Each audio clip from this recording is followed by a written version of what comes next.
はい。はい、今日もこんにちはの天気系男性 Vtuber やつのHakuyaです。not evening. It's morning time. Good morning once again. It's your Sun Raven Vtuber, Yata no Hakuya. We're back again. We're gonna do some more critical Cascade in NeuroCloud. It's quite a long event, so I probably won't finish the story today either, but maybe it'll take one more stream. Depending on how long I can go. Yesterday I was starting to lose my voice around the 3-hour mark, so probably will be doing something similar today. Yeah, actually after stream yesterday, I went to go see...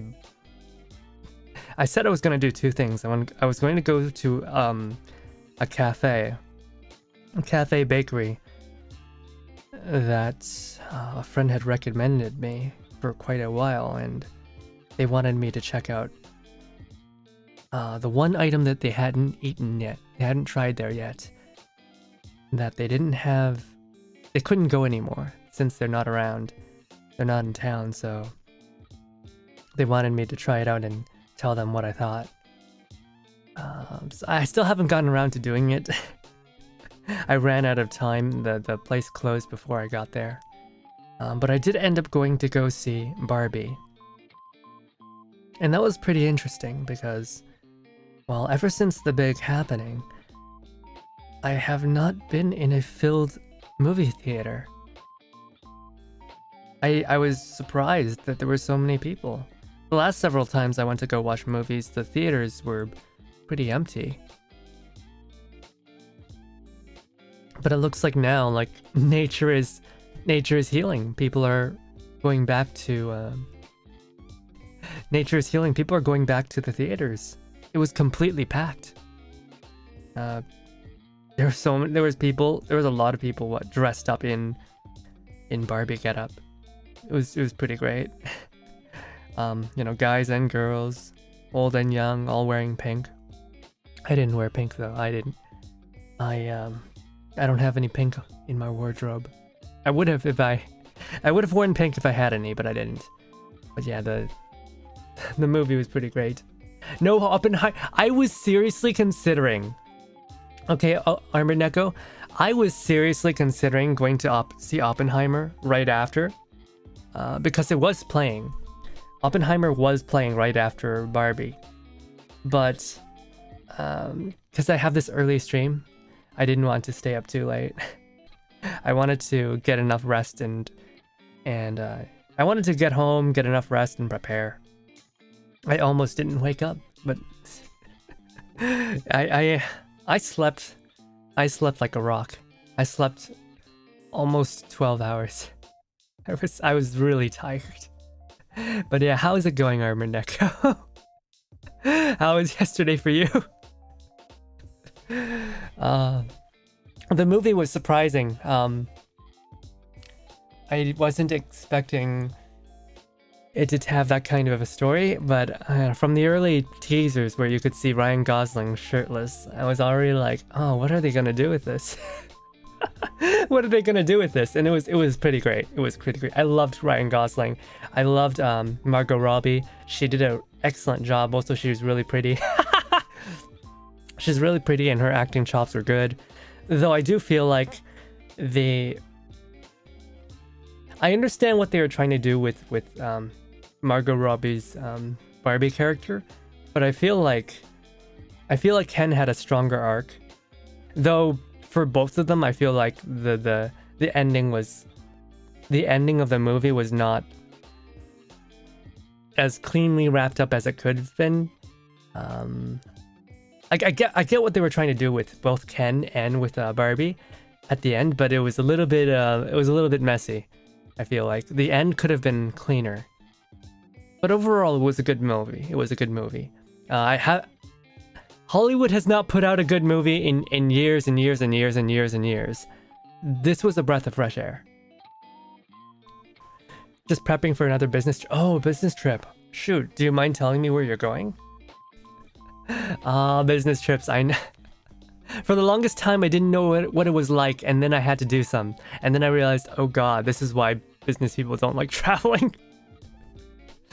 For the month of June, I spent the entire month of June traveling. Every 2 weeks, I flew somewhere else, and it was hell. I don't want to do that again, though I feel like it'll happen come next year, once again. And this was animated. Hello, Zach Matthews. Welcome to my stream. Animated, huh? I feel like it was perfect the way it was with the live action. I feel like, because I've seen animated Barbie movies. I've seen animated My Little Pony movies. I don't like them. I don't like them. But this was good. This was good. I liked it a lot. Only good films these days are animated films. Oh, that's true. That is true. Though I haven't been watching a whole lot of them. I know the new Spider-Man movie has been really well acclaimed, just like the first one.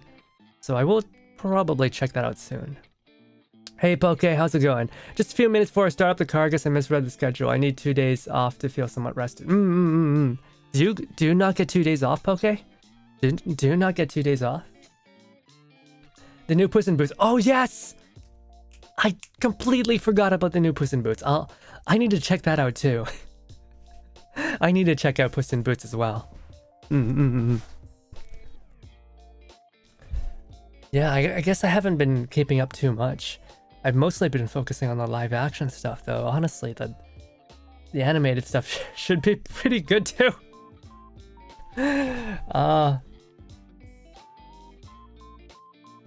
The way how they schedule the past few weeks is work for some time, and a day off, and back to work. Oh no!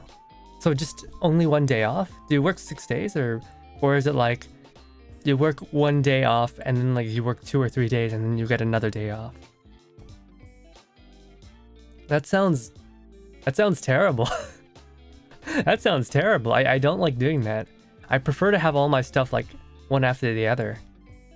I don't like having breaks everywhere in between. It feels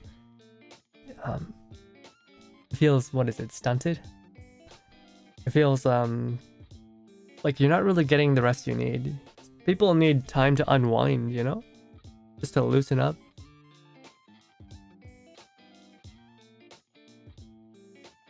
Can drink some water.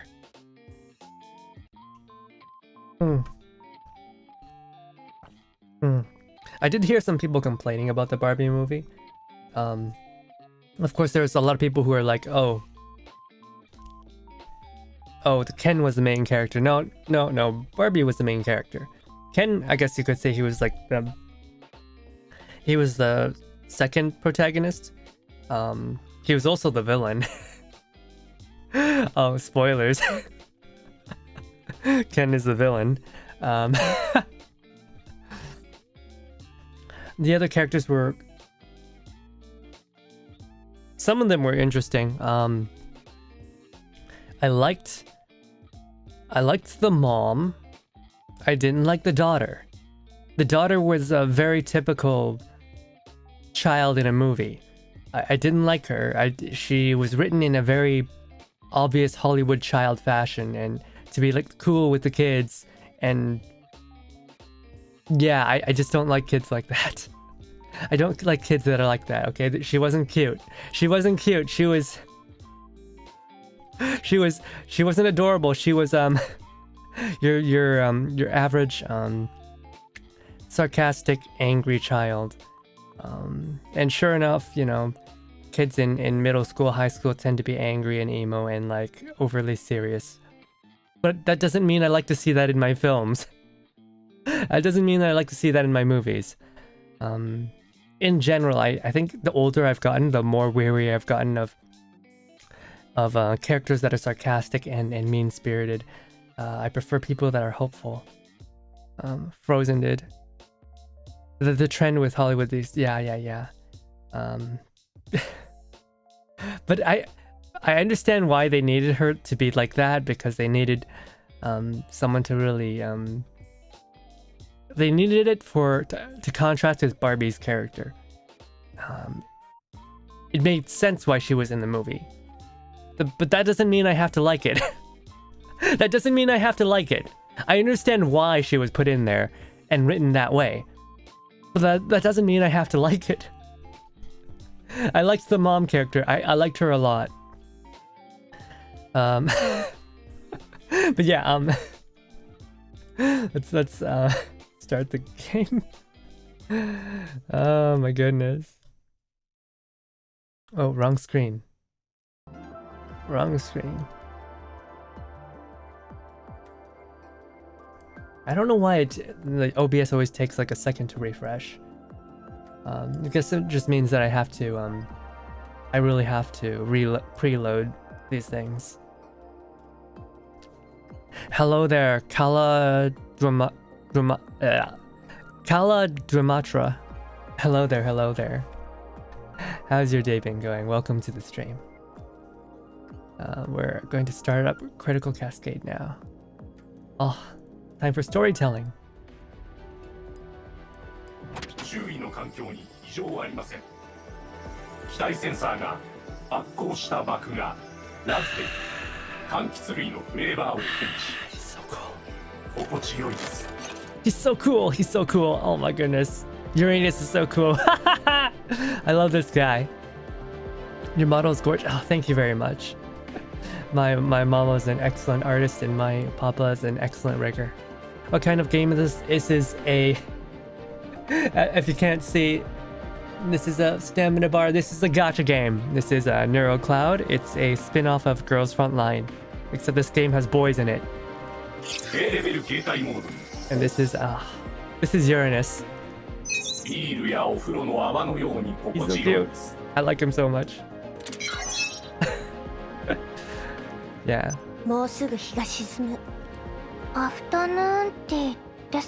And here's Hannah.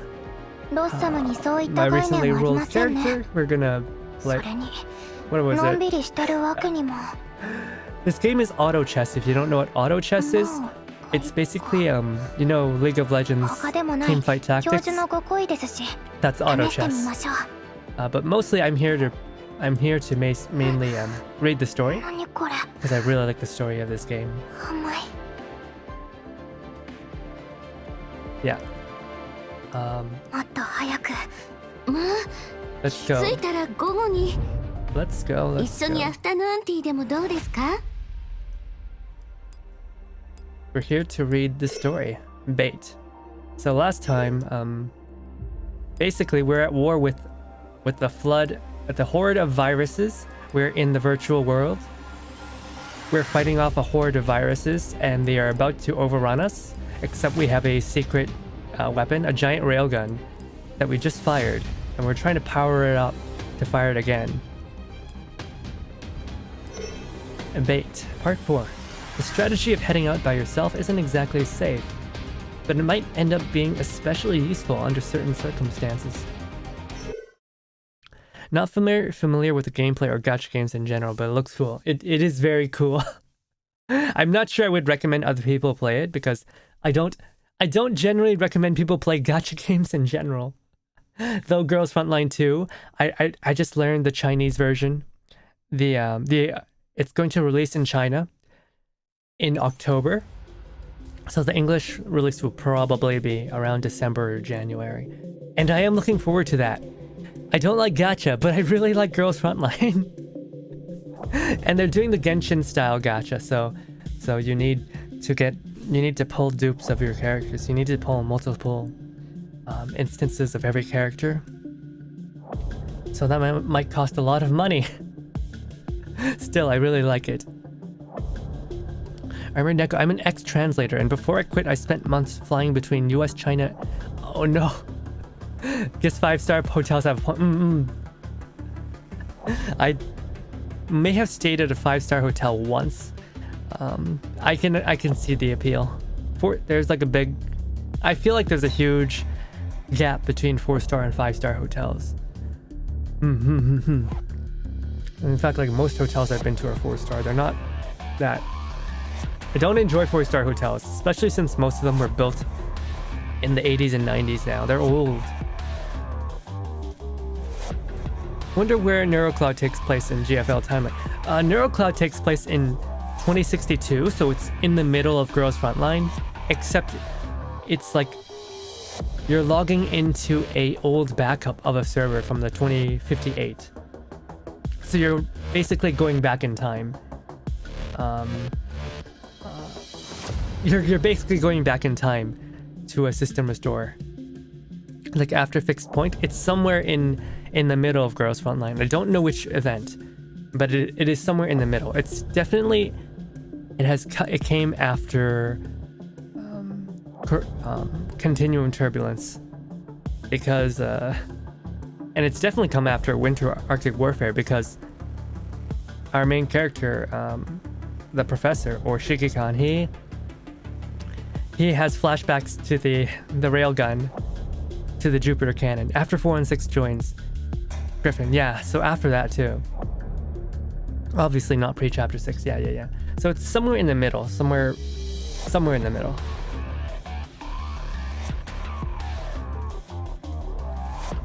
So it's maybe, I don't know, chapter 9 or 10, somewhere there. It could be after. We don't know. We've arrived at the prearranged coordinates, Professor. How are things around you? That shot cleared a path all the way to the admin center. There are only a few entropics in the distance, but they're pretty much liquid entropy now, so they aren't a threat at all. And so entropy is the virus. It takes the form of purple goop monsters with eyes. You can't have monsters without eyeballs growing out of every orifice. That shot from Hana was the real deal. I wonder how she is now. Can't say. Hana used all her remaining operands to support us with the cannon shot. Now she's even less able to defend herself. We can't waste the time she fought so hard to buy for us.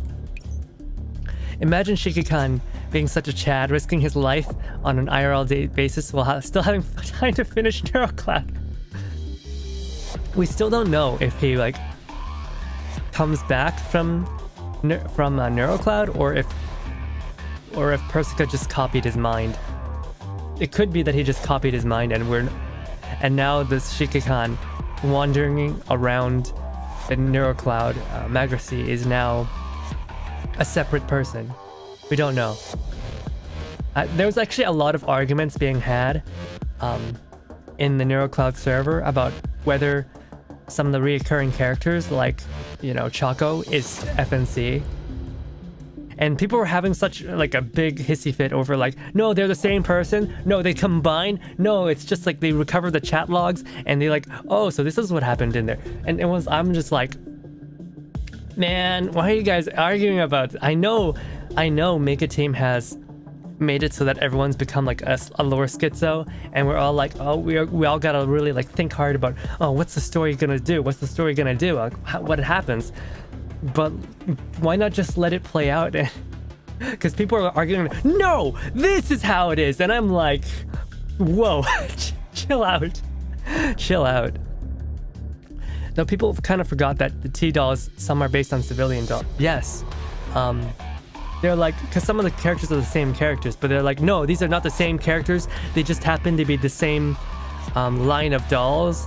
And it's but then some of them are absolutely confirmed to be the same characters because of a pre-release memo that had, the names and the guns side by side. And so those characters have to be the same characters. But then people are okay, no, it's a different instance of those characters because their memories got cut off. And so what happens in Magracy does not happen in the main story. Well, you don't know that. You don't know that. Anyways, let's continue. We need to press ahead, no matter what. Still, I have to say that you're being too cautious, Prof. You set up that tactical deployment just now, and you're sending Croc and me to scout ahead. I mean, there's nothing here, right? There aren't even any agents here. To say nothing of the tropics. Let's hurry on to the sector. I agree with Soul. That railgun shot just now did so much damage that there's no way the Entropics can regroup and launch another attack in such a short time. Unless the Entropics were attacking us in a planned and organized manner. Professor! Incoming! Entropics at 4 o'clock! Dramatic irony. Head to the tactical deployment locations from just now, and prioritize protecting the wounded. Soul, Croc, fall back for now and meet up with us. A lot of them are mass-produced, that's true. But like, you know, my waifu Kuro, my waifu MDR, she's a one-of-a-kind. They booted her up in there, and the first thing she said was like, fuck. Or some variation of extremely, crass language. And they're like, ah, shit, we fucked up. We made the wrong thing. And they didn't make another model of her ever again. Kuro's one of a kind. They're moving so fast. T-dolls are a bit different from normal dolls due to the weapon imprint system, but personality-wise, yeah, they're the same. I mean, a T-doll is literally just a regular doll with a fire control core installed. That's it. Antonina's hands fly over the keyboard, although she takes a moment to shoot me a sour look. Let me guess. The look on your face is saying, good thing you set up that tactical deployment beforehand. I have to admit your guess was correct. Still, let's weather this wave of entropics first. Looks like they're flying entropics. All yours, Antony. They fly now! Do you take me to be some kind of omnipotent personal assistant or something? Yes. You mean you're not? Like, despite all the craziness that's happening, you know, and the threat of, you know, being deleted from existence, Shiki-Kan's like, this is just a holiday to me. This is vacation time. You know, he's been at war for so long that he can't settle into a peaceful lifestyle anyway. Go organize the agent's movements. I'll handle this side of things. Damn it! There's no end to these entropics! There's purpose-built T-dolls like 416, RPK. Yeah, and then there's... that's true. I forgot about those. They're a little bit different. 416 and RPK. Especially RPK. Actually, I don't even remember who built 416. Do we still not know who built 416? Entropics swamp us like waves on an ocean. Cell cuts apart an entropic that's charging at her and frowns after looking back at the wounded agents without realizing it. Built from the ground up to be tactical doll. Yeah, but who built her? Was it IOP? Was it Svarog? Who built her? Or was it just like no one in particular, like with... Who is Dr. Shaw even? Because I haven't read most of Girls Frontline actually. After Continuum Turbulence, I didn't read the rest of it. Who sponsored Dr. Shaw? Like, who does she work for? Like, what's her lab? What's her lab? Was she also hired by IOP, or who is she hired by? Yeah, Team Defier built up from the bottom up to be military. That's true. I know Dr. Shaw is their creator, but I don't know who she works for. According to Wiki, IOP is built. 416 is built by IOP. Oh, okay. These guys are too hard to handle. We can't keep this up, and the casualties in the team can't sustain any longer, Prof. All we need is to fight off this wave. Actually, I have a plan that we could try. Antonia, weren't you just in the rear? Sorry, Professor. Before I can react, a sudden force shoves me on the back. I feel myself fly through the air, but at the same time, a pale green current forms a barrier around me. Soul and Antonina's voices suddenly sound like they're coming from far away. Oh no, I've been flung. She launched me out of a cannon. Anna, what are you doing? Relax, the prof won't die. Just watch. Miss Croc, the front row of entropics are changing direction. Oh, so you're brave enough to space out in the middle of battle, aren't you? Charging complete. Direct. Fire! Gotta start the cart? Alright. Well, hope your work is not too rough on you today, Poke. Good luck out there. And thanks for coming. I really do appreciate it. Soon, my visibly disheveled form is escorted back into the front row of the formation by the backline agent fighters. Antonina welcomes me back with a distinct look of schadenfreude in her face. Are you alright, Professor? Fortunately, you had the fighters ready to receive me, which is why I didn't manage to die. That does sound like a bit of a shame. You're not mad at me for doing that of my own volition, are you, Professor? I now have a keen appreciation for just how annoying these airborne entropics that I handed to you are. Professor, we managed to weather this wave of entropics. We'll be resting and recovering at the designated point from earlier. How about our losses? No new casualties. Thanks to those new entropics hesitating, my Dirac led everyone to wipe them out. Organize a medical team to treat our casualties, and keep an eye out around us. Got it. Still, what was Anna thinking just now? Antonina glances at me and I nod to her. I have something to tell everyone. Did you notice something when those entropics suddenly approached us just now? Yeah, they popped up the moment Croc said something.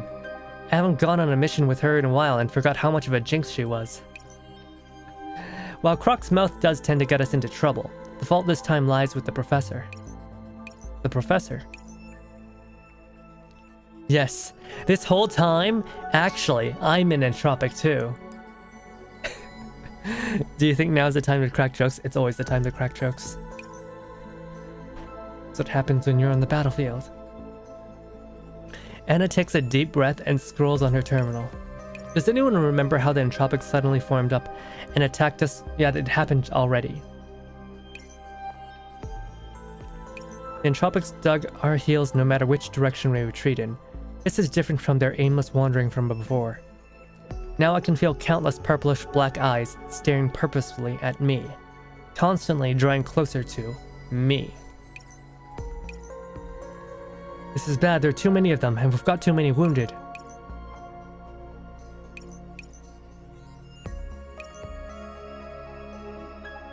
Yep, something similar happened back then. Things were fine when Sol and I scouted the surroundings, but then the entropics suddenly showed up. But if I'm not wrong, you didn't pick up any signals from a high-order entropic back then, did you? That's right.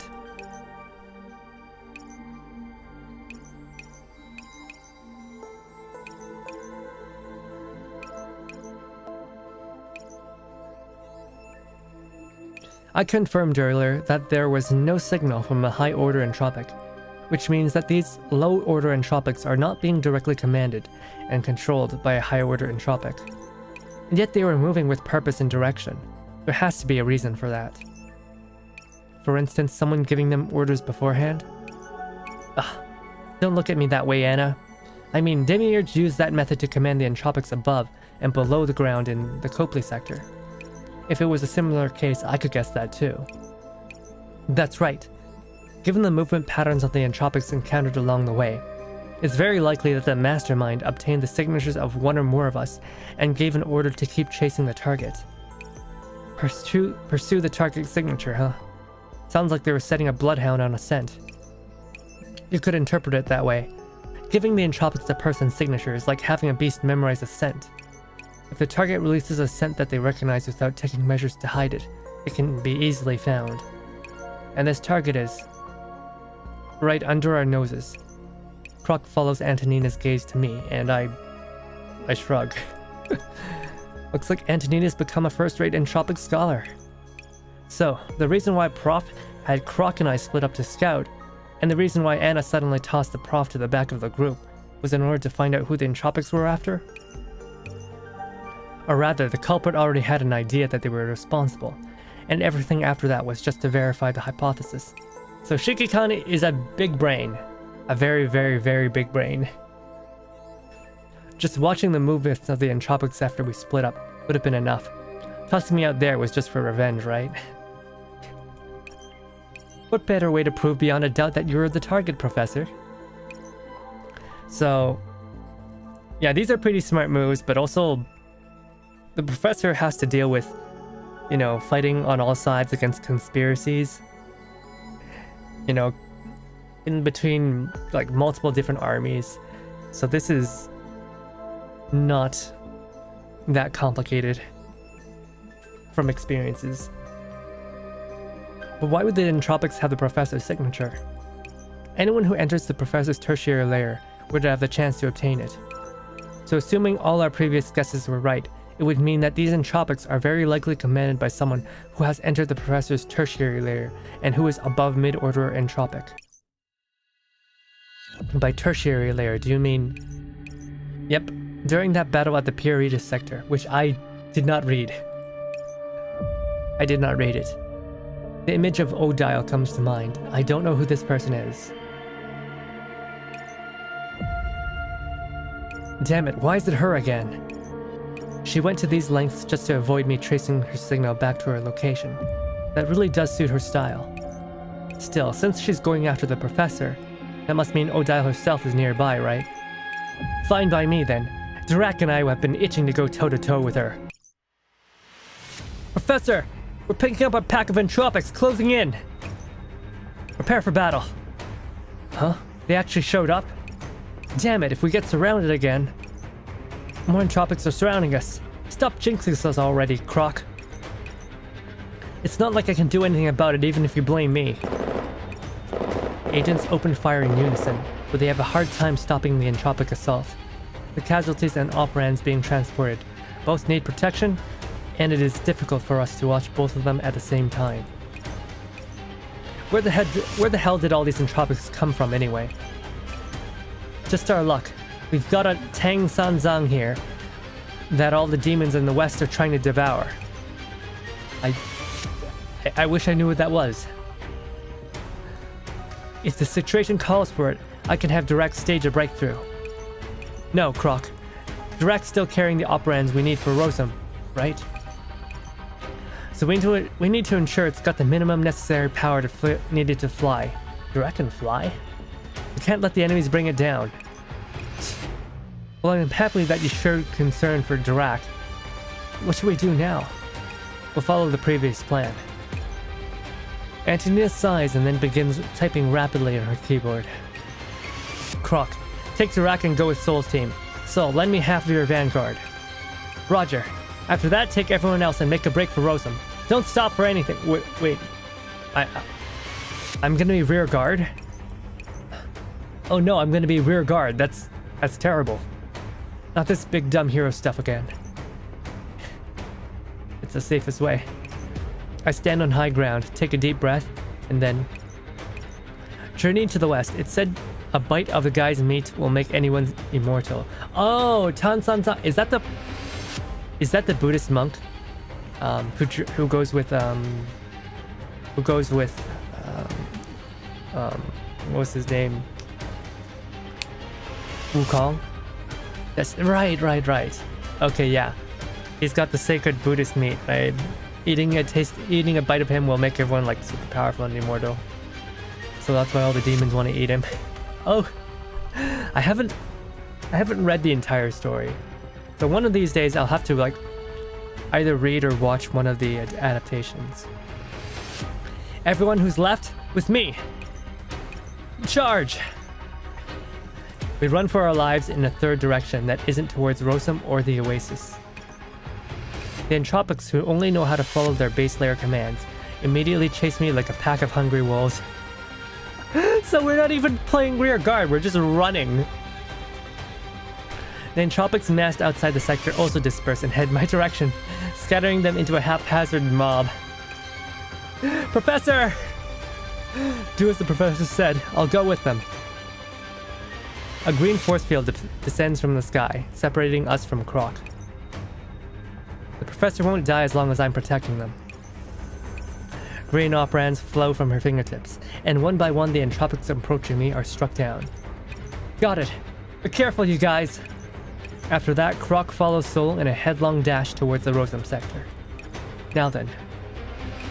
Well, your plan's been put into action, and you're in danger. What will you do now? The Entropics are currently gathered at 11 o'clock, which is where the Rosum sector is. We'll head in the 2 o'clock direction. It'll be safer there for the time being. What are you trying to do? You'll know once we get there. We only have a half a vanguard team, and they have wounded with them. Hope you're not going to take too big of a risk. Croc and the others will fix Hannah's big gun soon. We only need to hold out until then. Indeed. Got it. I need to take a few people to maintain the barrier. Take the rest and clear a path. Yeah, I'm counting on you. It's quite long. The only good adaptation is the TV drama made by China decades ago. They went all out on that one, so it's really good. Decades ago. Is that... I know there's like several, but like decades ago would have been a long time. The Chinese film industry really only started getting off the ground in the past decade. So are you talking about like one of the old Hong Kong productions? I know Japan made a really good one as well. A decade or two ago, Japan made a really good one as well. One of those 2 TV shows I've been recommended those 2. Oh, I see the plan. We're gonna go to the Sanctifiers. We're running to the Sanctifiers. Stage 8, Incursion. Take advantage of the chance your friends took to create risks. And I guess this is is this the Sanctifier guard tower, or like, is that the reverse tower? Alright, let's go.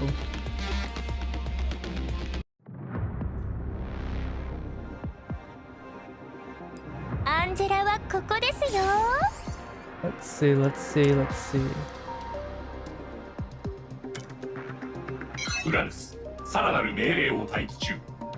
God, I love Uranus. He's so cool.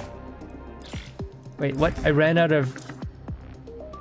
Oh no, I ran out of skill samples. That's not good.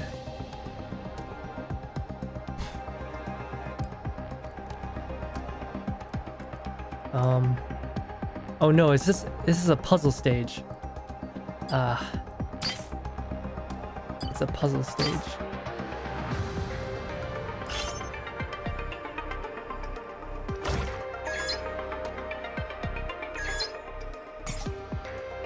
The one made in 1986. The Chinese government was involved, so they had unlimited money and time and people. Oh, okay. Huh, I didn't know about that. I'll have to check it out. You've seen it yourself, haven't you? How many episodes is it?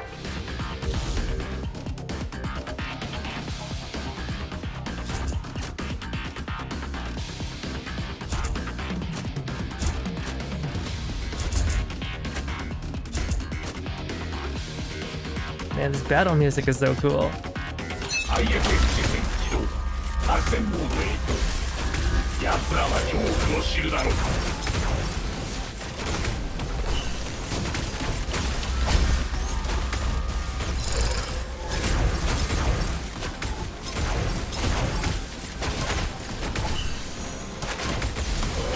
Wait, Uranus is doing more damage than Soculager.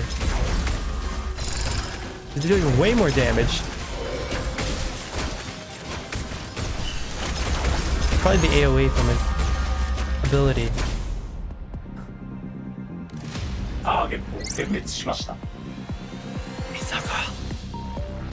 I can forgive the Fortnite dancing because he's so cool.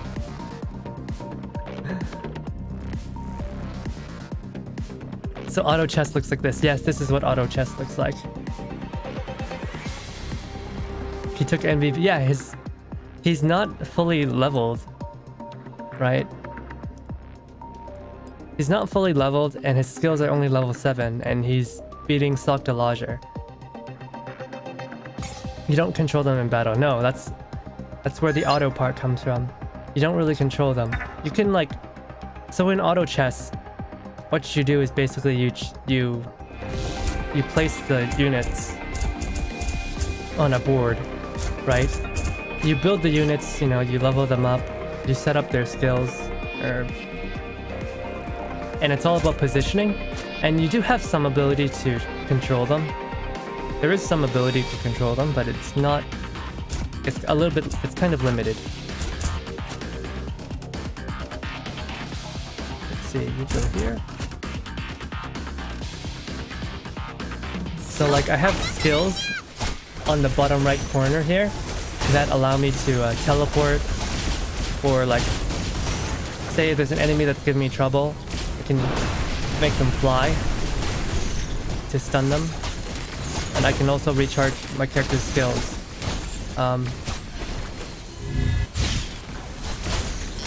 Okay, my characters are dying horribly. I misplayed that. So I do have some limited control, but it's mostly about how you place your characters before the game starts, and about, you know, I can make my characters recharge their abilities, which actually help a lot. It helps a lot.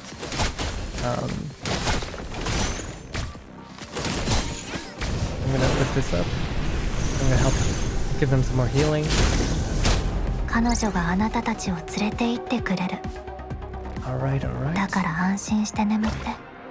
There's a block here in the way. This isn't the usual way that this game is played. We don't usually get a board like this. Usually it's more like, if you've ever played a roguelike game called Slay the Spire, that's how it usually is. That's how the game usually is like. But for some reason, for this event, all the stages are like this instead. Phew. Still can't believe we actually took this outpost. No time to relax. The battle's far from over. Understood. Should we support other teams first? Let's see. We'll get caches. Got it, yeah. It's cute that the in-game characters are chibi. Yeah, these are really good chibis. But yeah, in Girls Frontline 2, it's 2D chibis. In NeuroCloud, it's 3D chibis. And in Girls Frontline 1, it is 2D chibis. In NeuroCloud, it is 3D chibis. And in Girls Frontline 2, it is full 3D models that look really good. Kind of like Genshin. If you've ever heard of Genshin. Though I don't know how you would have not heard of Genshin. It's extremely well known. Let's see. Skilled haste. We want skill haste. Yes. Actually, Opera and Pen's pretty good too.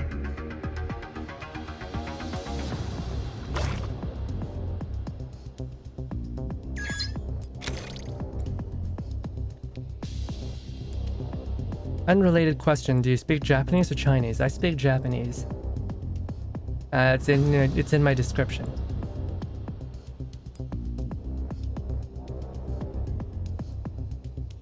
Gain 5 stacks at the start of battle. Every stack provides crit. Use 1 stack for every non-neutral unit killed.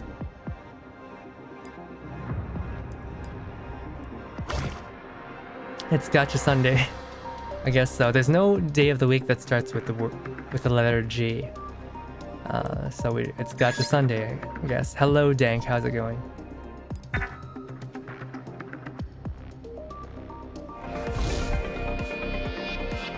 Alright, let's do this.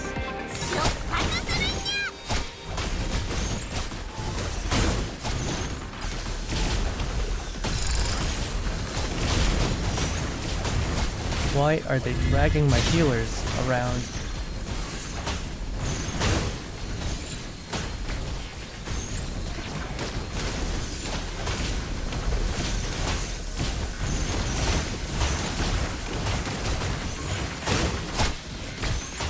So yeah, this gameplay is a little bit chaotic.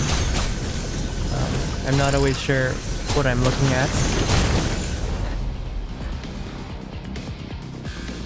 There's a lot to keep track of.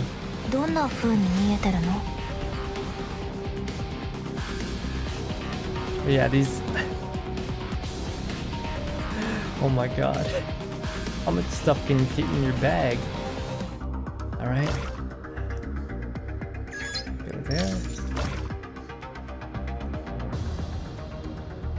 Unless you play it at slow speed, you have not much idea what's going on, and they make battle last minutes at that pace. Yeah, I mean, I have to play it slow speed. If I play it fast speed, it's because I already have the game figured out. I already have the battle figured out. Right? Looks like we're doing this again.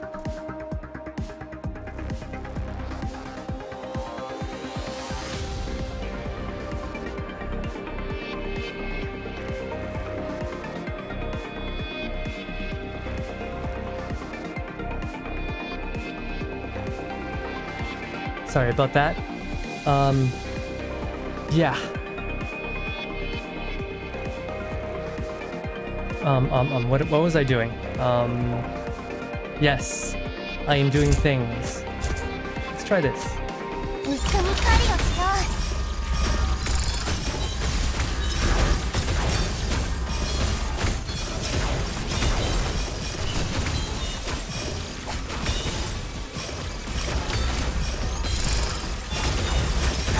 Oh yeah, the grenades really do bounce. Okay. Doing good on health.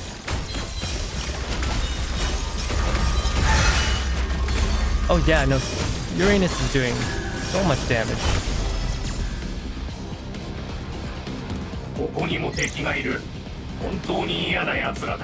I didn't realize he would actually be this strong. Because he doesn't even have a ultimate animation. Like they didn't give him an ultimate animation. None of his skins are live 2D animated. Like most characters have at least one live 2D skin, right? They really did him dirty. They really did him dirty. Overwatch Elite Box. Yeah, pretty much. He's a cool robot.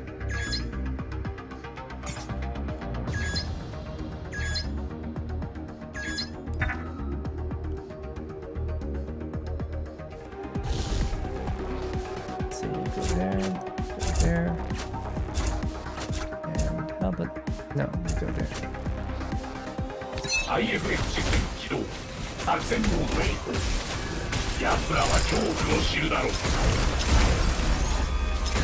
Oh my god, I love his lines. What was it?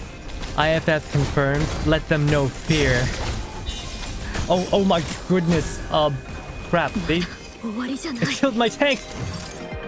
They killed my tank. Oh no. Is he like a 5-star? No, he's like a 2-star. He's a 2-star. I don't remember the last time. His head came off. What the heck? His head came off. Look at that. No, he's a 2-star character. I don't remember the last time I got a 2-star character.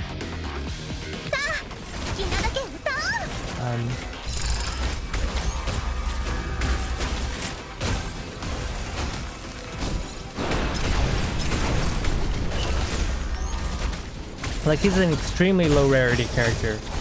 He's an event freebie. Oh jeez. Oh jeez. Oh gosh. My tank is like getting wrecked so hard. That's no good. Oh yeah. I can't have her die. That's bad. That is really bad.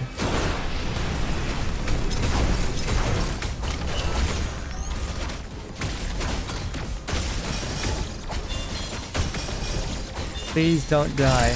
Please don't die. Oh jeez. Oh jeez.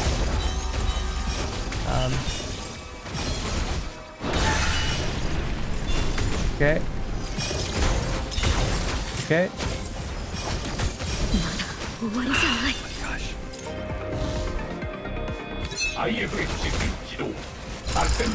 Okay, I guess we are not doing nearly enough damage.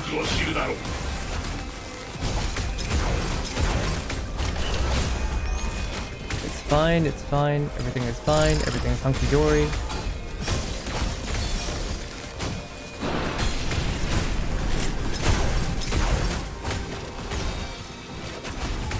okay.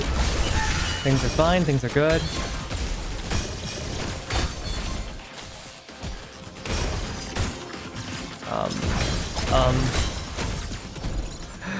Oh no, we're not doing enough damage. Crap. Are we gonna be okay? Okay, never, we're good. We are good.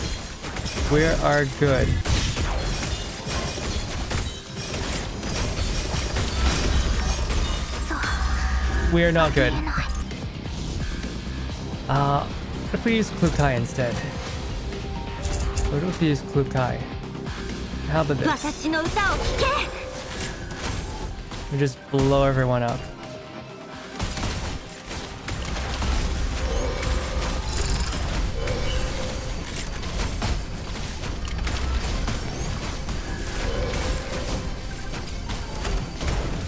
Okay. Yeah, Klukai is just way too strong. But I do prefer using Uranus because he's just so cool. Attack speed.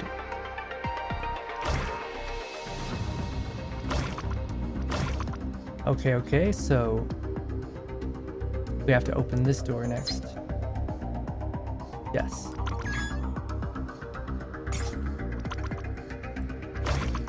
And these puzzle stages. Crazy stuff.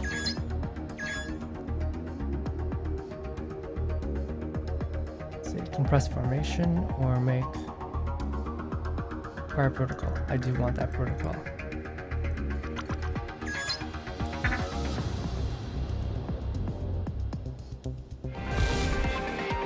All right.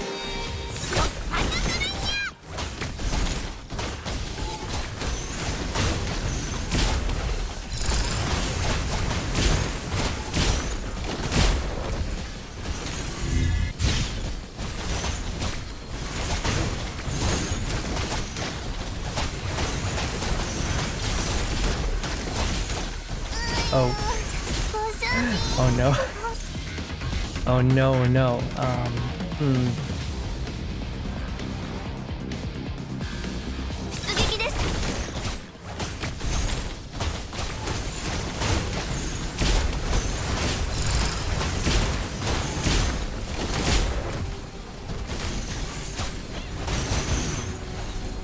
Okay.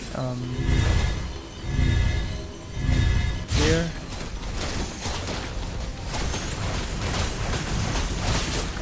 Oh my gosh, they keep on dragging her back.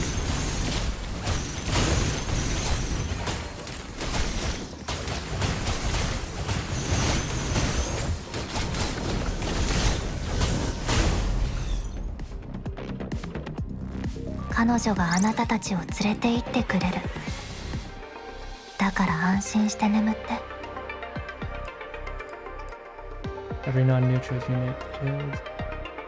A crit. Do this.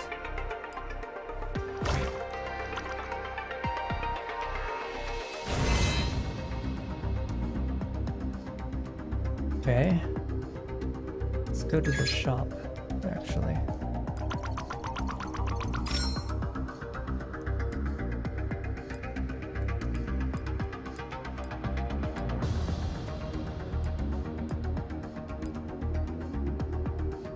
Silenced. Let's do that. Silence all our enemies. And attack speed.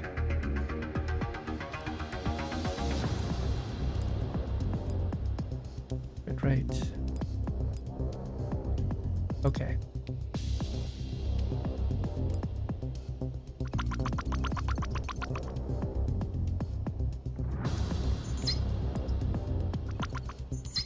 Open that door and we'll fight the boss.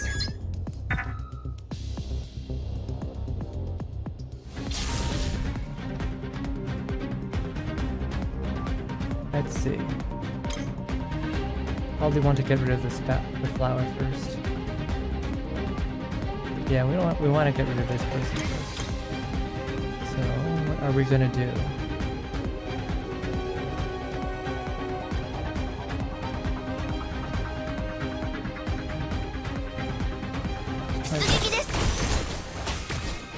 ここでおしまい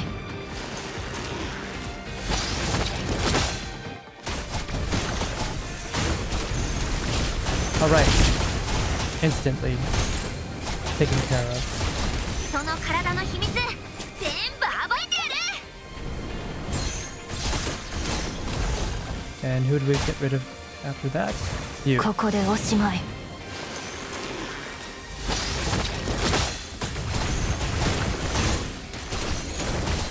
And with that, multiple characters are taken care of. We're good.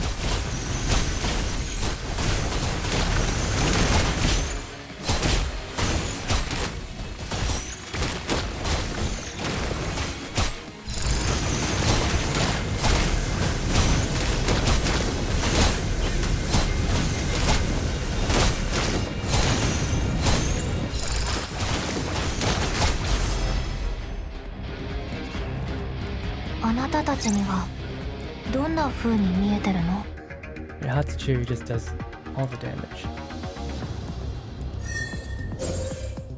彼女があなたたちを連れて行ってくれるだから安心して眠って Alright. See if we can get some stuff. I'll make 10 purchases from a cumulative array. I didn't get anything. They didn't give me anything. We do have some. We can get more survival strategies.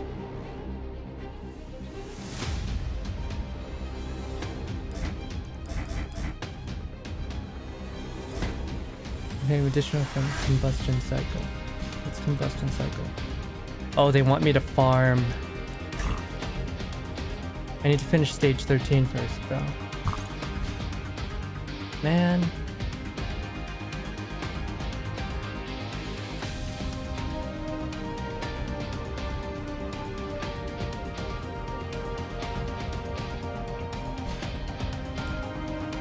Okay. So we did that. Now we're at part 5. Okay, so stage 13 is pretty close, actually. Unfamiliar. When cross-checking your memory data, you need to face the differences between it and reality. On the outskirts of the Rosum sector.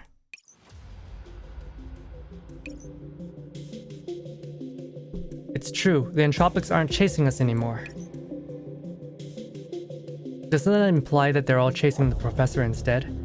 I hope things are going well on their end. It'll be fine with Anna around. We should focus on meeting up with Hannah and her people for our next scheduled check-in. Once we hand the operands to Hannah, we'll be able to start up the cannon and help Professor. Oh wow, it's all purple. Sol and Croc scan the surroundings as they pass through the ruined firewall and arrive inside the sector itself, which is littered with destroyed buildings. Man, I still remember the first time we came here. Persicaria had to struggle so hard to crack their firewall. And now the firewall is just gone. Time sure flies, huh?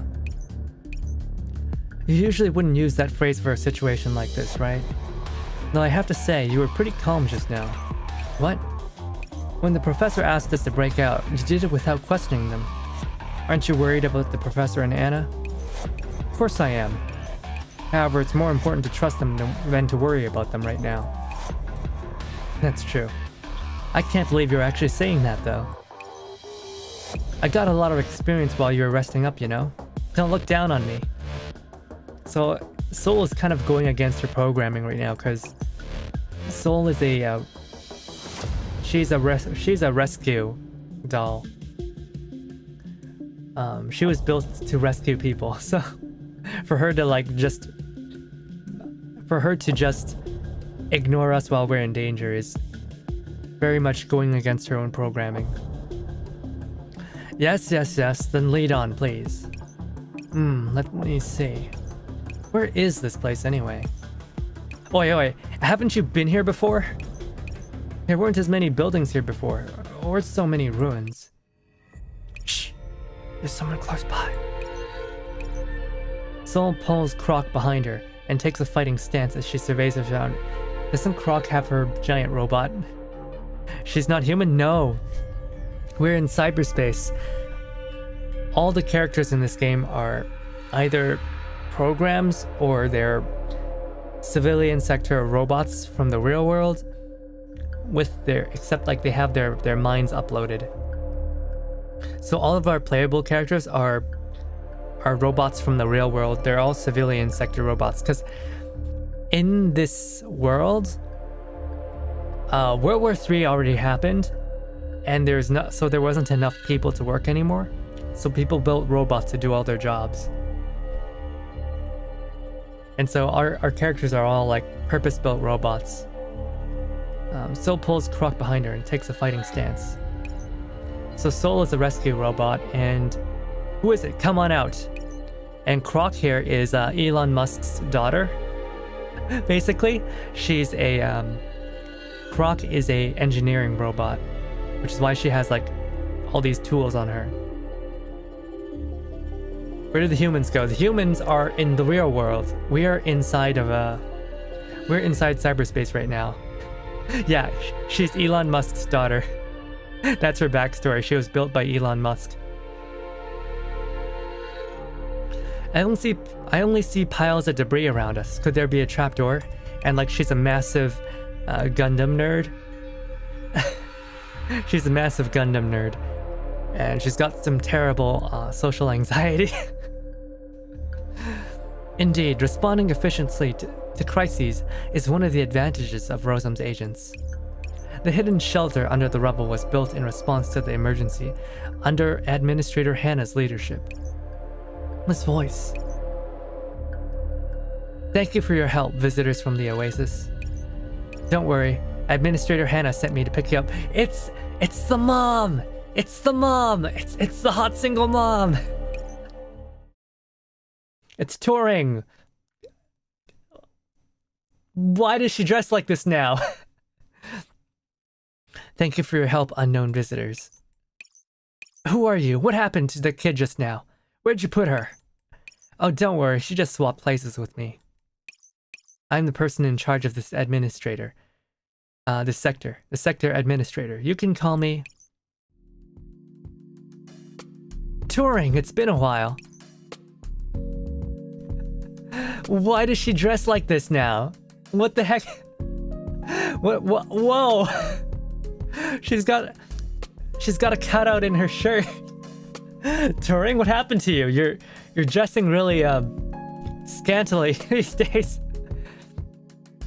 Dolls are actually treated like humans in this world. Have wages, personal rooms, and can even switch jobs. That's true. They are kind of like humans, though they're more like, I don't know. They're kind of like second-class citizens, really. They're kind of more like second-class citizens. So a lot of the story has to deal with the implications of, you know, robots that have conscience. So robots that can think and feel for themselves. Although a lot of them, they have like, you know, they have limitations, right? Because in the end, they are still robots. Mommy character, let's go. Mommy? Mommy? Mommy? Okay. So she's actually part of this event as well, but they didn't release her banner yet, so we can't get her until like, I think next week. I'm sorry, but my memory data does not contain information pertaining to you. Have we met before? Yeah, because at the end of chapter 1, she got her memories deleted. She's not the administrator anymore. Upon seeing the blank look in Turing's face, Sol can't speak for a moment. Is something the matter? Did I misspeak? No, it's nothing. Well... Sol, time is tight. Let's get to the point. I'm begging you, don't make me talk to strangers. Okay, ahem. Hello, Turing, I'm Sol. This is Croc. And we're both dolls from the Oasis. The prof sent us to assist you with operands and ensure your safety. I understand. I've verified your signatures. Allow me to introduce myself once again. I'm Turing, an agent of the Rosam sector. Please allow me to take the two of you to the administration center. So, in this in this server, in this cyberspace, there's two types of basically existences. There's the dolls, which are like robots from the real world, and then there's agents who are basically computer programs. Turing leads Soul to the and company through the rubble, crawling inside through a gap in deformed metal door. So most of our characters are dolls from the real world, but Hannah and Turing are agents. Soul, you're here at last. Although she was all business over the communicator, Hannah is hard-pressed to hide her delight when she sees them in person. Hey, it's been a while, Hannah. I guess I can rest easy after seeing how fancy the admin center looks now. It sounds kind of fake after it's been blasted up. Also, who's this? This is Croc, the Oasis's chief engineer. She's here to bring you the delivery of operands. It's an honor to meet you. It's an honor, yeah. Croc stiffly shakes Hannah's hand. Are you surprised by my appearance? My research partners and the traders all reacted the same way when they first saw me. But in the end, they all accepted me as the proper sector administrator. Yeah. Got it. Croc directs a pleading look at Soul. Oh my god, that's so cute. Oh, she's not really looking down on you. She's just afraid of strangers. You were supposed to save me, not out me in front of everyone. I'm glad you're all so full of life. Still, time is tight, so let's wrap up the pleasantries and get to the point. How are the operands? Packed and ready to go.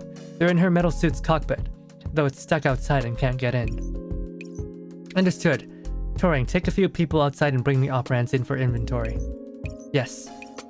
Turing takes a few agents with her and leaves. I saw the professor's message, and I've got a rough idea of the situation. The professor and Antonina are currently engaged in battle outside the sector, right?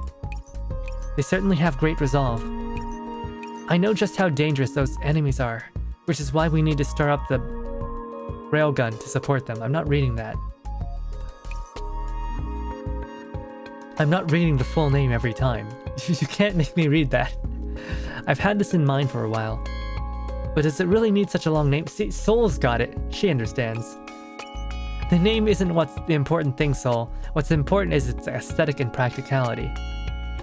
Croc? Are you really the person to be saying that? I mean, you aren't much better at naming things either. Soul has got it. Soul understands. Can I see it? I saw its effects just now, but I'd like to personally inspect its performance parameters. The cannon platform is some distance away from the admin center. We've been remotely operating it here from... That's not good. I feel like the gun's gonna get hijacked, isn't it? Many entropics are still wandering around the sector. Especially those sniper class ones with lots of tentacles. Lots of tentacles. They've been spitting liquid entropy everywhere. I don't advise that you go out in person to check, but I can send you the relevant data. Okay. Croc begins carefully studying the data she received, while Hannah and Soul wait by the door. Let me have some water.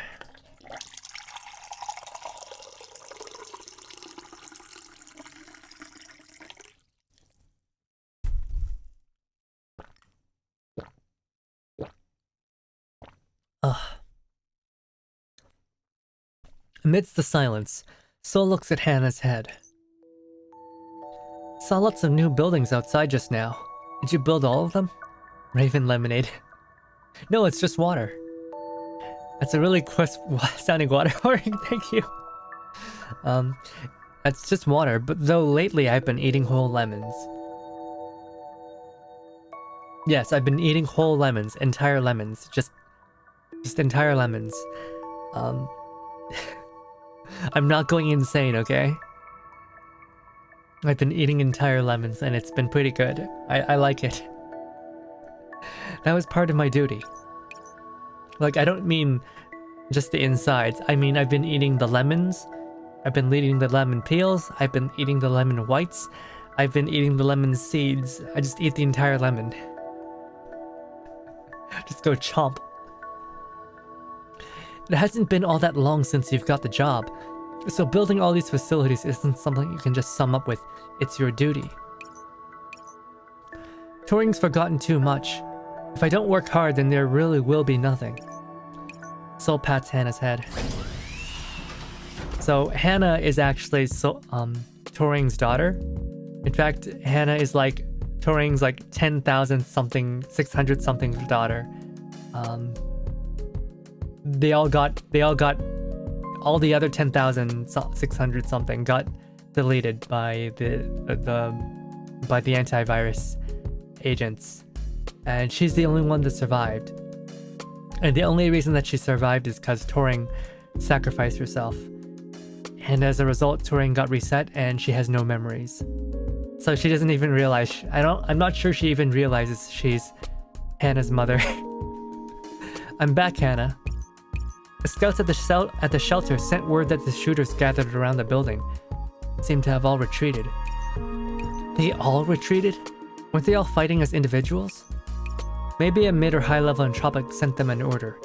That's how their group dynamics work. An order. What are they planning to do? In any case, have the scouts keep an eye on their movements. Will do. Also, the packaged operands here will need to be inventoried and decompressed at the control terminal. Let me see. Yeah, it should be alright. At this rate, we'll be able to start up the cannon right away. Alright, I'll decompress the inventory. I'll decompress and inventory the operands now. Turing replies briefly before leaving again. Sol watches her go, and a complex mix of emotions begins brewing in her heart. Hannah, are the two of you fighting? No, why do you ask? It just feels to me like the two of you, well, the mood between you is kind of stiff. It's like how a boss talks to their subordinates in an office. That's how everyone talks in the Rosum sector. Oh, yeah, I almost forgot. It seems like this is how it works for everywhere in the Magracy. Still, aren't the two of you mother and daughter? I mean, parents don't interact with their kids that way, right? What do you mean by that? Amazing! Yo, Croc, can't you see they're having a moment? Croc's sudden exclamation immediately draws their attention. Scared the crap out of me, Croc. What is it? I just went over the cannon data. It's amazing. How did you manage to compact operands down to this density? Oh, it was just a byproduct of Rosum's research. This is the first time I've ever used it on weaponry. You might be a genius mecha designer. Thank you for your praise, but my specialty is in AI research and development. The exact design details were handled by the Cyclops sector's administrator. She worked very fast and sent the cannon parts over in a few days, though it would have been better if she hadn't asked the Sanctifiers to deliver it. A look of disgust crosses Hannah's face when the Sanctifiers come up. The Sanctifiers were willing to help? Isn't that a good thing? I mean, normal agents can't move around their sectors, right? I never want to see a Sanctifier again, especially her. She's still trying to ask about Turing. Hannah takes a deep breath and calms down. We know who she's talking about when she says her. I wonder if we'll meet her again. In any case, we are completely at odds with the Sanctifiers now. There's no way I'd ever ask them for help. Besides, considering we have a mysterious virus on the loose, the less foreign factors involved, the better. That's true. There it is. It's the Jupiter. Still, something's not right. If the railgun were working according to the specs he gave me, there's no way the Entropics would have gotten in, no matter how many of them there were. We were ambushed.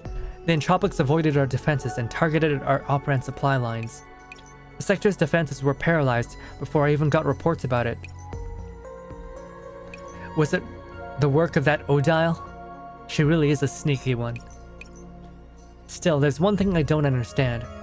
If there really was a mastermind behind this, then why wouldn't these viruses exert their efforts on a sector like Cyclops instead of focusing on their efforts on researchers like us? Could it be that they were trying to take one sector to open a beachhead? That way they could use Rosem as a staging area to attack other places. I'm sorry. It's my fault for not properly managing the Rosem sector. I'm not blaming you. This sort of thing happened to the Oasis too, and we took a lot of damage from them. Still, with us around, it won't happen again. Let's start that cannon up and wipe those entropics out outside. Yep, once Turing decompresses the operands, I'll activate the cannon.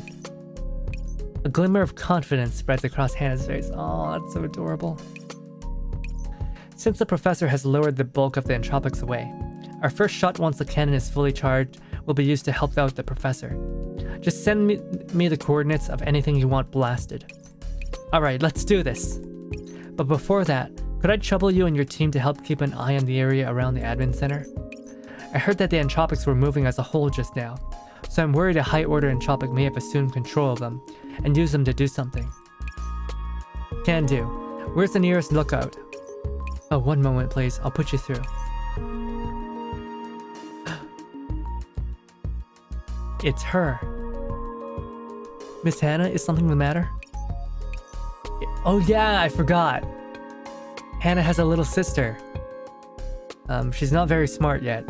She hasn't attained self-consciousness, self-awareness, but she is still Hannah's little sister. I need to report on the Entropic's movements. Our allies will be heading over to assist you. Understood. We detected large quantities of splashers and filth belchers moving towards the ruins of labs number 4 and 7. 4 and 7? Those are the tallest buildings nearby. Oh no. Soul, what's wrong? Think about it. Putting snipers on high ground. That must be what the commander of the Entropics is trying to do. If we set up anti-air defenses now, too late. Before Croc can finish, the wall behind her suddenly collapses under a tremendous impact. It's too late! Hannah, get down! Hannah panics for a moment, but then calms herself. Recon team, report! Miss Hannah, we spotted mid-order entropics directing fire against the admin center. We're also picking up major structural damage to the admin center. At this rate... Uh-oh. It's purple. The agent doesn't even manage to finish her sentence before another round of bombardment hits them. The exterior of the surface begins to crumble amidst violent shaking, and purple fluid begins seeping in through the cracks. My Dirac! They're planning to blow up the entire admin center! That shot from just now must have gotten the attention of a high-order entropic, so they're attacking the admin center, which was sending signals. We don't have the time to worry about that. Vanguard team, go protect the Rosem sector residents. There's still lots of researchers in the admin center. And there's Turing too. None of them can fight. We'll send people to take care of them. This place should be able to hold out for a while, right? A few minutes should be fine. Got that? Now move! Yes, ma'am. As for us, Croc, we need to take out the enemy's active shooters. Got it. In any case, let's get out of this room first.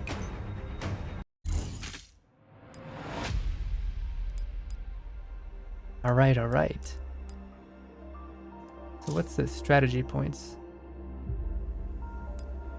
And this is action permit. Use to take part. Used through a conversion of used keys. Wait. Okay, what are action permits used for? I mean, they're... Entropic core fragments is what we use for...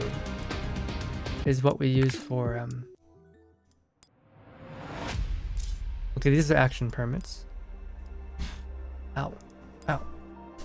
Those are action permits and strategy points.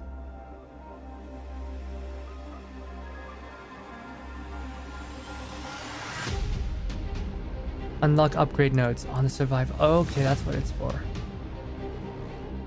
Okay. Before that, I want to try the minigame. I just realized there's a minigame.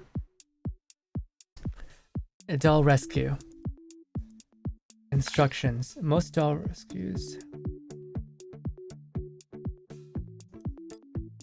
So, make a team games, they always have They like to include mini games in their events. It's really cute.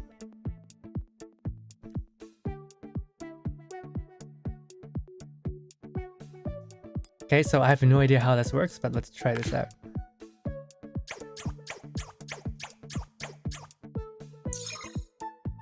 What the?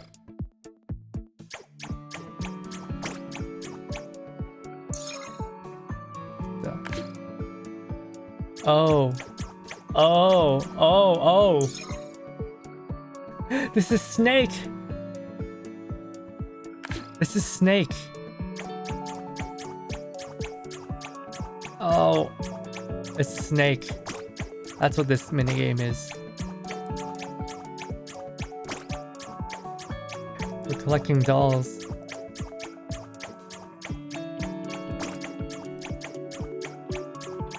No, I haven't played Snake in years. I used to play this all the time on my little Nokia phone. Guys, have you ever played Snake before? Oh my gosh, this brings back memories. This brings back so many memories. Sometimes you eat a tree frog, but I can't. Not for honor, but for you. Not that kind of Snake. Snake is an old game that used to be on pretty much every mobile phone back in the 90s and the 2000s, because it was a very simple game that was easy to program. How many? I don't think there are actually that many dolls carry this much. To have this many, like, how many dolls are there in this game right now? Like 30 something at most. So every single character here corresponds. Oh no, oh no, oh no, oh no, oh no, oh. Oh no. Yeah, 38.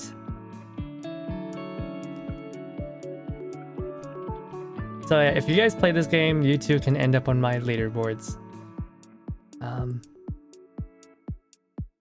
My friend ranking, yeah. So Red Rider Black Hat got up to 38, Rangriz got to 33, Dark Caves got to 29. Looks like my sister hasn't played this game yet. Alright. And I got some points off that.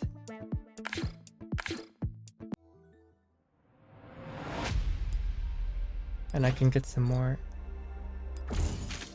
fragments to upgrade Uranus. How many do I need?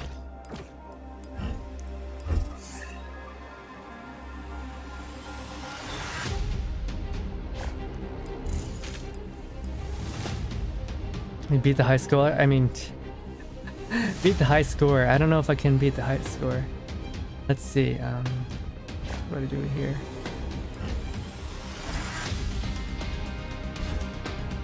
Let's see. Oh, I know. I do need to get some stuff, actually. ここの設備、見た目こそ違えど、作りは人形の素体と同じように精巧なんですよね。Oh, this is DeLacy. She's also an engineer. She's a repair. She's a doll repair doll. Yeah, they made robots to repair other robots. Let's see. What did I want? You.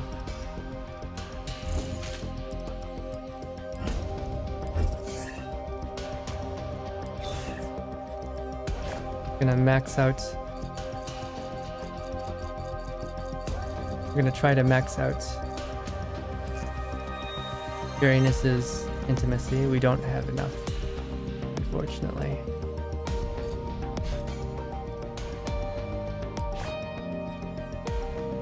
Are there any explanations of why they're called doll? Yeah, they're called...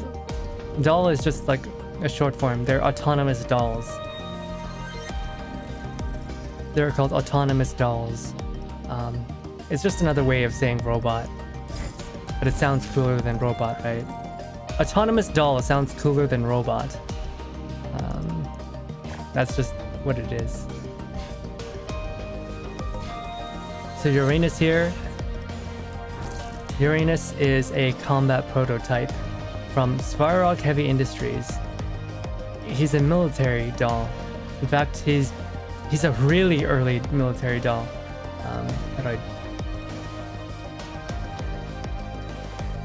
He was built in 2048. So most of the other dolls were built around 2055. And so he's a really, really, really old doll, which is why he looks like nuts and bolts, whereas everyone else has like skin, right? Everyone else has skin. You've got Jin, he's a bartender. You've got Mio, she's a food taste. She's a food critic. V, plastic surgeon. Magnilda, she's a boxer. But yeah, Uranus is, what is it? The aim was existing exoskeleton dolls. So he's different in that he's like, most of the robots of his kind can't think. They're like very basic like robots that just move on command for fighting wars. But he's a prototype, so they gave him like a very simple, what they call a neurocloud, or a digimind. He's got some very, very low level self-awareness. I just love his voice. I love it so much.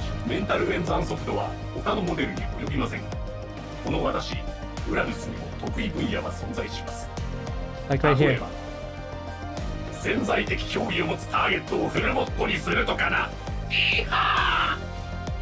So like right there, he even says he's got a low-level neurocloud, but he's got a sense of humor. He's got a sense of humor.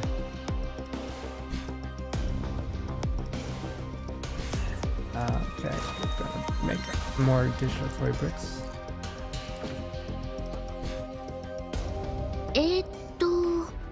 So don't get mixed up with wheel-tracked robots. Android wasn't a word. I guess not. I guess they were.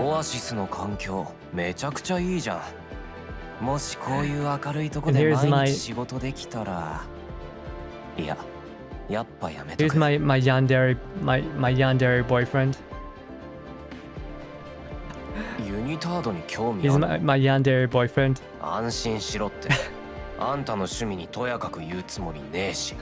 Yeah. He's a researcher, and actually he looks a lot like my illustrator, my mama. He looks a lot like my mama's avatar.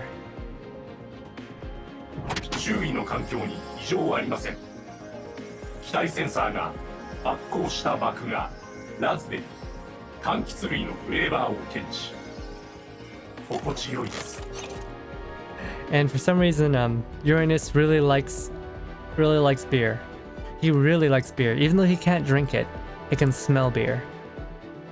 Well, not necessarily smell. His sensors can detect smells, but so he can see smells basically, but he can't actually drink beer, which I find really funny. もうすぐ日が沈む。作戦があるなら今すぐ行動に移せます。私さえ連れていれば真っ先に目標を達成してあげますよ。She's a soldier. She was built to be a purpose-built to be a warfighter, one of a kind robot or doll. ありがとうございます、教授。今度は私がお返しする番です。And Hannah she's a computer program. She's not a doll. I love the trope in games and movies where robot synthetic life is more inhumane than human. Then you'll love Girls Frontline. That's like one of the central themes in Girls Frontline, is that the robots end up being more humane than the actual humans. Because one of the enemy factions in Girls Frontline is a faction that takes humans and basically lobotomizes humans and turns them into cyborgs, and they oftentimes look extremely mechanical, whereas the actual robot dolls here, they look very human. 作戦があるなら今すぐ行動に移せます。 Yes, someone who's 私さえ連れていれば真っ先に目標を達成してあげま the すよ。 lore is extremely deep. It is the deepest of any gacha game, I know. Right, someone was making a meme earlier. Someone made a meme before. And in that meme, they were saying things like, oh, yeah, in that meme, Genshin's like, oh, Liu is heavily based on China. Liu is the most powerful of the 7 nations, although it is the most peaceful. And then in Girls Frontline, the backstory is the Bayan Island incident killed 400 million people in China. It caused a 100-year-long toxic cloud to radiate the entire Earth, and it also caused the start of World War III. Girls Frontline is just on a whole different level. The Bayan incident basically wiped out 80% of China, 80% of the entire world, and shrouded the entire Earth in a 100-year-old toxic cloud. Started World War III.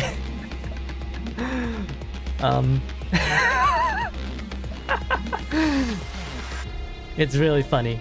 It's really funny when you put them right up next to each other. It's just like it's too much. It is way too much. The world building is extremely dark, as though it's very tongue-in-cheek. It's extremely tongue-in-cheek, right? The creator, he says, this game is a game about love and hope. It's about love and hope. Alright, Stage 9, Crisis. Before advancing towards your objective, there are a few problems that need to be dealt with. Yeah.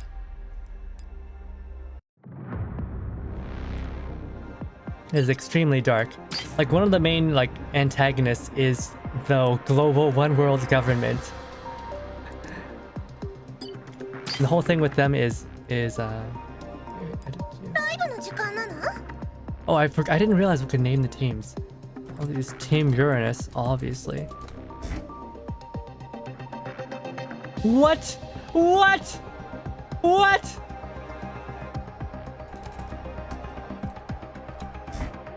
Name contains illegal characters?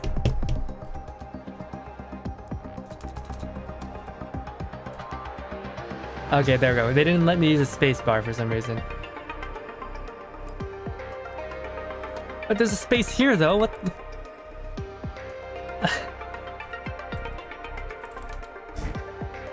Yeah, so even though the names have like spacebars already, they won't let me put a spacebar. So funny. Okay, it wasn't censorship. They just don't like the spacebar. They don't like the space key. That's fine. That is fine. Everything is fine. Everything is hunky-dory. A-okay. Let's try... No, we can't use Magnelda. She's too weak.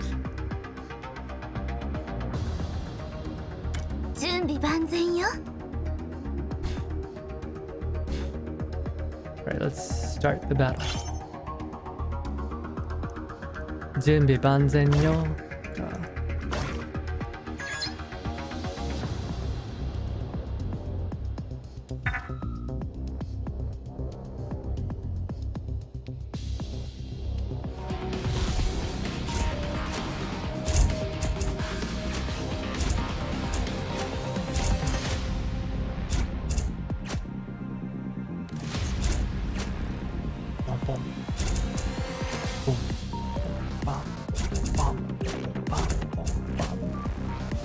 Music is so good.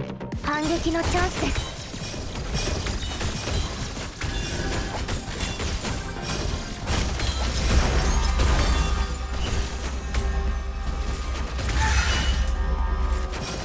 I'm gonna hop off. Do you stream on Twitch more often? I do actually stream on Twitch more often.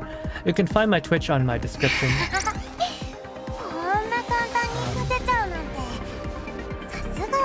I usually stream on Twitch on Tuesdays and Thursdays. And on the weekends, I stream on YouTube. But yeah, thanks for showing up today, Kala. It was really nice having you here.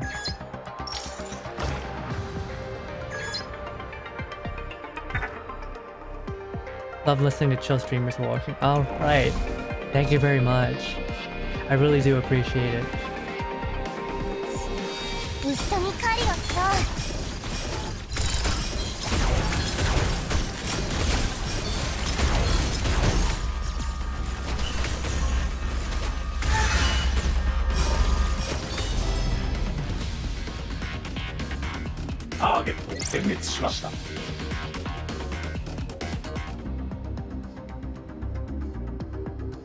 Discard that. We don't want that.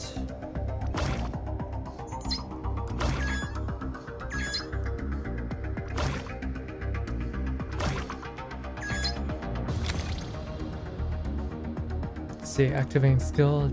Skill haste. We do want skill haste. Good.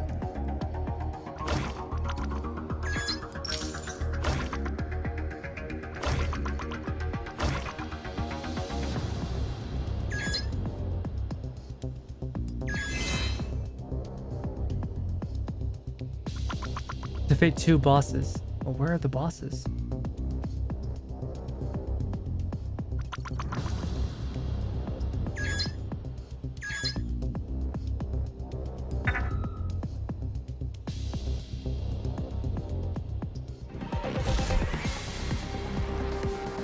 Range favored.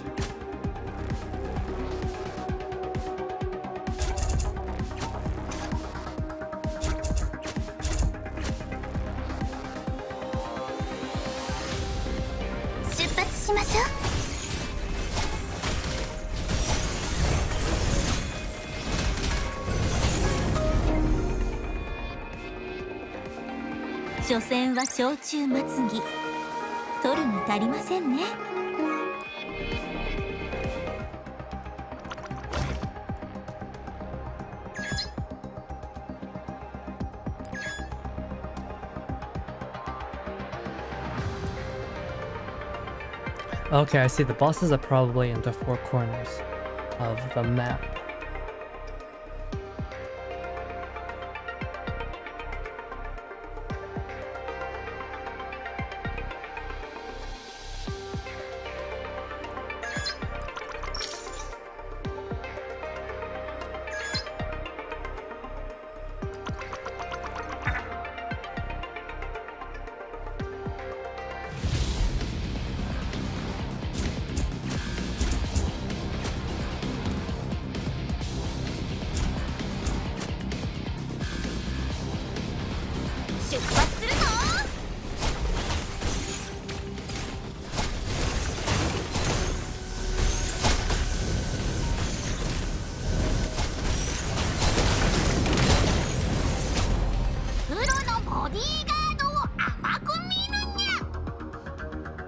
Attack speed upon complete attacking. Attack speed upon attacking. Okay. And turn. Okay, he will step on this switch.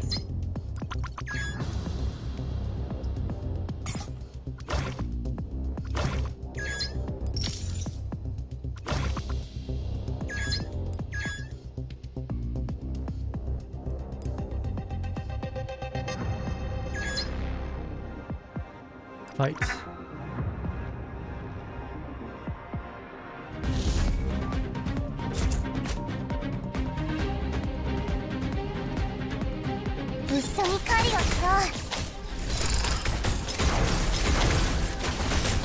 Oh shoot! They hurt. 射撃管制システムのミッター解除。ターゲットロックオフ。全滅します。Uranus's ult is just こ blasting. こにも敵がいる。本当に嫌な奴らだ。 His ult is just firing non-stop. Okay, okay. That works, I guess.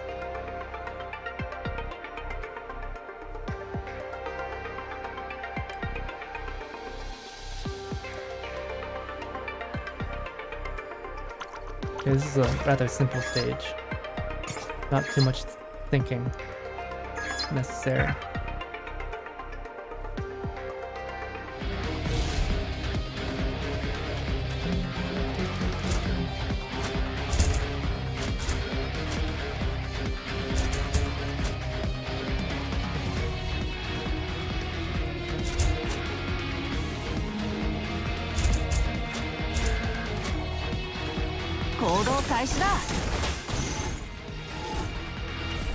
Let's see.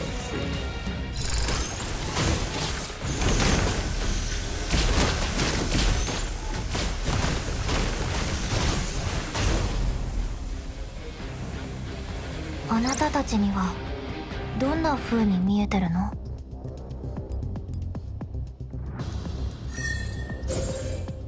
彼女があなたたちを連れて行ってくれる。だから安心して眠って。Oh. What's this? CS23. Stage 23. Wait, we're only on stage 9 right now. Why is it already going to 23? That's a little bit confusing, but I guess we can do it as well. Stage 23, traveling together. Words are not necessary for certain kinds of cooperation. That is the coordination that comes from joining forces once again.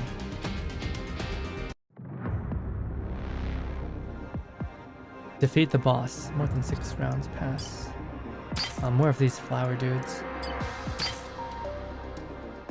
弓の準備はもう済んでるよ。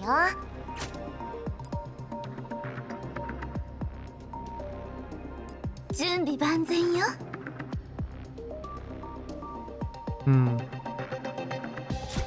Just want to see what everyone else looks like when they're team lead.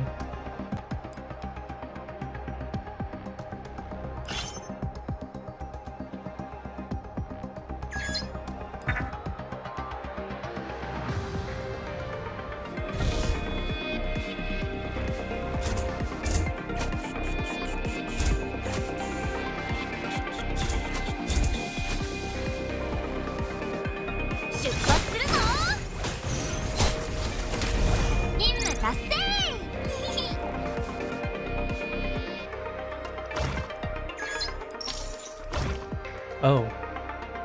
Huh. Okay, the boss is in the bottom right corner.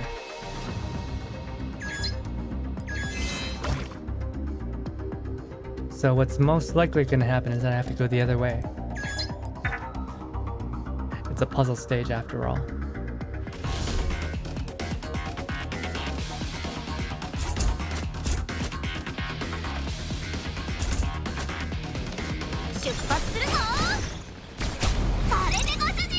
These guys are surprisingly weak.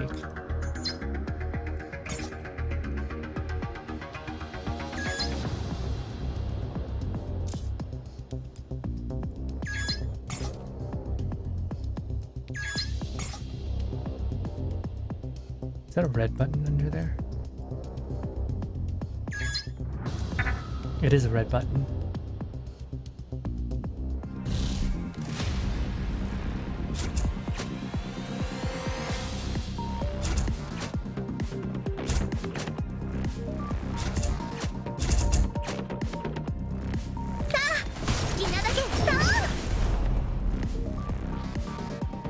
Whoa, that was instant.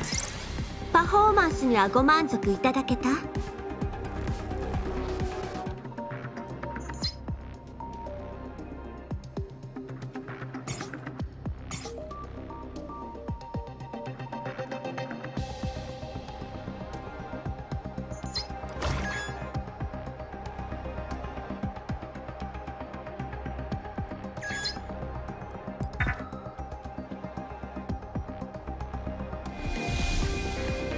勝利の法則はラッサが決める。プロのボディーガードを甘く見るにゃ。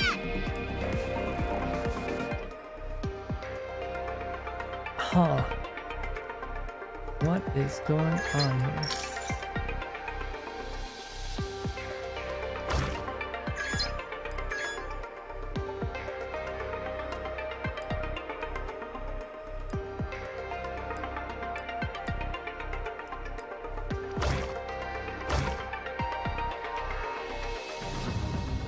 Yeah, it might be worth looking at those camera systems because we just do not know where we need to go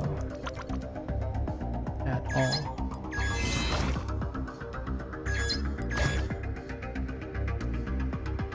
Okay, we just need to hit a blue.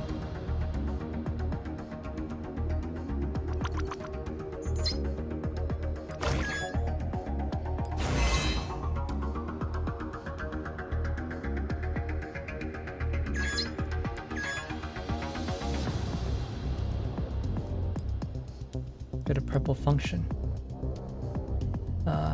Taking damage. Okay, let's take that.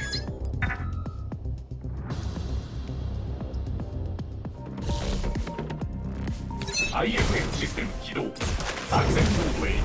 当然ね。 I feel like I want to have a team of just people who dance when they complete the mission, when they win the battle. That'd be pretty funny. Oh, it looks like we need a key from somewhere. Now, where would that key be, though? Door switch B. Door switch C. Those are not the door switches I'm looking for.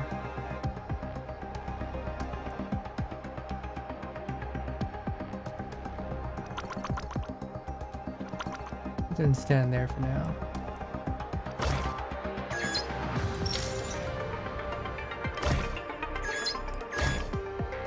Oh, what the?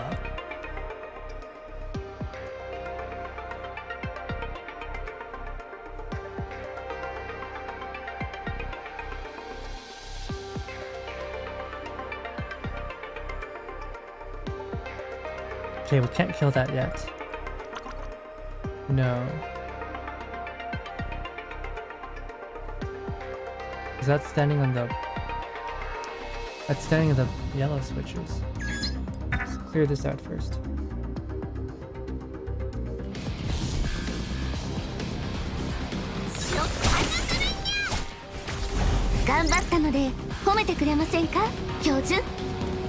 Yeah, I've never had Delacey get MVP before. Okay. Clear this out. Looks like we can't do anything with that.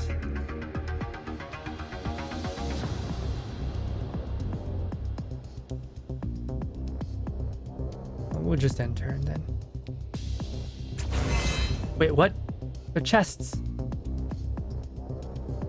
Ah, darn it.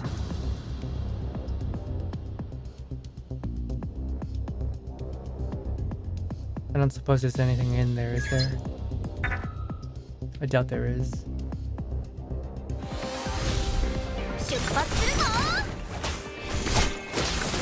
あなたたちにはどんな風に見えてるの？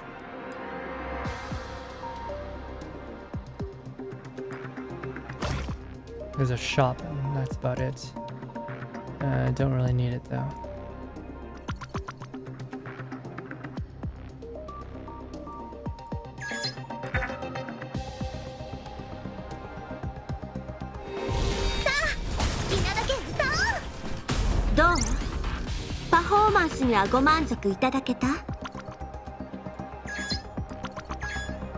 Okay, so we've opened that door,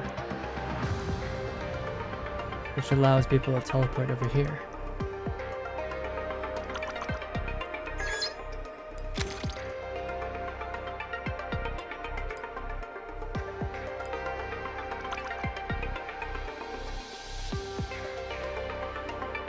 We're going to step... Yeah, step on here. to allow you to come outside. Enter.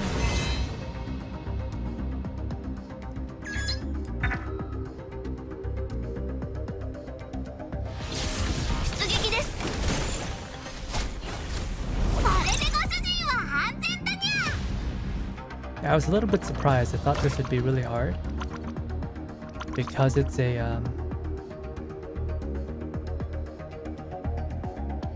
high-leveled stage, right? This is what, stage 23.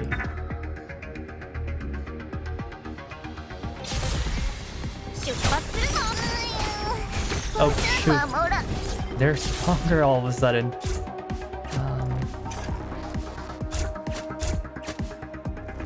All of a sudden, they're really strong.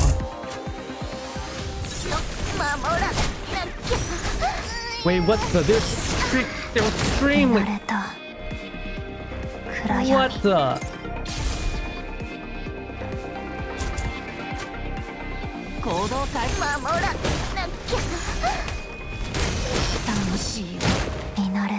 Yeah, they're just.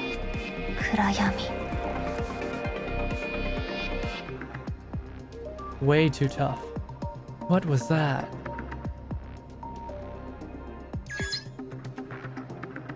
They heard you shit talking them. Oh my goodness. I regret everything.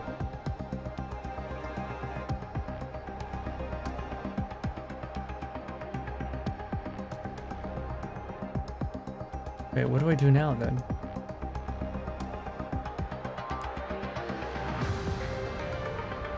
What do I do now? Oh no.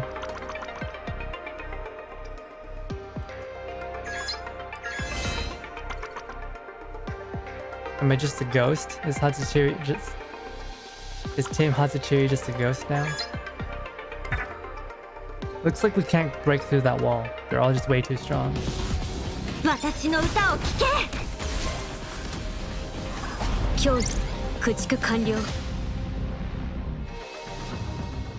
They're just way too strong. Looks like we can't open that switch.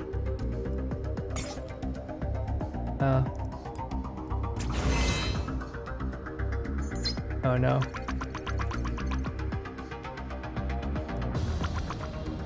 Oh no. She can't reconstitute herself. Everyone's dead. Oh wait. We can't repair them either. They're dead. Everyone's dead. Rewind. Ah. There we go. There we go. It's okay. Everything's fine. I do want to know what's in the top left corner though.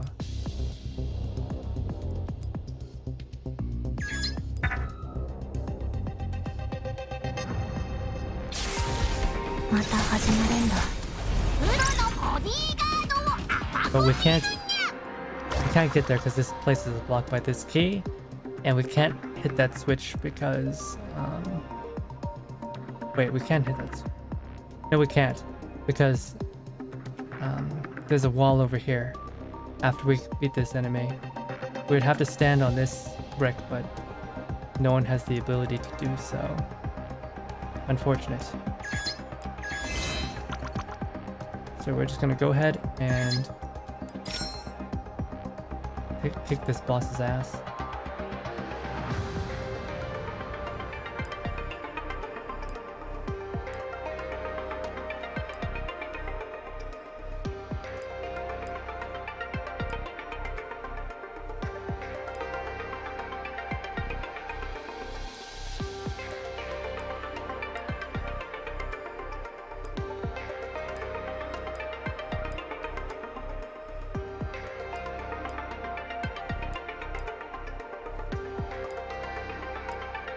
Okay, we're gonna leave.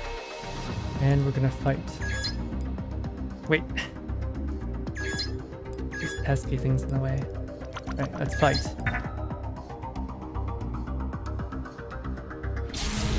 Hakuya. Hakuya.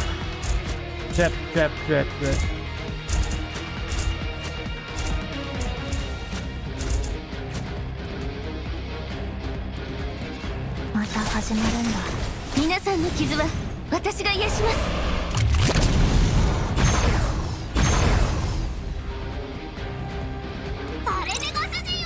Didn't even need that. Right.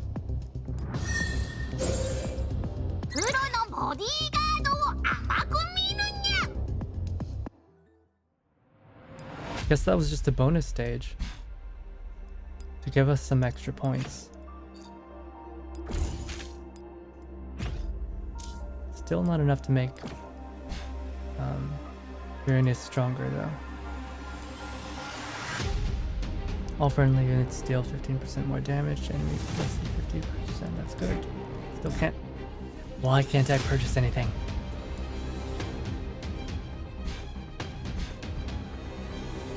Why? Why can't I purchase anything? Stage 13. I guess we're here now. Chapter 6. Part 6, Watchtower. Avoid it when you're an enemy. Run to it when you're a friend. Meanwhile, on the outskirts of the Rosum sector, in the open expanse of the Null area, Antonina types furiously on her keyboard, writing programs non-stop to delay the pursuers behind us. Are there still a lot of entropics behind us? They don't seem to have thinned out. I estimate half the entropics in the sector are following you. Did you arrange for me to follow you knowing this would happen? Hey, it's your fault for being so skilled. That the able should work harder and all that. You really are a terrible boss.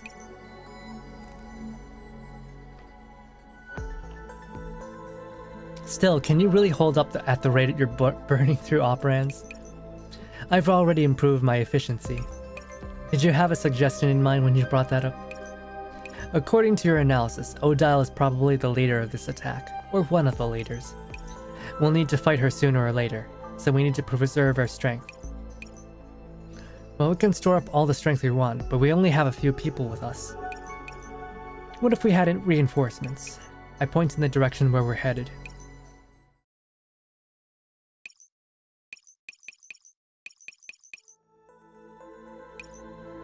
It isn't just the Rosum sector that's been attacked. Cyclops, Helios, Enigma have all been hit by the entropics. Why is it that there are no traces of entropics in the 2 o'clock direction alone? It means somebody must be there clearing them out. Who else is there who can fight the entropics besides yourselves, the Sanctifiers, or Arcadia? Arcadia? Who's Arcadia? That's why I sent part of the Vanguard team over. They'll be back soon. Antonina bites her lips, before reluctantly looking away from me and focusing on her keyboard. Professor, there's a Sanctifier watchtower up ahead. I've spotted it on the map too. There's a Sanctifier watchtower there. It was added shortly after Rosum activated its sandbox mode. Actually, I figured it out by chance just now. That attitude of yours just makes me more mad. In any case, we should be able to send signals at this distance. I'll give it a try. Better hurry. There are more and more entropics chasing us. We soon receive a reply after I send my message.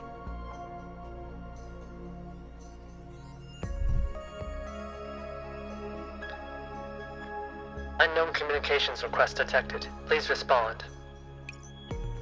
So quickly? I thought we'd have to wait several minutes to get through.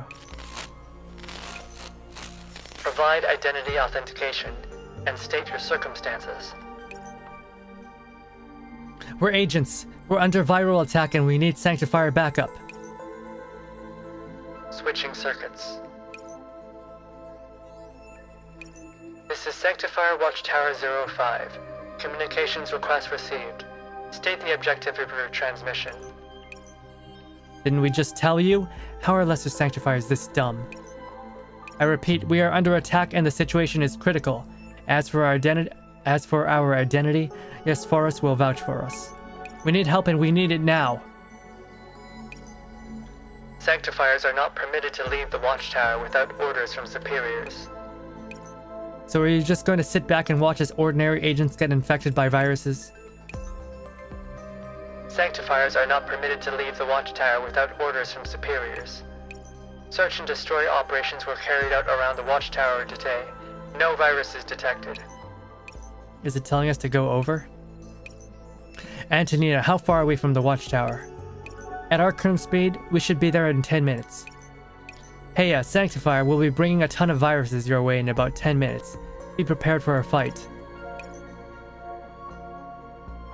Question mark. I hang up without waiting for it to reply. It's confused. Let's go before they react to it. You're pretty good at getting others to do your dirty work, Professor. Cleansing viruses is a Sanctifier's job. Plus, I'm guessing from the look on your face that you don't mind all that much either. Well, we're counting on the Sanctifiers to do it for us. Will we be safe after this? We should focus on making it to the watchtower alive first. Alright, another stage.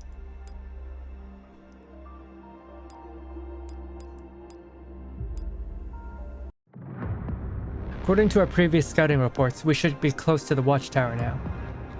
Doesn't look like there's a path up ahead, but don't worry. There are materials here we can use to build a path.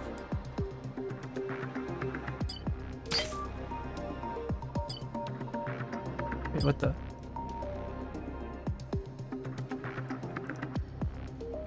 Huh? Oh, we can only deploy one team so far. That's not promising. We'll have to find a second deployment point later. Let's send Squad 1 to give it a go. Looks like there's a way to fill in the gap in the middle of the road. Oh, we're gonna push it. Right. Another tutorial. This late into the game. They're giving us another tutorial.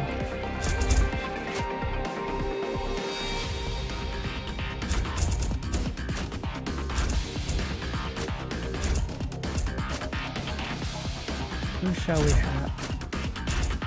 Okay, let's do this.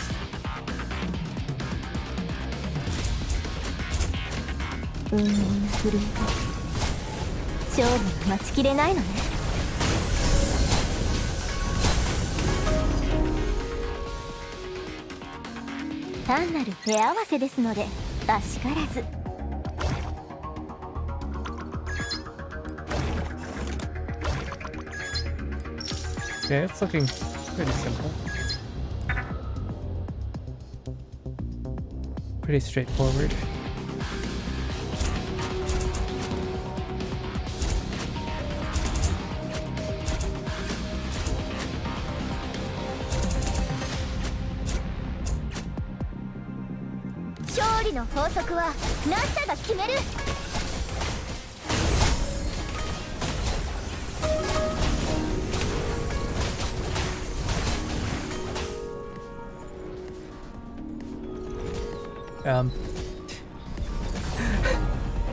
The guy was invisible, so everyone was just standing there.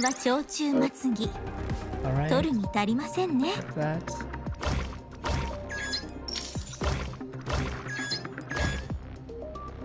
The terrain here it's really weird. It seems we can use this switch to reset the obstacle's position. Okay. Push that.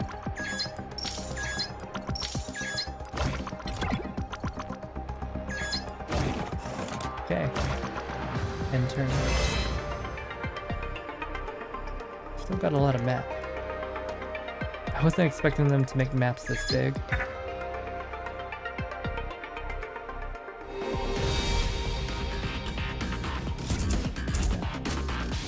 that. You stand there, you stand there. Okay, maybe you stand here instead.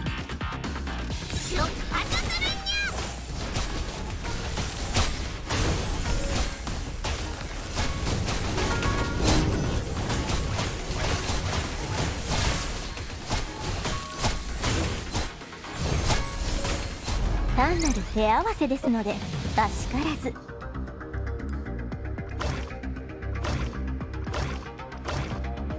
Hmm.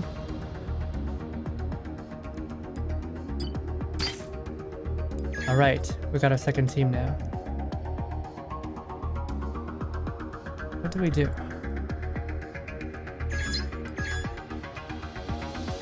We're out of thinking time. We gotta decide. Let's do that.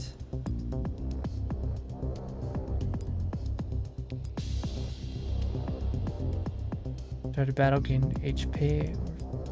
Refresh.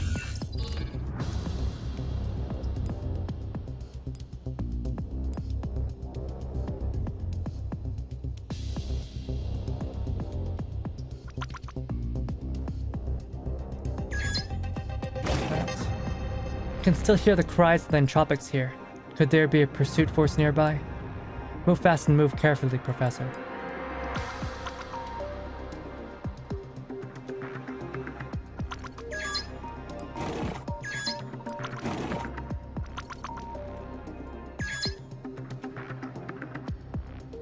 Wait, what does that even...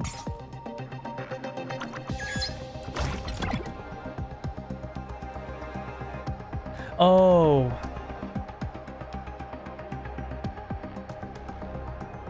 That wasn't really necessary. No, it wasn't. Oh well.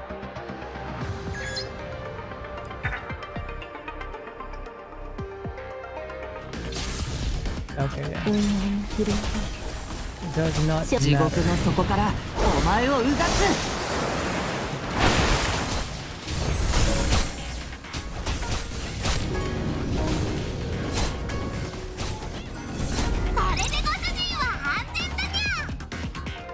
Yeah, I was a little bit confused with where they wanted me to go.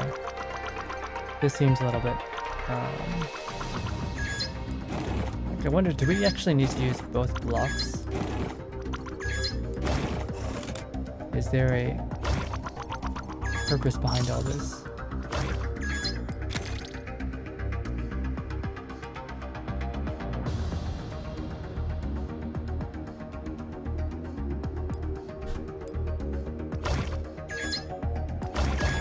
Okay, that door is unlocked.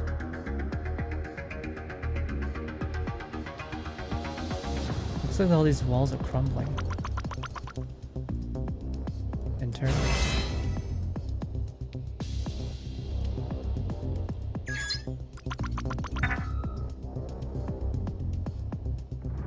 Whenever I see crumbling walls, I can only think that there's going to be an ambush. That's all I can think of.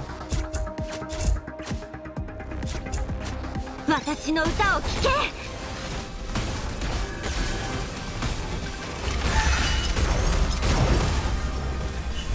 当然ね。Surprisingly, Uranus and Kukai work well together. Oh, ambush. Yeah, I knew there was going to be an ambush. 私の歌を聴け。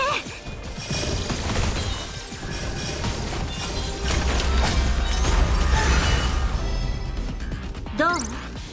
パフォーマンスにはご満足いただけた？ Really help. Fresh. At speed, I'll take it.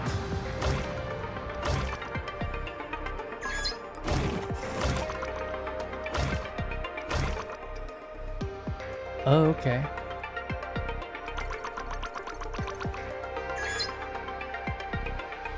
Can we beat this guy? He looks scary. He looks kind of scary. Can we beat him?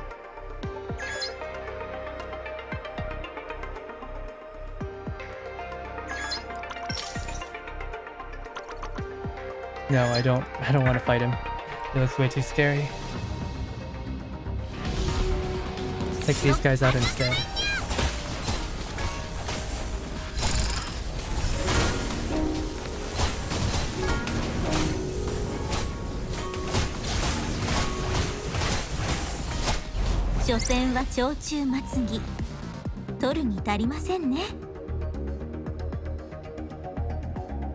For every non-neutral unit killed, gain critical rate and damage.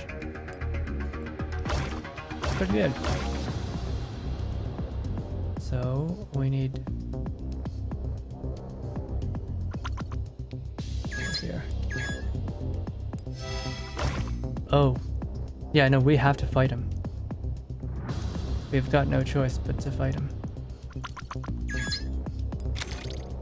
There's a good box here. A really good box here.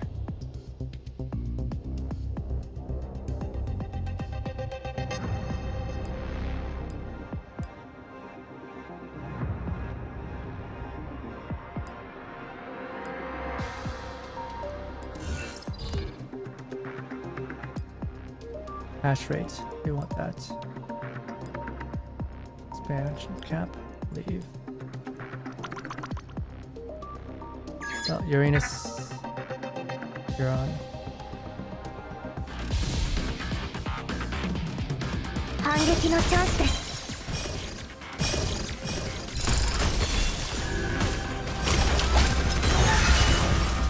当然ね。 Okay, they weren't actually that scary.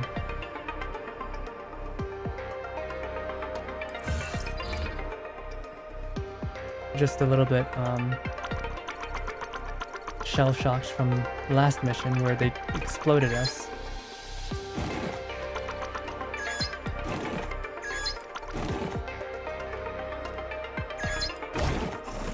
Although we encountered the occasional roaming entropic, the number of pursuers has greatly decreased. We should be safe once we enter the watchtower. Professor, let's use the telescope up ahead to scout out the final stretch.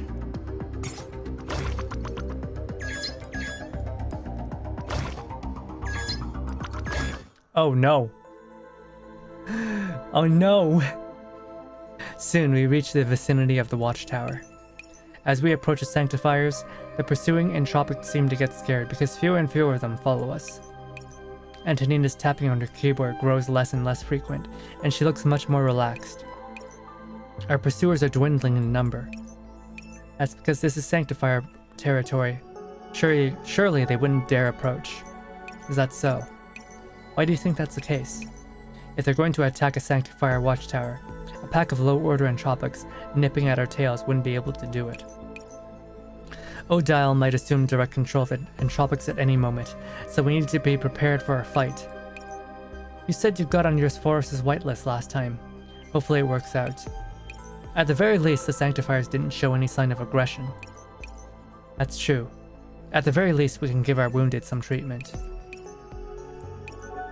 It's a signal from inside the watchtower. Put it through. This is Sanctifier Watchtower 05. It has been 10 minutes since the last communication. No large-scale viral movement has been detected. The virus might not be in time, but we'll be there right away. Do you require Watchtower gate access? Yes or no? Yes. Please open the gate for us. Understood. The request has been processed. As we've arrived in front of the watchtower during this exchange, as we approach it, the entrance gate slowly opens. Pioneer team, bringing the wounded first. Antonina and I will watch the flanks. Roger. Oh, it's pretty in here. We enter the gate and a massive imposing structure appears before us. A lesser sanctifier emerges from the shadow of the building and slowly floats toward us. Welcome to Null Area, Watchtower 05. Were you the sanctifier that contacted us just now? Affirmative. Requesting identity verification. We have authorization from Diosphorus. Just then, Antonina's equipment emerged an alert. A new communications request. Answer it. For me if it's Croc. I need to finish up over here. Antonina moves to the rear of the group before taking the call. I turn to the lesser sanctifier, but find that it is not moving. What's wrong? Access verification incomplete. Approach to confirm identity. Alright. Why are you alone? Where are the other sanctifiers? They are deeper within. Deeper within. Since when did lesser sanctifiers use such abstract expressions? Or is this an expression like the use of daemon? As I mutter to myself, oh no! Oh no! This is a trap! This isn't a sanctifier tower at all. This is probably... This is probably in tropics. They're probably already... We've probably already been infected. As I mutter to myself, I inspect the surroundings. The interior of the watchtower is quiet and clean, but there's no sign of anyone else. Hold on, everyone. Something's not quite right. Deeper within, they will arrive soon. All units, fall back now. Deeper within is here. Within the space of that silent sentence, the Sanctifier's voice shifts to that of a woman's, and its white exterior quickly deepens in color.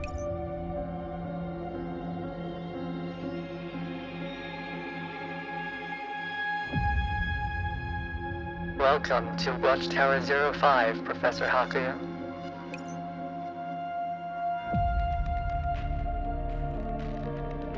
It's a voice that could not be any more familiar to me. Let's begin today's performance. Welcome to what I have prepared for you. The Enterprise Sanctifier extrudes savage tentacles towards me. I reflexively leap back, but feel a cool wind at the back of my neck. Crap, it was a feint! I hear a sharp blade cleaving through the air by an ambusher from behind that I cannot possibly avoid. And then... Professor! Uh-oh. It's her. I don't know her, but it's her. It's her. Oh shit, I'm blocking the CG. I'm blocking the CG. It's her.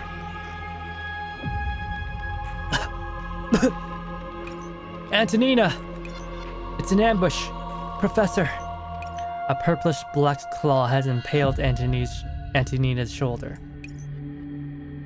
Behind Antonina's body, Odile smirks at me. Welcome to the stage I have prepared for you. Did you enjoy the welcome? Oh no. Oh no. Wait. Oh shoot, it's her. Well, that's not good. That's not good at all.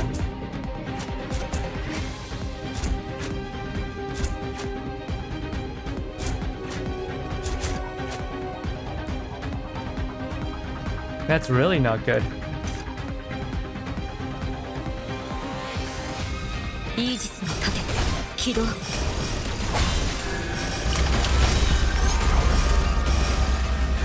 Yeah, that's really not good.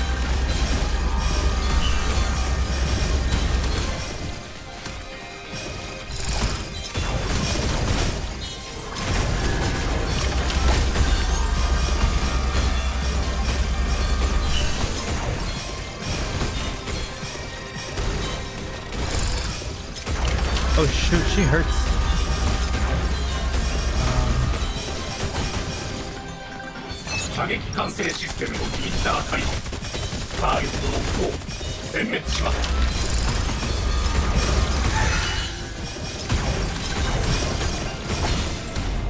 A good thing that our grenades are really taking them out. Okay, hash rate. Great. Professor, let's fall back.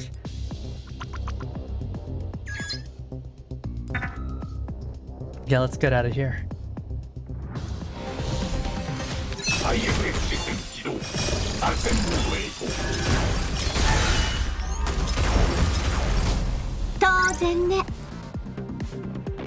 Yeah, Kukai's passive really works well with Uranus. Works really well with Uranus.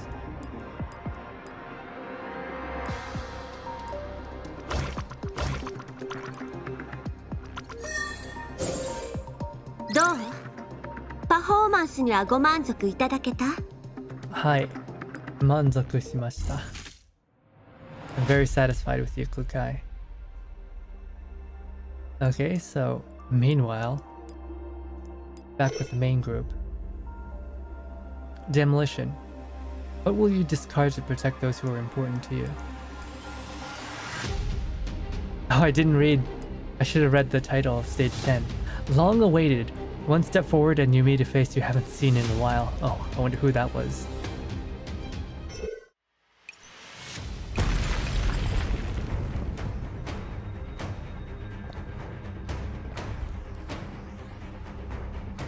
Liquid entropy has dyed the outer walls purple, and the entire building is shaking from entropic bombardment.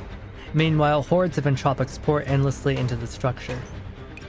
Just before the exit is completely blocked off by falling rocks, Croc pilots her damaged metal suit and clears a path. Go now! I can't hold on for long, Soul. Everyone from Rosam, this way. Vanguard team, help me hold off the incoming entropics. Don't overextend yourselves. There's a temporary shelter up ahead. I'll have the agents show you the way. You're not going with us? Most of the researchers are gone, but I didn't see Turing. I'll go look for her. She went to the second floor to decompress the operands, right? Could she be trapped on it by the falling debris? Croc, take charge of the team. I'm going back to take a look. Got it, now go! Soul runs back into the admin center without hesitation. Hannah follows close behind her, but Croc stops her. Come with me, Hannah. No! I know the layout of this place. I'll go search for Turing too. The place is a mess from all the bombardment. You should let Soul look for her. She knows the room's rough location. That's way too inefficient. What if something happens to Turing? Can you move falling debris aside? Can you fight the entropics? No, I can't, but I need to find Turing. Enough messing around. How will you find her?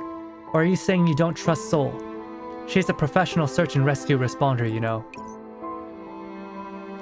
It's not that I don't trust her, but I can't. Not again. You'd only lower her work efficiency if you went in right now. Have faith in the Soul. She'll bring Turing back. She did it before, didn't she? As for you, you also have things you need to do. Help me deal with entropics and create a safe zone for them. Please, Soul. You have to rescue Turing. There's a sniffle in Hannah's voice, a stark contrast from the youthful way in which she usually speaks. She clenches her fist tightly. I'll help you compete the positions for the entropics, attacking from long range, so you can help everyone get everyone away. That's more like it. Let's go. Inside the admin center, Soul grits her teeth and shifts a chunk of fallen rock aside. She then scans her surroundings and advances warily. Damn. Well, this place is dark and there's liquid entropy everywhere. Ugh, not now. Now's not the time to be scared. Turing? Turing, where are you? Shh. With a flash of steel, the halves of the entropic creature twitch feebly on the ground before going still in a puddle of liquid entropy. You guys might be a bit threatening in hordes, but if you send your mooks at me individually, I'll cut you all to pieces. Soul steps over the bits and slowly disappearing entropic and keeps calling Turing's name. Turing! Turing, can you hear me? After cutting down several attacking entropics and turning a corner, she can hear a familiar faint voice coming from the depths of a corridor. Is that you, Miss Soul? Turing, are you alright? Soul hurries into the room. Turing is hugging a storage container curled up in a corner. I'm fine. My path was just blocked by the entropics. They couldn't find me in there. What are you doing here, Soul? I came to get you out of here. Do you still remember where the exit is? Yes, I know the quickest way out. Okay, from now on, you just stand behind me and I'll clear a path. Let's go. Turing looks curiously at Soul before pointing a direction. That way? Yeah, go straight ahead. Then turn left. There are 3 to 5 entropics at the corner, so getting past will be hard. Leave it to me. Soul charges forward, swinging her blades and cutting down all enemies in her way. Keep right at the next corner. Once you reach the corridor, the 4th door on the left leads to an emergency exit. We can escape to the 1st floor from there, but there's a chance it might be blocked by falling rocks. Relax, haven't you noticed that the sound of gunfire have stopped? Hannah and Croc must have taken out the enemy artillery. Hannah, relax, she's safe. I'll bring you to her right away. Chunks of debris litter the floor of the bombed-out admin center. Sol leads Turing in a nimble dash between the various obstacles, and they soon lose the entropics. However, the entropics that she shook off did not continue the pursuit. Instead, they all raise their heads as one, then turn around and head the other way. They're giving up already? That's not right. Judging by how they're all moving as one, could someone else be directing them? Keep going down the stairs and you'll see the exit. Sweet. Let's not worry about that for now. Getting out is more important. Sol escorts Turing to the first floor, but what greets them is a terrifying scene. A big pack of entropic is bunched up in front of the exit, and liquid entropy has soaked the entire corridor, turning the floor a deep purple. Why are there so many here? Turing, where's the nearest other exit? This way. No, it's full of entropics too. There's no way to get close. All the entropics that were supposed to be scattered throughout the building are all clustered at the exits. Did they pull back just now to block all the way out? Someone is directing them. But who could it be? Odile? She ought to be over on the prof side, right? As Sol thinks, she steadily evades the encroaching entropics. Sol, it's okay. I'm here. Since we can't fight our way out, we'll just have to wait for the Croc and the others to come get us. Is there a room around here that has sturdy doors and at least 2 exits? There is. That way. Let's go. Lead the way. In a cluster of buildings not far from the admin center. So the entropics bombarding the admin center are nearby? Yeah, be careful. These entropics have been avoiding close combat with us, while extra big entropics are shielding them. In addition, there's also entropics ambushing us from the shadows. Those would be the filth belchers and the Cedias. We met those on the way here. And then there are the gloom lurkers. Don't worry, my Aegis will draw all their fire. It seems I don't have enough Target sighted, Croc! Hang on, Direct needs some time to cool down. Leave it to me. Structural coordinate analysis complete. Begin dismantling program. As Hannah gives her command in the clear, crisp voice, the lowest floor of the building transforms into operands and vanishes. The sections covered in liquid entropy crash to the ground, and the entropics climbing on them fall off as well. Right, this is it. Pulse bombardment!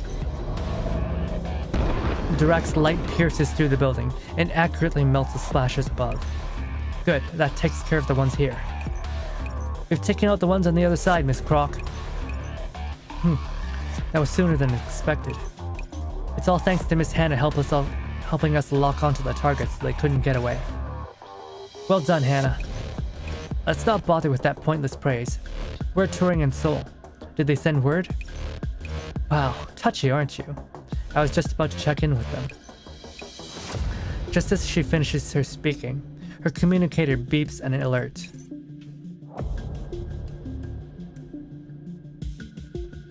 Sol? Oh, Sol. We've taken care of all the entropics here.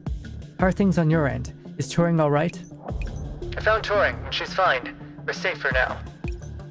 May I speak to Turing? I'm here, Hannah. Are you okay? Did the entropy immunity program activate successfully? If you've been hurt or infected... I'm fine, Hannah.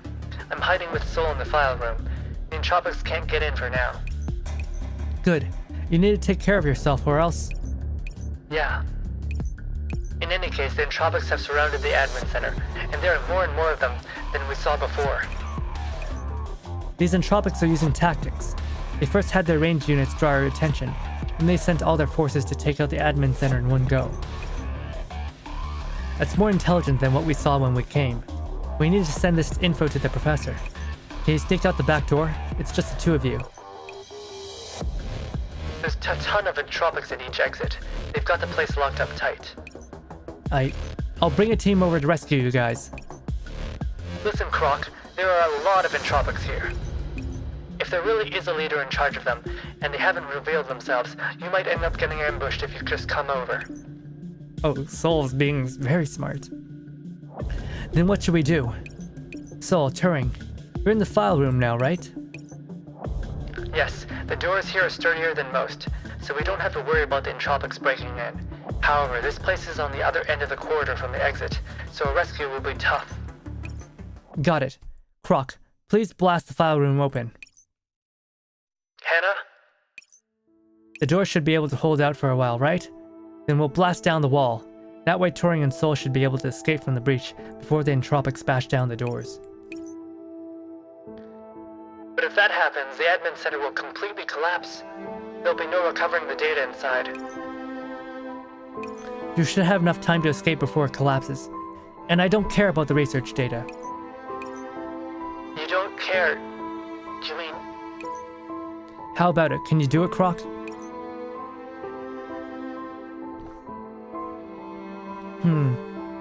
We won't be able to breach the wall if we don't use enough force. But if I use too much force, I might hurt them. I remember the position of the file room. The walls there should be quite fragile after a round of entropic bombardment. Your secondary guns should be enough to break through. That's doable.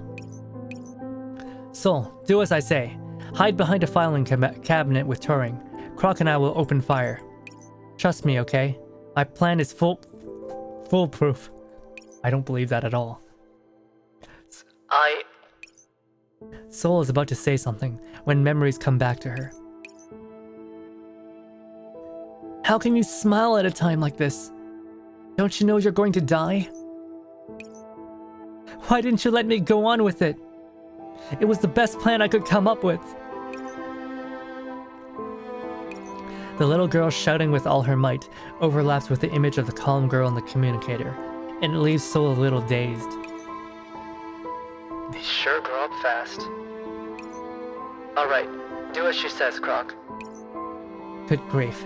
Don't dump the responsibility for all this important stuff onto me. Hannah and I will share the responsibility then. You ready?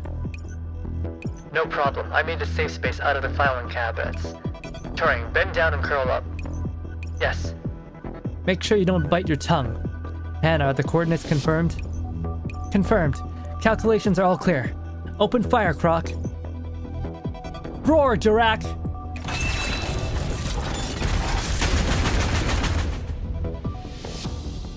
As the shell lands, the outer wall of the admin center is shredded to bits by the incredible force of the shockwave, and the entropics that can't evade them in time are squashed under the falling rubble. Now! A streak of orange flame cuts through the thick smoke, and two figures rush out of the ruins. Miss Soul is out! Cover her! Soul and Turing throw themselves to the ground, and the agents immediately help them up and away from the danger zone.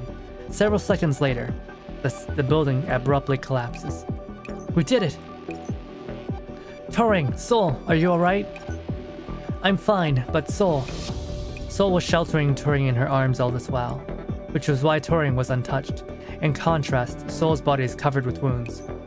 I'm fine, this is but a scratch. Thank you. Thank you so much, Soul. Let's save the sentimentality for later. We'll be in trouble if the entropics get free of the wreckage. I'll cover you with Dirac. You guys hurry up to the temporary shelter. Meanwhile, upon the rubble of the admin center, several entropics, which have not been wounded, struggle to get free of the debris, trying to move towards the fleeing agents. Stop. Suddenly, a figure appears and commands them to a halt. This was not according to the script. No matter. All units, search the rubble.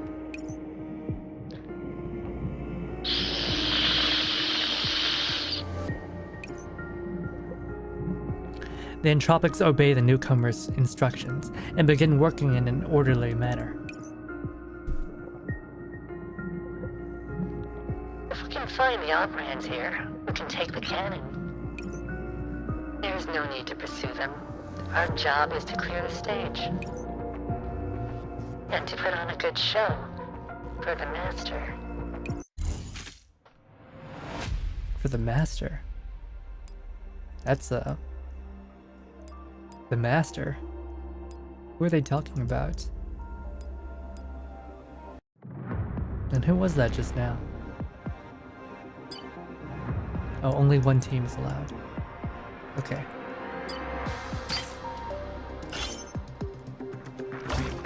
Defeat the boss.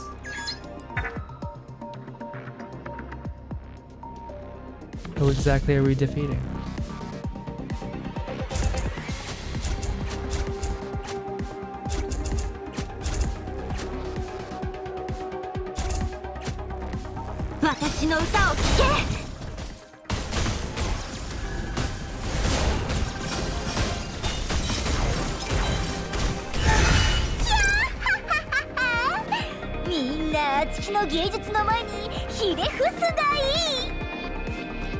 God. Puzzle's voice actor, I forgot how ham she goes.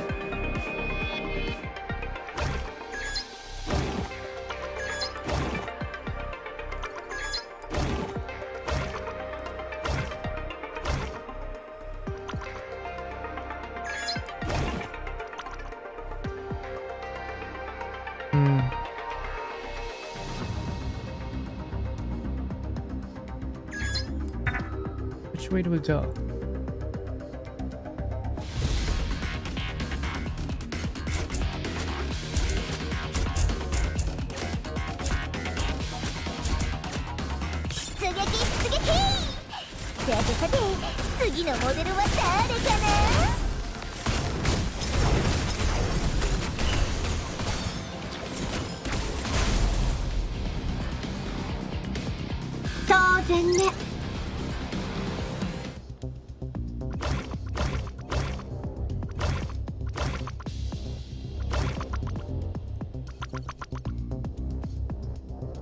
Huh. Let's get rid of this dude. Clear out the stage. See what else we can do.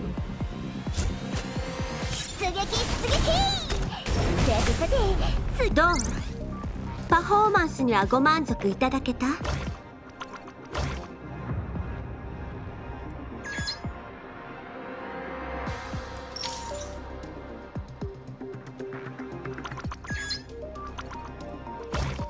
Okay, whoa.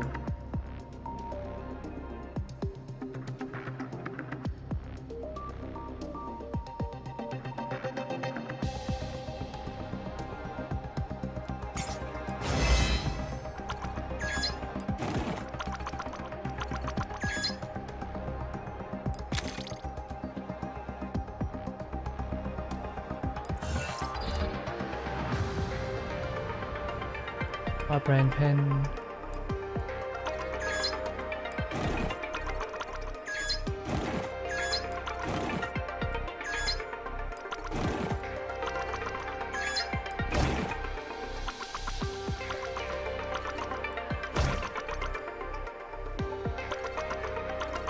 So pushing this up then.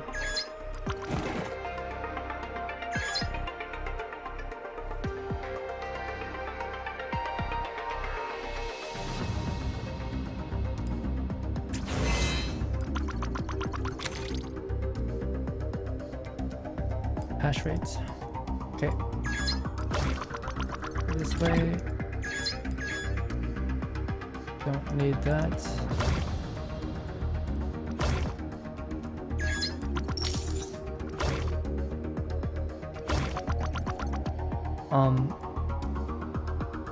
Huh. That's interesting.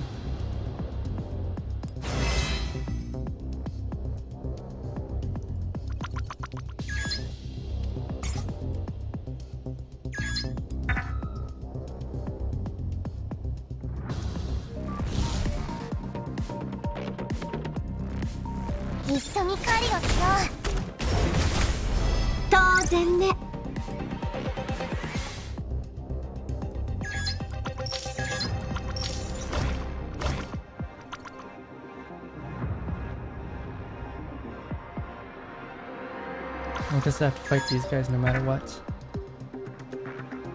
Fight them, fight them, fight them. Fortunately, they're not that scary. パフォーマンスにはご満足いただけた？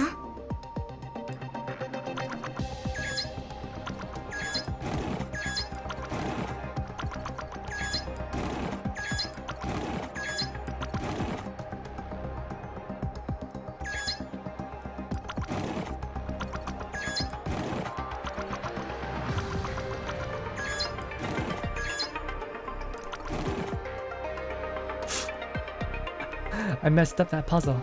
Oopsies.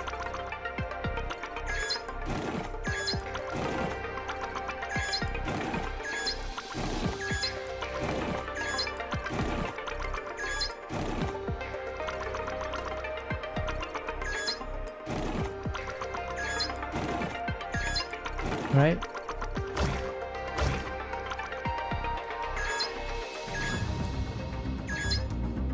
Guess we can't fight them. In which case, let's buy.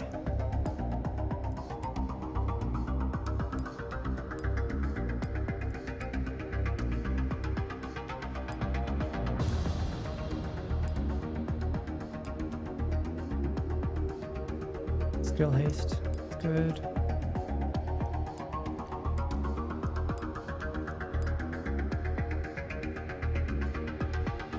Deal operand damage equal to 130% to all enemies every 5 seconds.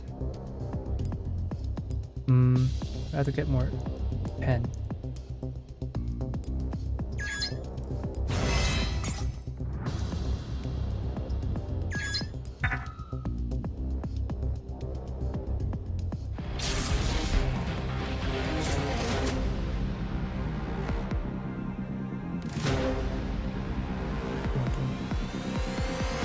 Cascade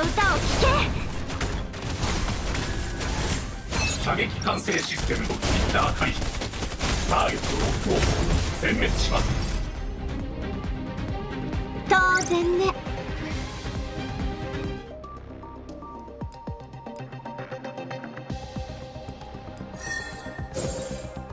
どう？パフォーマンスにはご満足いただけた？ Okay.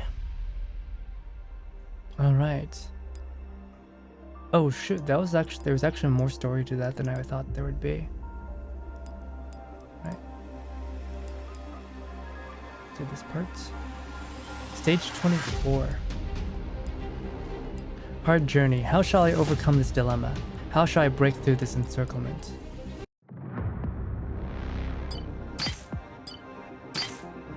Start.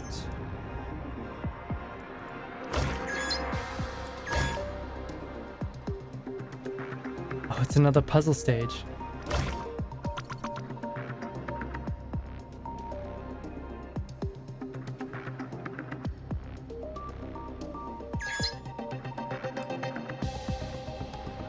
No way to move this target.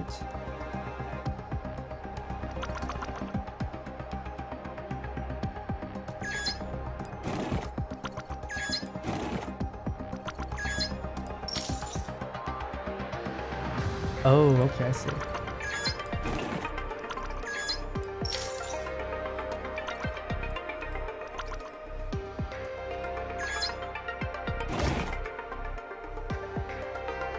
And so we have to reach the objective point. Don't know where that is though.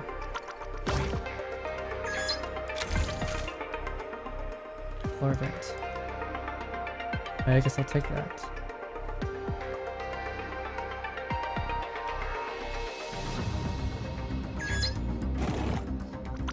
Let's get this out of the way.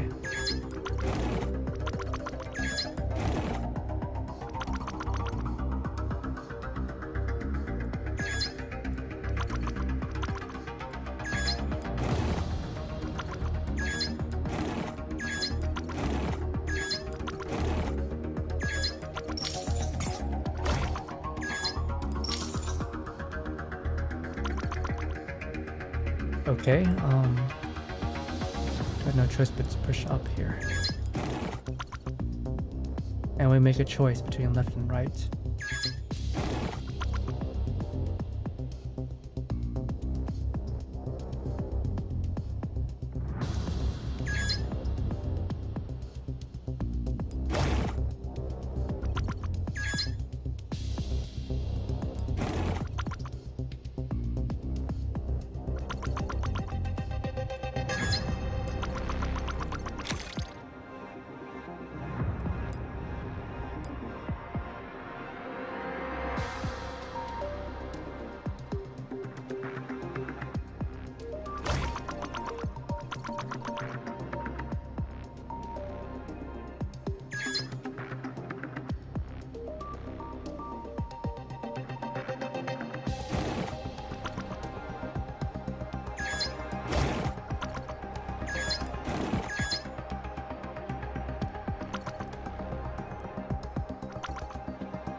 Oh shoot, we only have 2 turns.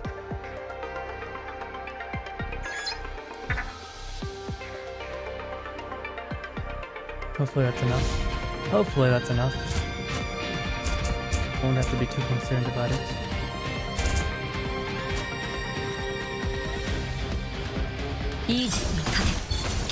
Oh yeah, we're fine.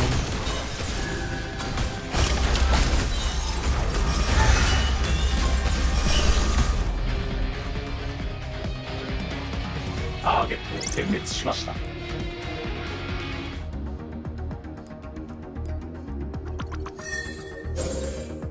戦闘終了。69 fragments.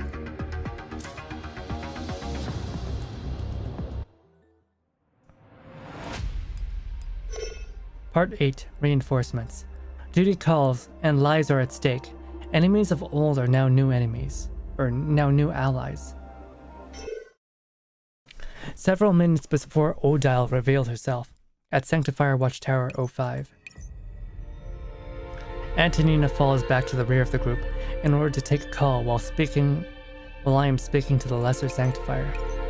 Hello, this is Antonina. We are the former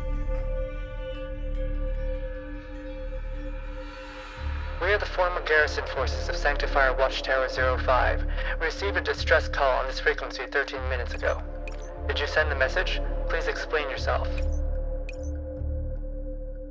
What did you say just now? The former garrison forces of Sanctifier Watchtower 5. Sanctifier Watchtower 05 was overrun by entropic virus units several hours ago. I retreated with my subordinates and requested reinforcements from the first tower. We are currently on our way back. After sending the comms request, we soon receive a reply. Oh no. Are they the real deal? Then the ones who led us here. Hello? Agent in distress. Please describe the situation. Oh no, I was careless! Antonina whirls around, and at the same time, she sees black wings diving down. Her body moves before her thoughts can catch up. Stab. Antonina! It's an ambush, Professor.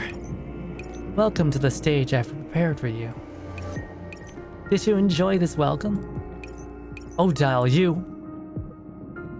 My, the hero expected to be the subject of a sneak attack, but it was the magician to the side who suffered from it instead. What an unexpected turn of events, is it not? Don't you find it surprising? I do not answer. Instead, I fire off an operant attack. There shouldn't be a way for her to dodge at such close range. But instead, Odile loosens her claw's hold. Target locked. Still trying to hack my neurocloud under circumstances? I must say, your willpower is truly admirable. But still, it is a plot point that falls within the considerations of the script. Odile swipes away Antonina's grip on her, and she uses the momentum to gently land near me. I immediately go to catch Antonina, and issue an order to the agents behind me. Fire! Roger! The agent fighters attack Odile, and I withdraw outside the building with a now unconscious Antonina. A good decision, but everything you have done since choosing to enter the watchtower is nothing more than a branch off of a bad choice. Odile flaps her wings as she soars through the air. Entropics emerge from behind the structure and close in on us. Professor, we're running low on ammo! Save 2 mags. We're repositioning on to another part of the watchtower. I take Antonina's terminal from her and check the map she was consulting just now. After matching the entropics' movements to the positions on the map, computing where it'll be next isn't difficult. There should be about 5 entropic packs near Gate 01. 3 at the foot of the watchtower, 5 more in the barracks. The Area C entrance is blocked by 6 entropic packs, while Entrance B entrance. Area B entrance only has 1 pack, and the armory is in Area B. Everyone head towards Area B. Rearm if we find any supplies, then immediately circle around to Area A. Don't stay in the same place for too long. Buy as much time as possible. We barely managed to escape to Area B, where we quickly grabbed some ammo before leaving and playing a game of hide-and-seek inside the white-collared building. Professor, our casualties have exceeded 40%. Please prepare an appropriate contingency plan, Professor. We might not be able to stay with you much longer. I look around. There aren't many agent fighters still following me. I'm sorry. We'll definitely make it through this battle. Sacrifice is part of this flight. We'll obey any orders you give till the very end. Please don't blame yourself. There will be a new maid to accompany you afterward. No! No! Nameless agent fighter. No, I don't want you to be reset. Thank you. Just as I finish, a dark shadow appears in the air, as planned. 2 agents immediately fire, but she knocks them down with a dive. Oh my, Professor, are you sad? You're grieving over a Mook's exit? Even if the audience won't remember them? Of course, of course. This is part of the building. This is part of the building of building the hero's character. To write the saga of your growth in blood and sacrifice. How pointless and beautiful it is! And I shall bear witness to this saga. In order to sing it to my master, I shall play the cruel executioner who will lower the curtain on you. What exactly are you up to? What reason would I need? The master bade me to set out, and so I did. And now we meet again, by the design of my master. Is it not a fated encounter? I have no quarrel with you. Can you truly say there is anybody in Magracy with no quarrel against us? You and that green-haired little muppet of yours have been studying how to deal with us, haven't you? Look at these agents. Even when we slice them open and pour liquid entropy into their wounds, they do not instantly become one of us. The Master is truly delighted, your leadership and her technology. If you were to become part of us, then these exquisite qualities would become part of our collection. Odile approaches us, and behind her, more and more entropics boil out of the shadows. I advise you not to come any closer. Such feeble threats ill-suit you, Professor. Go on, put more force into it. I warn you for the last time. Stay back. Surely running around and hiding in the watchtower is only delaying the inevitable, is it not? Before she can finish, the crisp sound of gunshots erupt from behind me.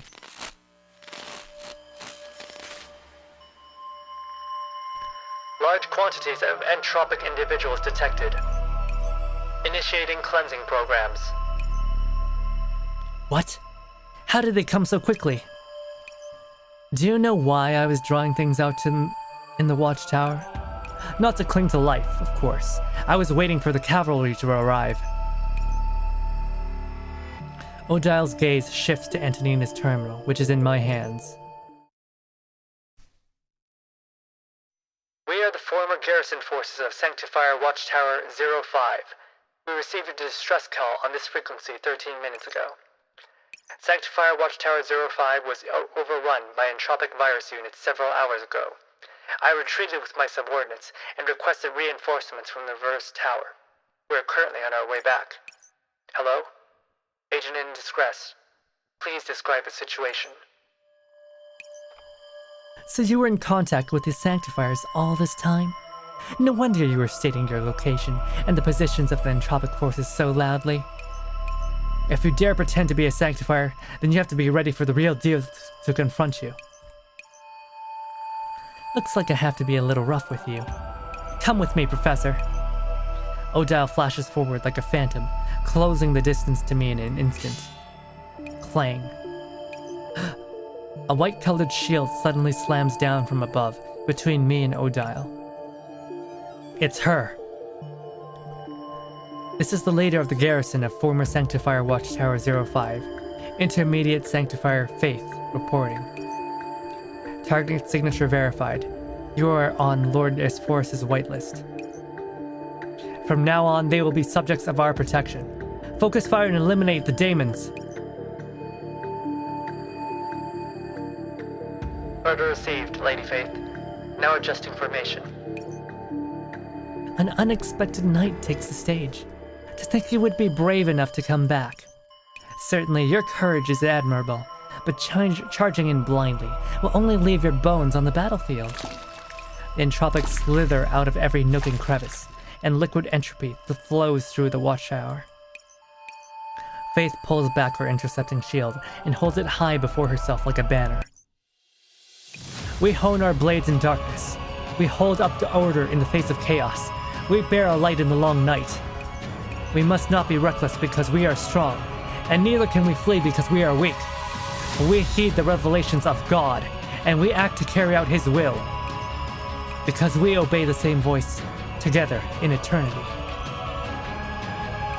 The white shield cleaves apart the monsters before it, and the knight leads her forces in a charge.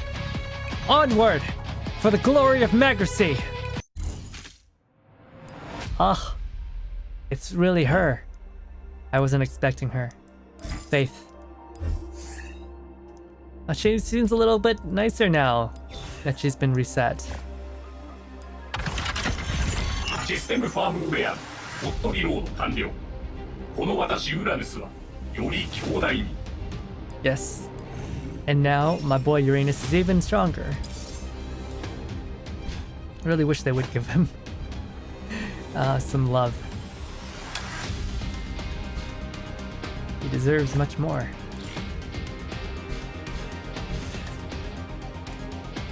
Let's see, do we have any? We do have some stuff.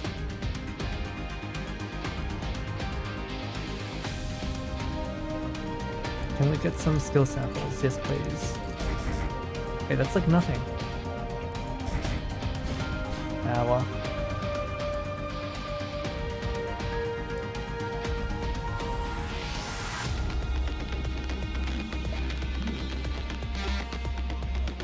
Action permits expended, development points can get 2.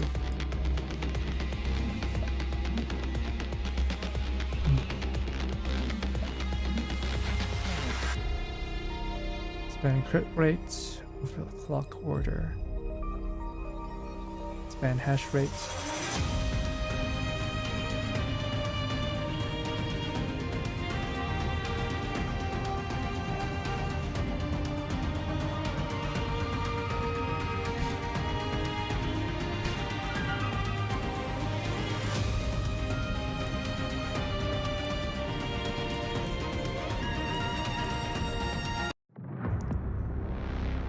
Okay, so we deploy 2 teams and we have to kill Odile once again. Alright.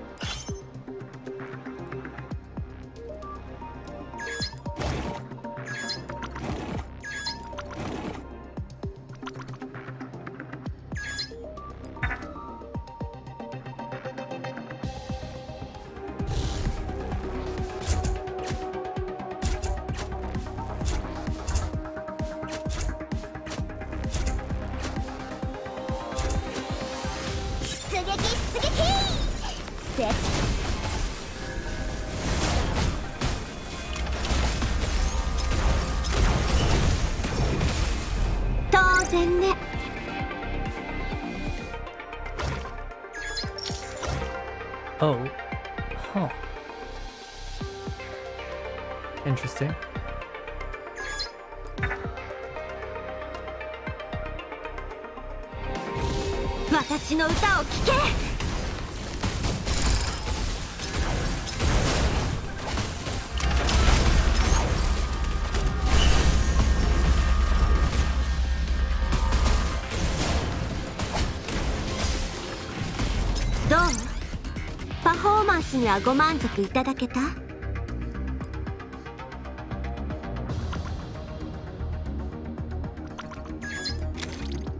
Open this chest. These. Don't want those. This isn't great either, but I'll take it.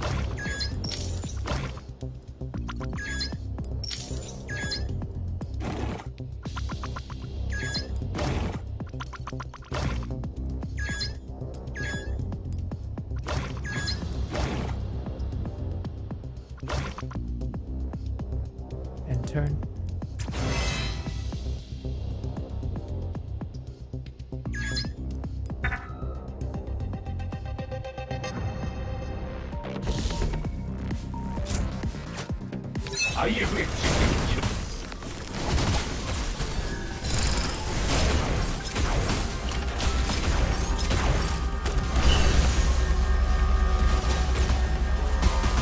あつきの彫刻刀は何だって作り変えちゃうのさ。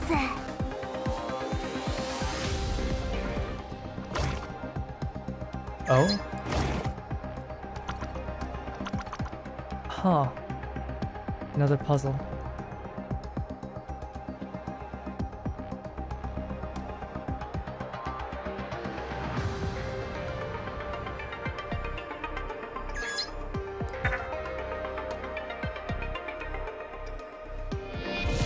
IFX システ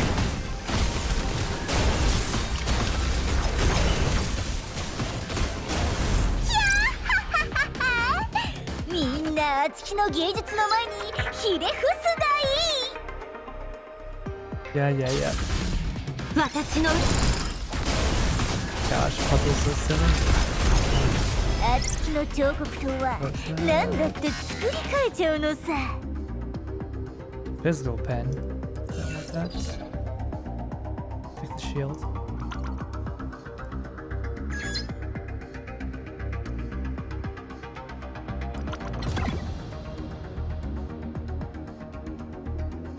With that closed.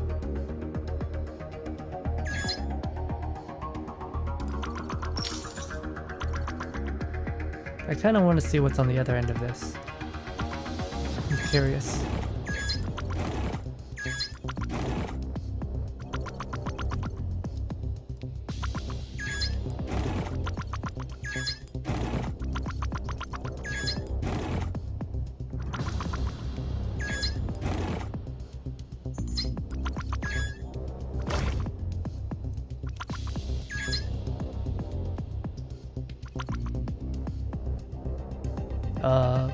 Hmm.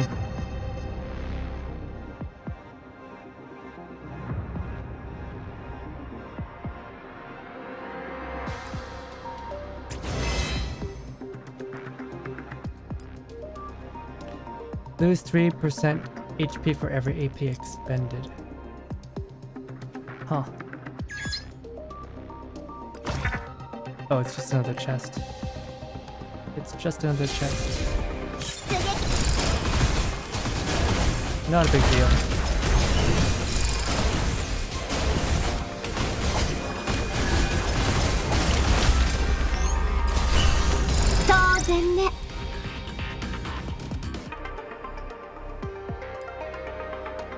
Yeah, I thought it'd be something more substantial than that.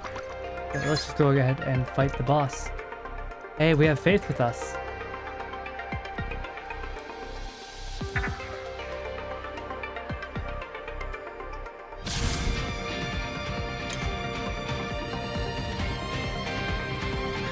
Yeah, it looks like they didn't update her 3D model, just her 2D avatar.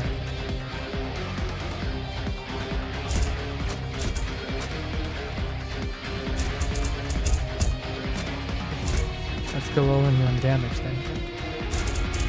No need for a tank. Let's just fight her. 一緒に狩りをしよう。 She's not taking any damage. That's fine. 今度こそ絶対に。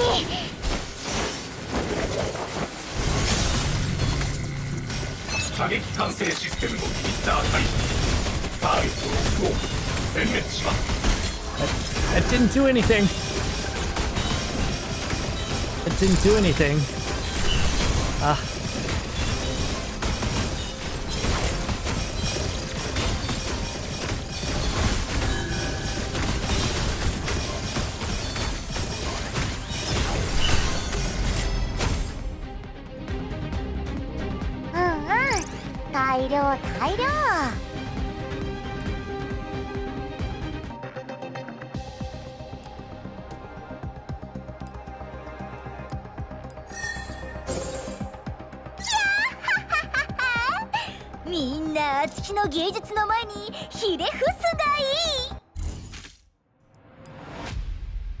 Okay, 2 more chapters.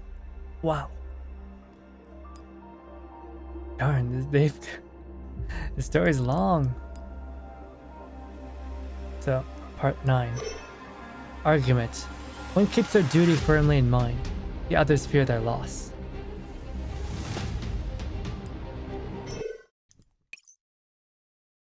At the Rosum sector, inside the temporary shelter near the admin center. Miss Soul, the Entropics aren't pursuing us for now. There's some scattered Entropics outside the shelter, but they haven't spotted us yet. Good, I'll let you take care of the Entropics. I'll make sure you don't reveal the shelter's location. Everyone else stay alert. Roger. We'll be starting up the big cannon next, right? We'll move out once we take care of the Entropics outside. Hang on, Soul. We still need to take care of the matter of operands before that. What about the operands? We brought them and Turing decompressed them. But the decompressed operands are still in the admin center, Soul. They're probably buried under rubble now. Oh yeah! Why didn't you say so earlier, Croc? Well, we had the choice of... We had to save the two of you, so there was no choice. I'm sorry, everyone. I gave the order to destroy the admin center. Well, what's done is done. We'll just have to think of another way. Don't worry, everyone. The operands were with me this entire time. I guess that's what's around her neck. Everyone's gaze turns to Turing as she takes out their storage device. So you packed it all up? Well done, Turing. Man, that scared the crap out of me. Still, that's good. You're pretty reliable. Unlike Soul and Croc, Hannah has an ugly look on her face. Turing puts the storage device back on her outfit and begins her explanation. I estimated that there was a 97% chance the admin center would be lost before we could activate the railgun. Therefore, I decided it would work best to interrupt the decompression work and return it to its compression canister. So that was why you didn't withdraw. Yes, I went back to the room, stopped the operand decompression, and retrieved the storage device. That's awesome, Turing, but that's also really dangerous. You need to tell us when you do stuff like that. It was my mission, so... So you went off on your own? Just like that? Hannah's sudden shout startles everyone. My actions were a judgment call based on my priorities. I did not exceed my scope of allowable decisions. And your actions put yourself and Soul in danger. Do you understand that? Hannah, you don't need to say that. I'm fine. Okay, maybe I did get scratched up a bit. Don't glare at me, I know. Hannah stares Soul down, then pivots one heel and takes a step towards Turing, who's clearly worried and uneasy about all this. Turing, if Soul hadn't risked herself to save you, you and the operands would have been drowned in a sea of entropics by now. But that was my responsibility. If I hadn't done so back then, the mission would have failed. I do not understand your reaction, Hannah. Did you think to inform me when you decided to stay behind of your own accord? Did you consider how others felt about this? Did you think you could protect the operands just by staying behind? If Soul hadn't gone to your rescue, were you planning to bury yourself there with the operands? Hannah, that's too much. I volunteered to go in there and save her. Also, the operands were saved thanks to Turing, right? What if something had gone wrong? Honestly, I do not understand. Turing raises her voice, which lacks any emotional inflection. This was the conclusion I reached after calculated considerations. Given the circumstances, I could have preserved the operands with just a few minutes of work. Even if Miss Soul had not come to rescue me, I was prepared to break through the encirclement, even if it meant being reset. All of Rosum Sector would have been saved. It was the optimal outcome. But I do not understand. How is this wrong, Administrator Hannah? Upon hearing her address her with those words, Hannah looks incredulously at Turing. Meanwhile, Turing frowns and returns her gaze, unwilling to give ground. Oh no, this is... It's a spat between a mother and child. Turing, calling her that is going to... What do you mean? Soul is unable to speak and frantically flails her hands. Turing watches her in confusion before shifting her gaze back to Hannah. Being reset? It means you'll die, you know. We are agents. Resets are part of our design. I do not know why you're trying to avoid that word. To me, that is simply one of the prices I can pay for the Rosum sector. We must protect this place at all costs, and the importance of the administrator is second only to this sector. If there is a next time, I would still carry out my plan before consulting you. Hannah takes a step forward to retort, but Turing's familiar, steady gaze keeps her from saying a thing. I'll think of a way. I love you, Hannah, and I love T1641 too. You are my creations, and I promise that if you really run into danger, I will stand between it and you.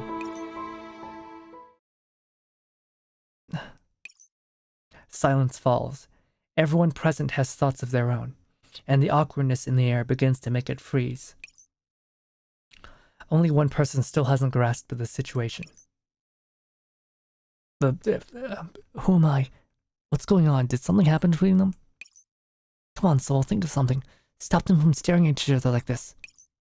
In any case, ladies, perhaps we should resume the original plan. Fortunately, the operands are still around, so we still have the upper hand. Let's blow up those entropics before they come gunning for us. Understood. We don't have time to argue now. It was my fault for being too rash. I apologize. It's no biggie. We were planning to take out the entropics outside first, before making a move anyway. So it's not like we were delayed. In any case, let's hurry and come up with a plan. Since the control system was destroyed along the admin center, all we can do now is head to the cannon platform and manually control the railgun.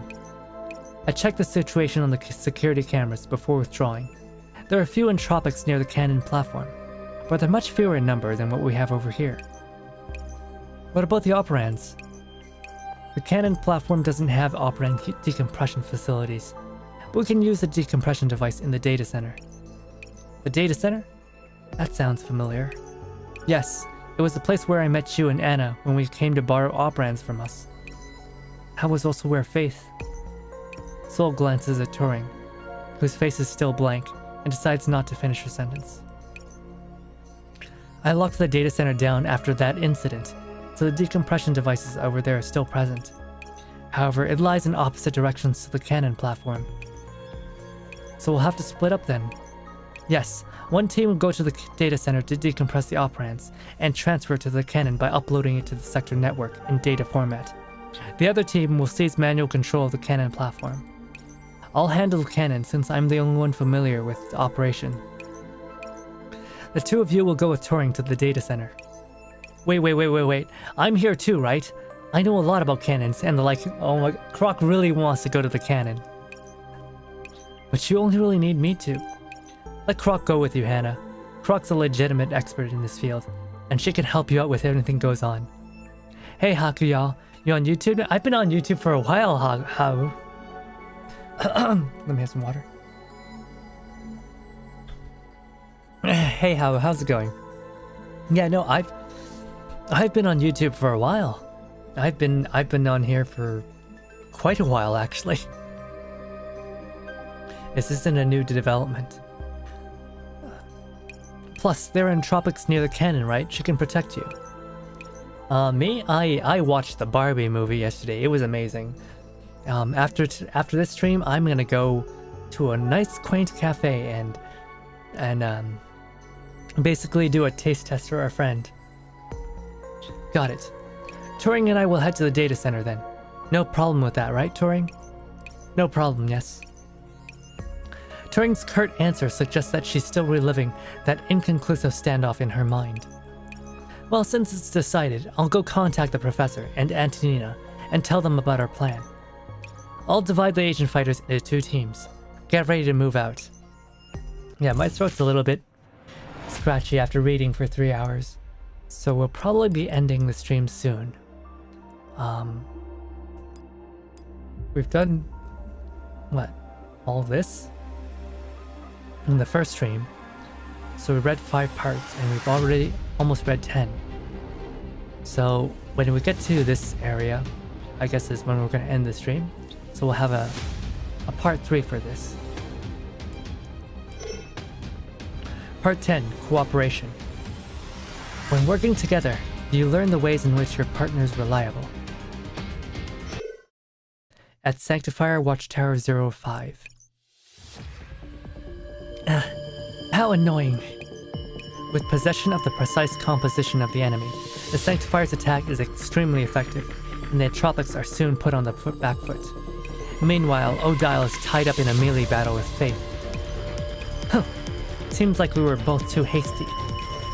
An inconclusive battle, a stagnant plot, are both stale fare. The Master will not enjoy it. That being the case, I'd rather clear the schedule and leave an appropriate blank. Trying to run? I prefer the term intermission, Miss Knight, with the annoying personality. Odile throws a flying kick at Faith, which she blocks with her great shield.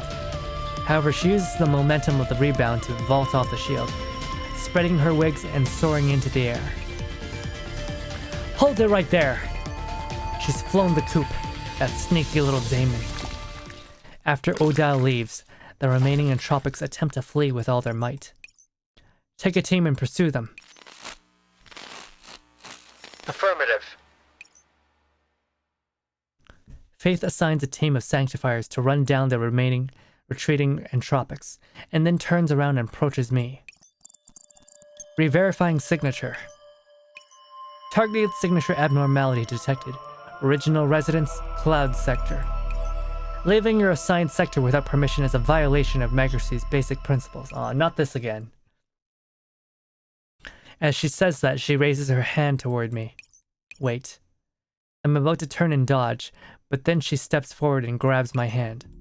However, Lord Diasforus has specially added you to the whitelist. I will fulfill my duty as a Sanctifier and protect all agents within the waitlist. Oh, okay. Welcome to Watchtower 05, Professor Hakuya. Phew, that's a relief. Thank you for helping us fight off the Entropics. We have wounded here. Can you provide healing for them? That will not be a problem. The Watchtower has ample medical facilities and personnel. Please follow me. As per your request, I have prioritized the recovery of this injured agent from the Cloud Sector. Sorry to bother you. Faith lays Antonina on the sickbed. A refactor immediately moves up and works on Antonina. Recovery is in process. Subject operation status is stable. No active entropy virus was detected. Conclusion. The subject only needs to cancel their standby mode at their discretion. The healing program is running. There are no major issues with her other than some limited external injuries. Thank you very much, Faith. Just doing my job. I have arranged for refactors to diagnose the other agents you brought along. Although, and I say this with all due respect, the signatures all seem somewhat displaced. While I have no intention of doubting Lord Diasforus' judgment, are you sure they are not irregular agents? Oh god. Yes. We are a secret unit reporting directly to Morningstar. Naturally, we have permission to move around freely. Are you questioning his judgment? I would not dare. I understand now. It seems Lord Diasforus only appeared to abandon the Rosum sector. In truth, he had already dispatched people to aid it in secret. Yeah. That's exactly what happened, yeah. Faith looks relieved. Perhaps my dereliction of duty is not yet irrecoverable. You failed to carry out your obligations? Yes, I once failed to carry out my duties, which resulted in me being defeated by irregular agents and reset. Ah, yeah! Funny thing about that, really. Such a thing is not uncommon for intermediate sanctifiers, but after I awoke in the Pantheon, I found myself forbidden from entering the Rosum sector. This was not in keeping with my program settings. I was originally supposed to protect the safety of the Rosum sector, but the agents there did not welcome me. This resulted in a logical disconnect on my part, and almost reached the extent of cognitive malfunction. She almost had a nervous breakdown. She almost had a mental breakdown because we completely broke her programming. Yeah, I'm really sorry about that. But you seem like you're doing pretty good for yourself now, yeah.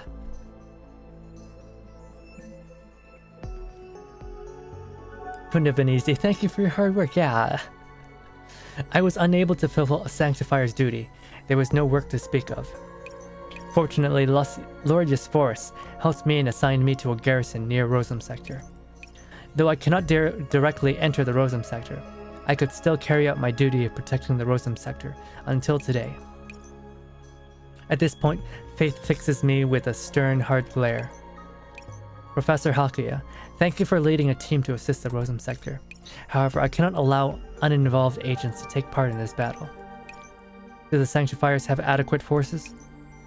The command I received was to protect you, but the command did not indicate that I should let you help us.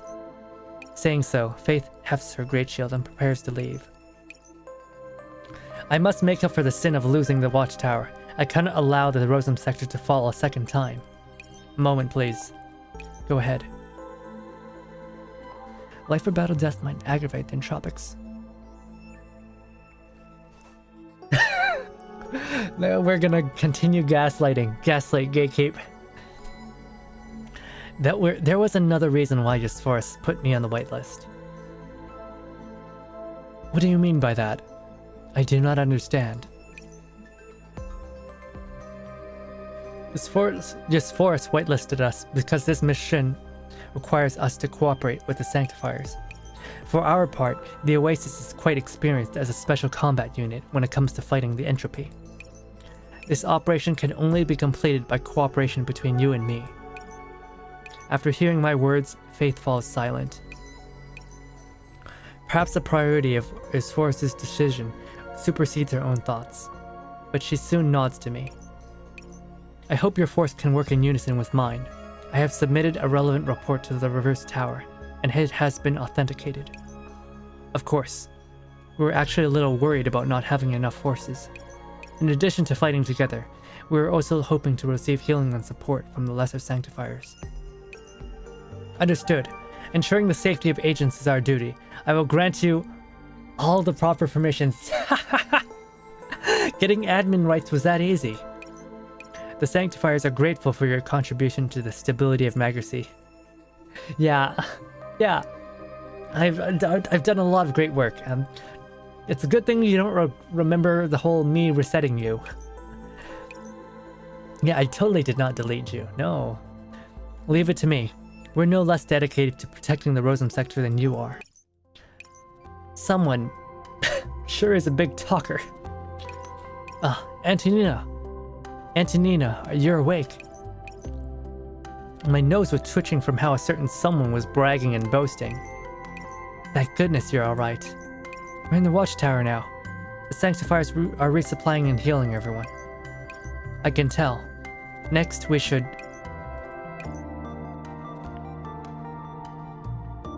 Subject recovery is incomplete. Excessive movement is not advised. You aren't fully healed yet. You should lie down.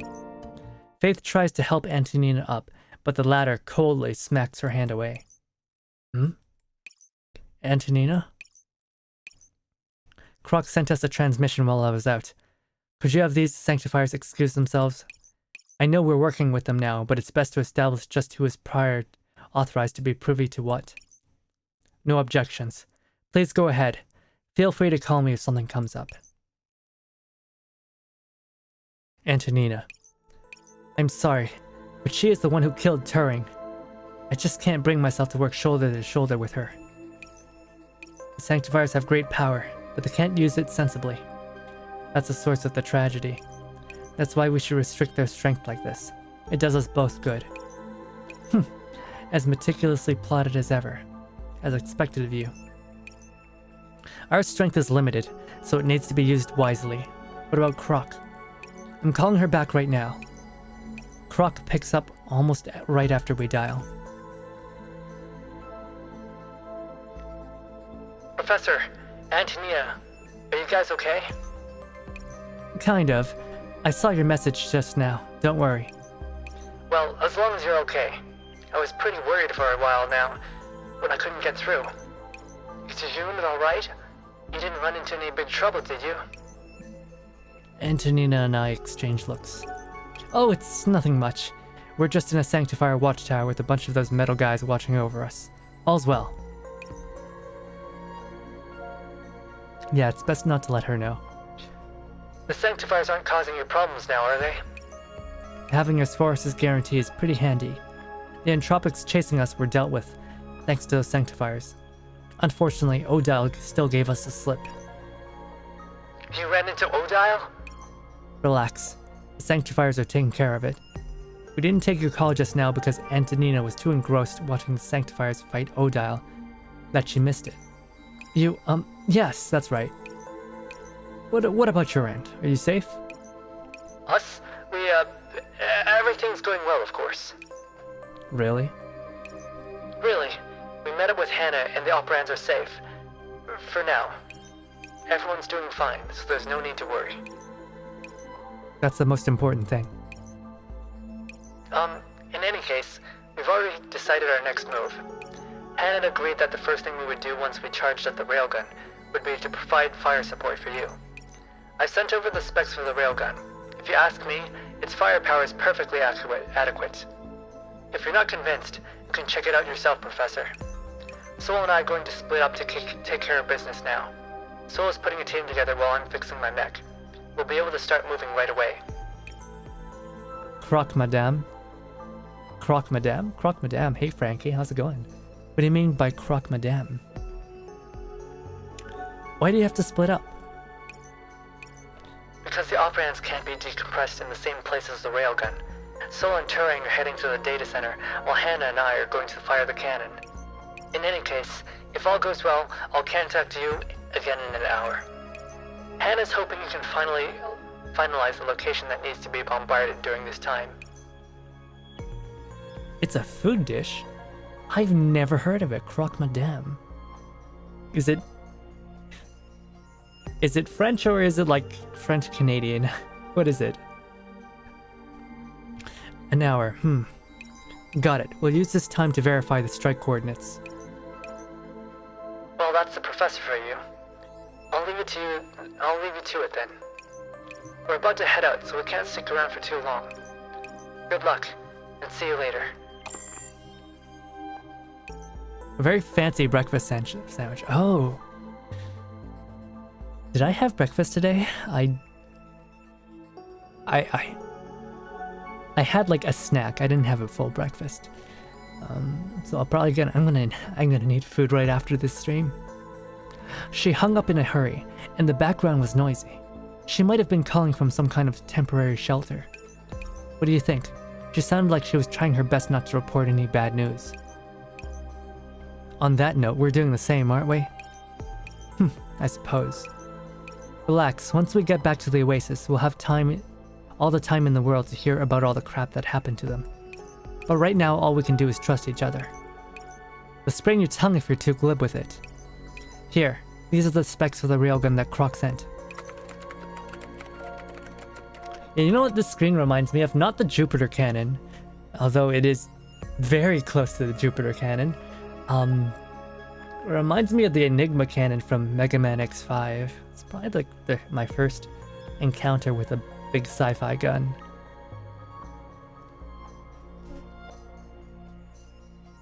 Croque Monsieur is similar, yes, but with a meat. It's just a very fancy French toast from France. Oh, okay.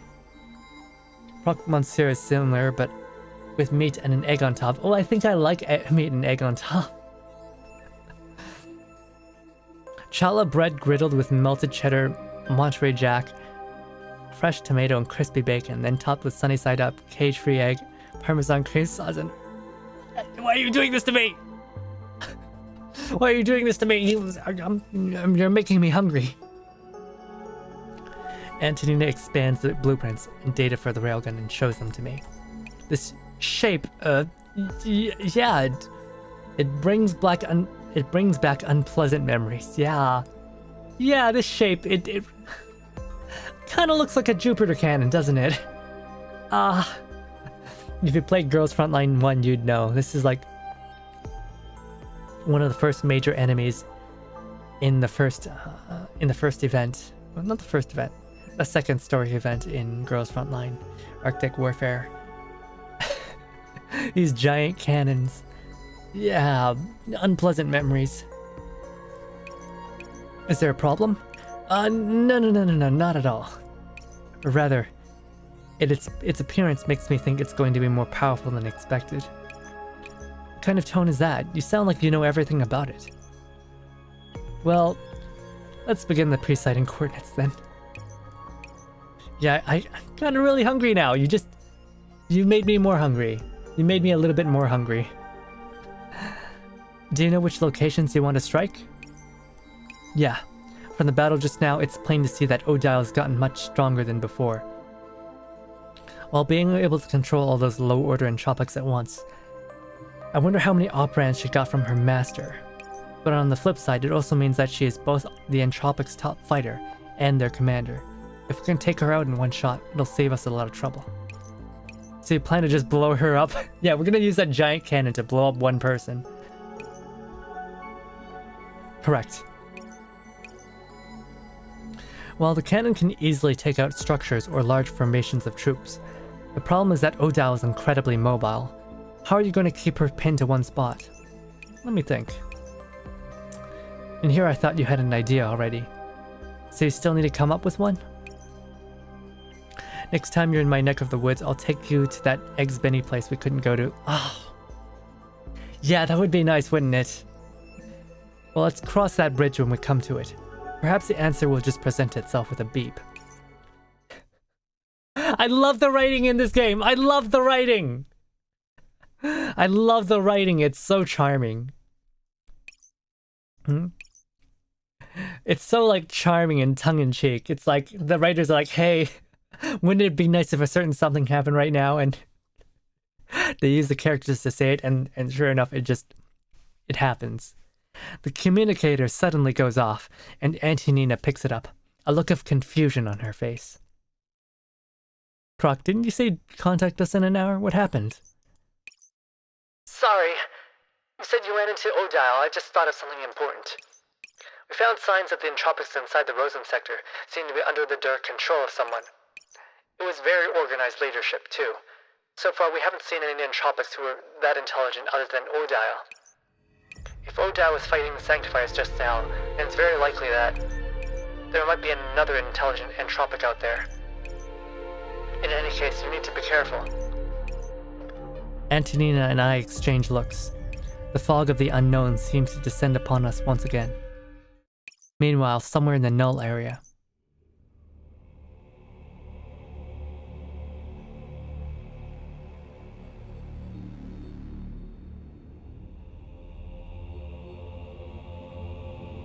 Mirror cloud connection complete.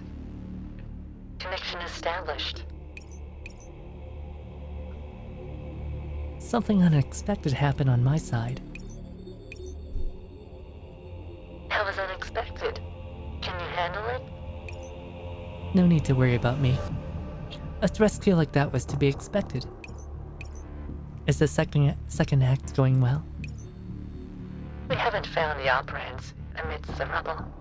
Those people are reorganizing a temporary shelter. I see.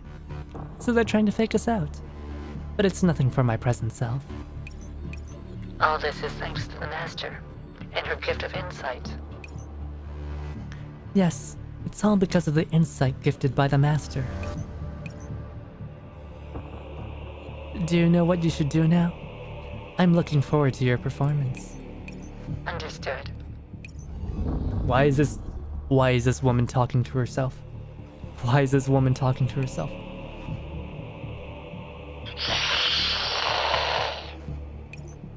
Goodness, didn't I tell you to knock first before coming backstage?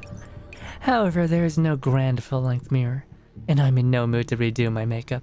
Oh well. I know. It seems the hero chose to join forces with the Knight of a Church. Now then, it's time for us villains to make a move, in order to show my gratitude to the Master for granting me power, inspiration, and reunion. Since the show is about to begin, let us throw ourselves into it with all our might. Now sing! Uh-oh. Uh-oh. What does that mean? What does that mean? So we read part 10 now, but I don't see a part 11.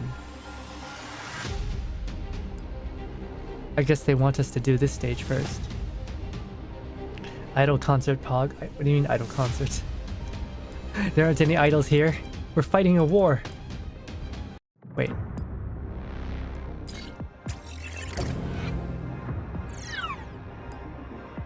What's this stage called? Stage 13. Parting. Each taking up an equal load. That's the balanced way. Alright, more chess. I'm guessing this is the data calibration center. Or the data processing center. Okay.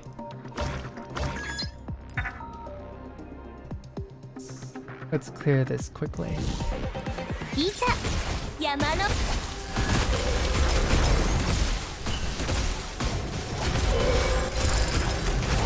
どう？パフォーマンスにはご満足いただけた？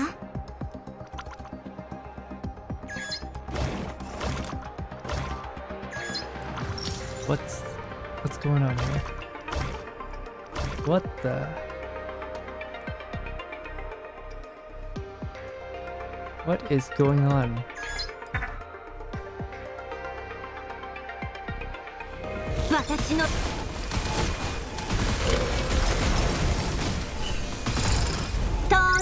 Seems to be a lot of holes. Okay, so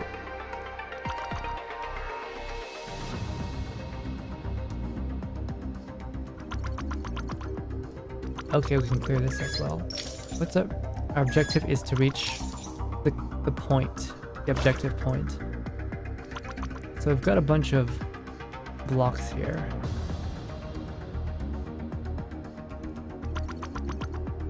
And push this, push that. Okay, we need to push both blocks.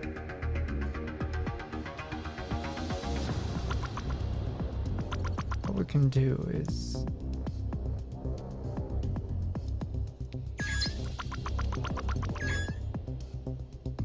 see that high ground? If we can take it, a lot of squad are gonna have it easier. Not just us.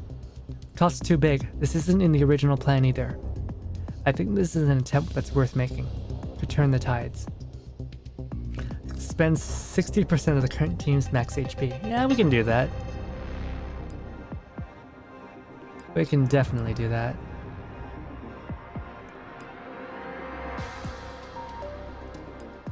Ouch, that actually did hurt quite a bit. But we can bash these guys' skulls in. Oh yeah, they are hurting. They're hurting real bad.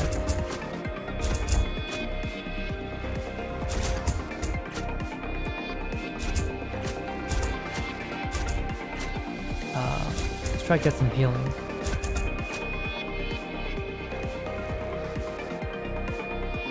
Yeah.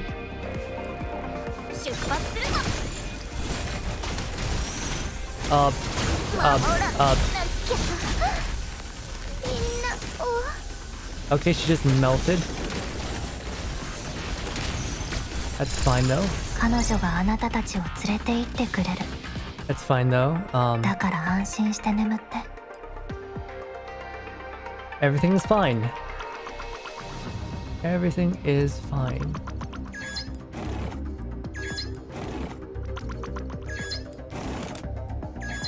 Gosh, I love puzzles. I love puzzles.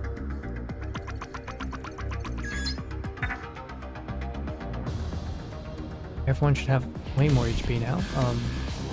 Yes. Place you with you. And we'll do it again.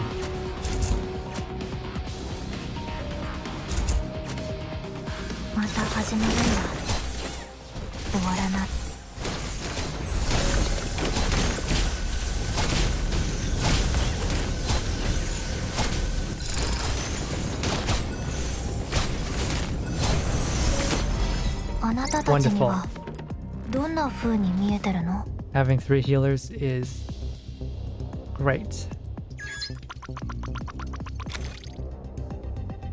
Let's see, skill scaling health, skill haste.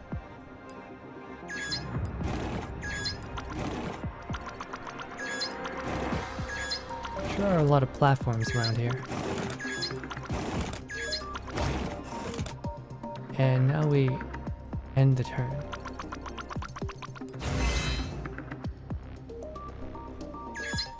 Range favored.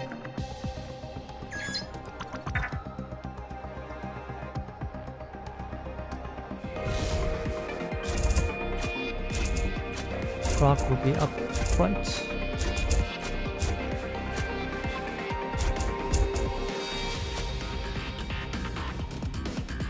Aegis の盾起動。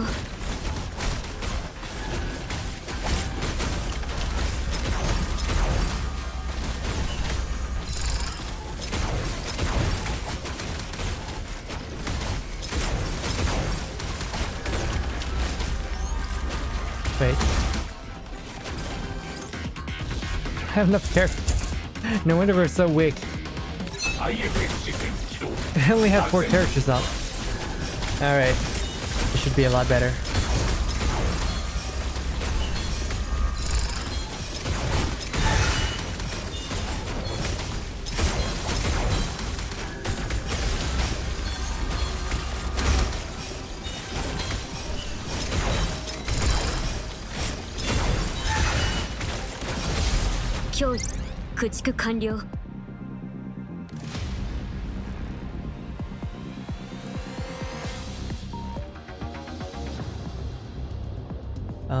Shield. Okay. Another puzzle.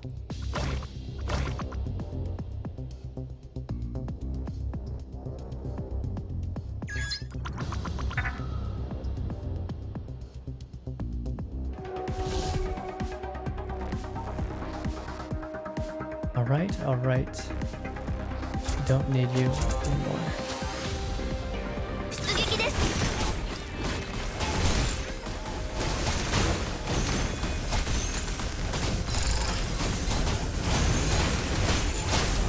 彼女があなたたちを連れて行ってくれる。だから安心して眠って。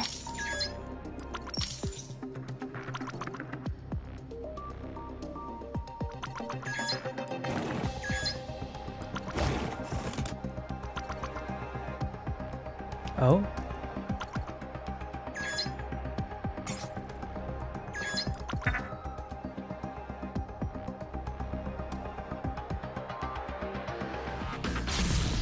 Aegis の盾起動。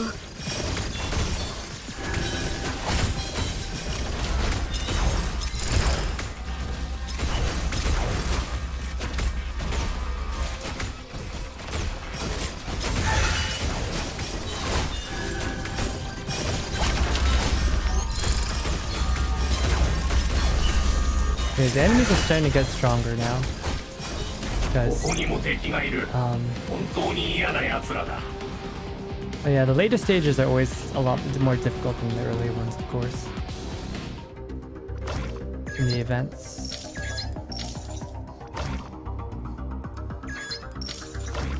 Okay. Looks like we didn't need to do all that, but it doesn't really matter.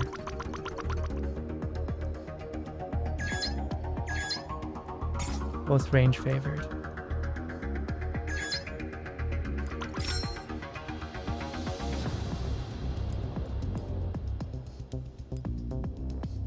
During the next round, all teams gain shields. Okay, let's take it.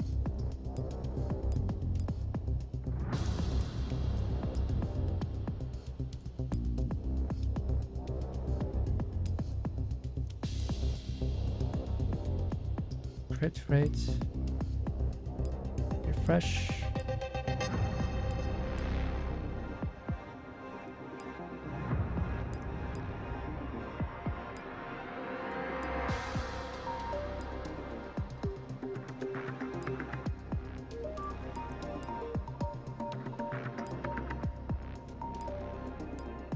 End turn.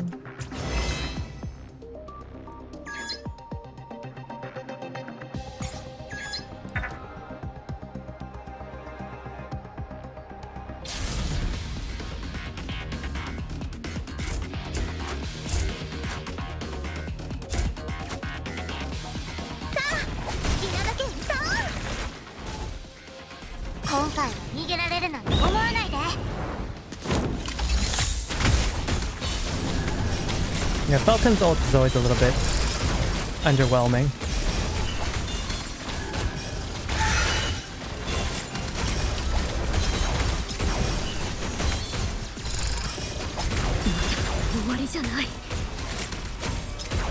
Oh. Oh darn. They're hurting. Fine though. 射撃管制システムのリミッター解除。ターゲットを不幸殲滅します。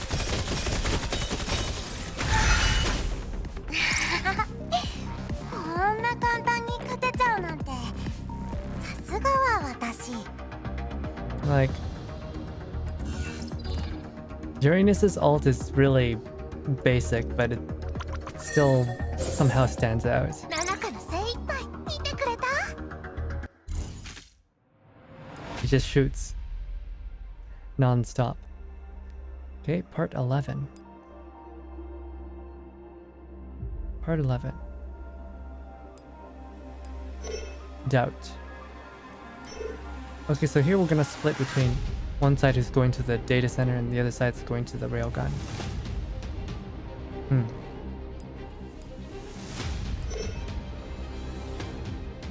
Part 11, Doubt. Cut off the head and the body will die. The enemy can only be defeated when you know where their mastermind is. At the Rosum sector, in the temporary shelter near the admin center. Turing, Soul, you ready? No problem. Ready to comply. Good. Anyway, don't be too hasty. Wait until Hannah's team makes it past that main road before moving out. Remember, stick to the shadows of the buildings, and don't let them see you. Sure, what's gotten you all knotted up over the details today? I finally got a chance to recreate a classic tactic from Metal Suit, so I can't let anything go wrong. Oh my gosh, she's such a... This girl, she's using... She's trying to live out her Gundam anime fantasies. Her fantasies of recreating Gundam scenes. Yes, relax, I'm prepared for this. Soul smiles broadly to her, and then looks back at Hannah. What about you, Hannah? Are you ready? We've divided the agent fighters into 3 teams that can support each other at a moment's notice. I've also finished suggesting deployment locations for Metal Suit Dirac. I've had my agents repair and upgrade it slightly. Do you need some time for adjustments? Nah, she's really good at this. Yep, she took the lead just like that. I mean, I'm just a Nate who was never suited for leadership in the first place. Oh my goodness, Krog, you're so adorable. Anyway, I'll repeat this one last time. Hannah will take her team towards the railgun, that is to say in the opposite direction from the data center, and draw the Entropic's attention. Soul and Turing will use this opportunity to relocate to the data center.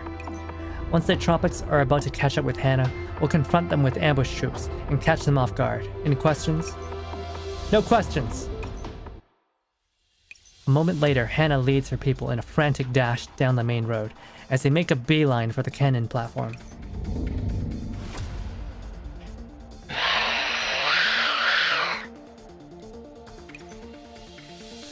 The Entropics are swarming! They're coming after us, as expected.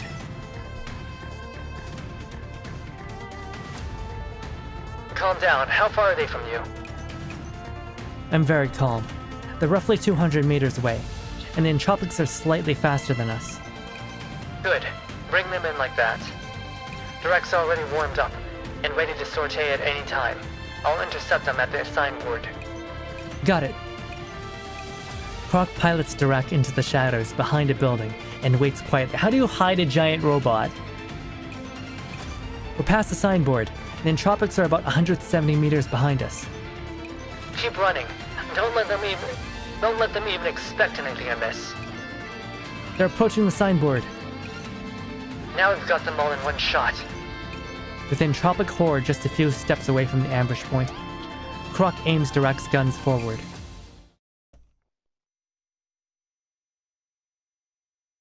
Stop. A hidden backdrop. A simple ploy. Something is wrong. Fall back. Who's that? Is that High Order Entropic? Croc, use the backup plan. On it. There's a loud crash, and the metal suit emerges from its hiding, strafing with its cannons. Turn around! Back Croc up!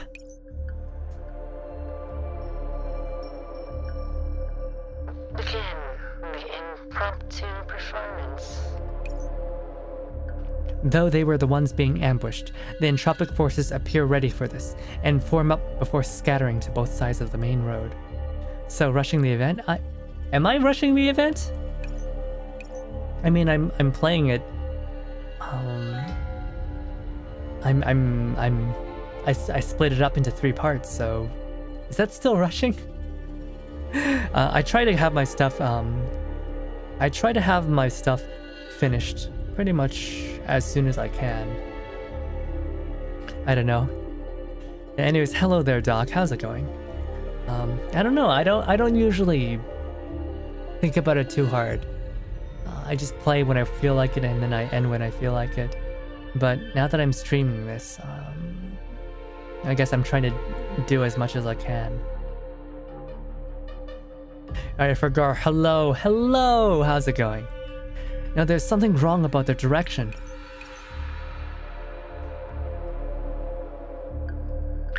This is a feint. The real star is on the other side of the stage. Dead? Oh no. What happened? The Entropic Horde changes direction. Opposite of where Hannah's team is, where Soul and the Turing's backs are visible in the distance. Shift the spotlights towards... They're heading towards the data center. Not only do they see through the ambush, but now they're trying to turn it around on us. We can't let them catch up to Turing. Have a taste of my fully charged pulse bombardment! I'm tired, I don't want to work, but I love money. I know, right? I don't want to work, but I love money. That's how it goes. We do love money. The metal suit surges forward, delivering a vicious assault against the retreating Entropics. Too many casualties. Cast diminishing. Avoid stage battle. Evade. She kind of talks funny, doesn't she? What? They're dispersing into the alleys. There's rubble and debris everywhere. Dirac can't get in. This is annoying. Hannah, can I blow this place up? No. This row of buildings is linked. Blowing one up might lead to widespread secondary collapses. There's no telling what the consequences might be. Did that entropic factor that in as well? Croc tries to catch a glimpse of the entropic leader as it flees. Cut supply lines. All out attack. Move the show to the next scene.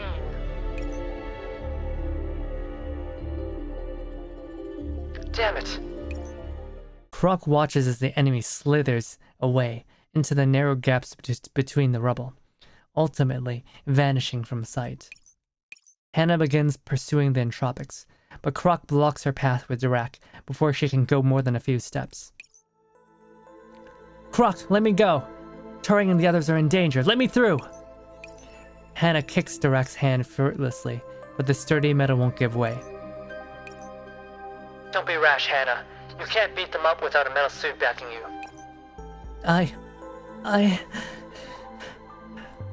And Doc, how far are you in this event anyway? Calm down. Yes, that's right. Calm down, Hannah. Just like that. I know. Hannah calms down and sits down in Durak's palm. But they'll end up surrounded at this rate. Soul's got a team on her own, but there aren't too many of them. They're quick on their feet. We can finish transferring the operands quickly enough. We can take them all out in one shot. How do I tell you this? Huh? The job sucked away my soul. Oh no.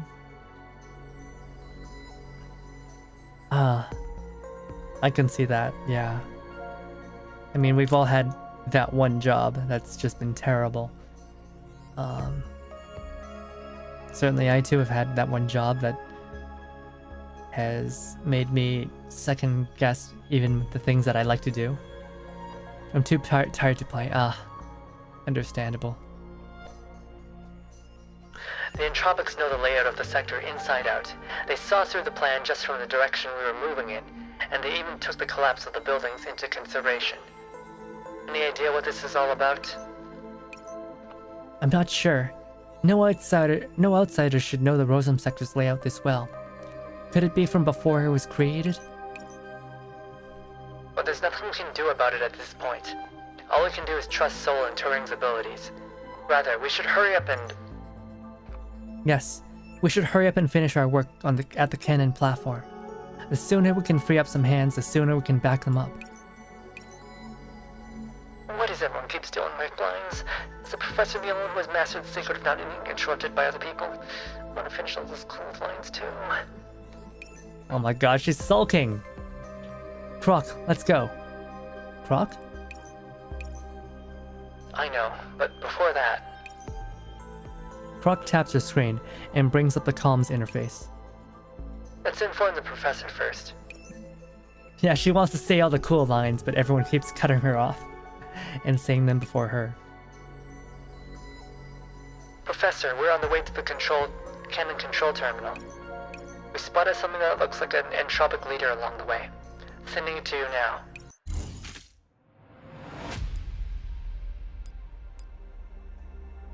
Alright.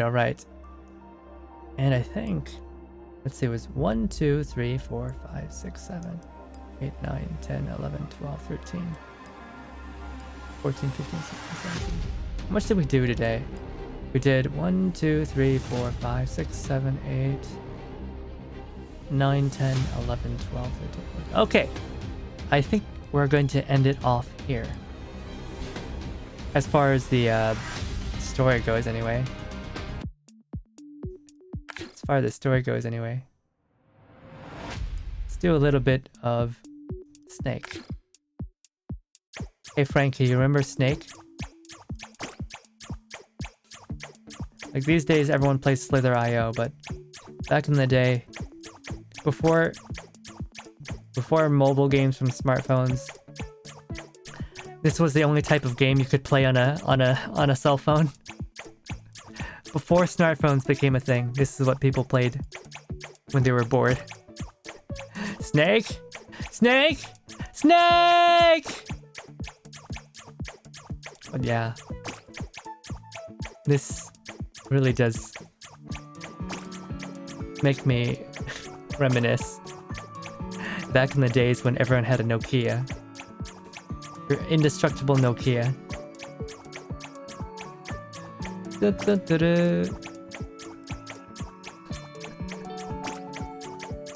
I'm sorry, when you said that, I thought I could only think Okaring from Steins Gate.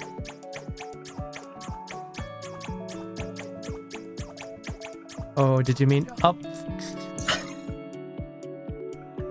Let's try that again.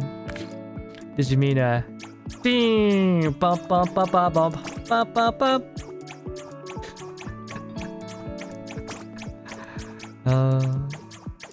I should play Metal Gear at some point, but I kind of want to save it. I want to save Metal Gear for, I guess, a rainy day. Yeah, I think about it. A lot of the young people these days have never played Snake. Ever. They don't know what this is. What is this game I'm playing? Only old people know about it. Metal Gear for the NES. Yes. I've never played the NES games, only the PlayStation ones. Or specifically, I've only played the PlayStation 2 ones, the PSP ones, and the computer ones. And I haven't touched Rising either. Gosh, this is... Snake is fun. I don't know, there's something really calming about this kind of game. It's really a brain not really thinking sort of game. You don't want to collide with the walls, and you don't want to collide with yourself.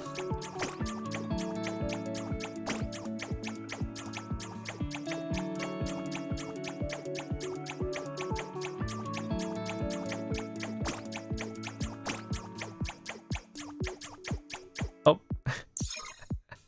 Hey, my high score is 24 already? Oh, shoot. I got the same high score as last time. Alright. Enough of that. I actually want to...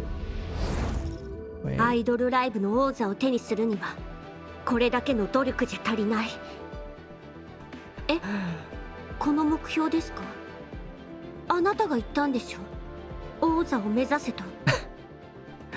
集まる視線に嘘はありません。Okay.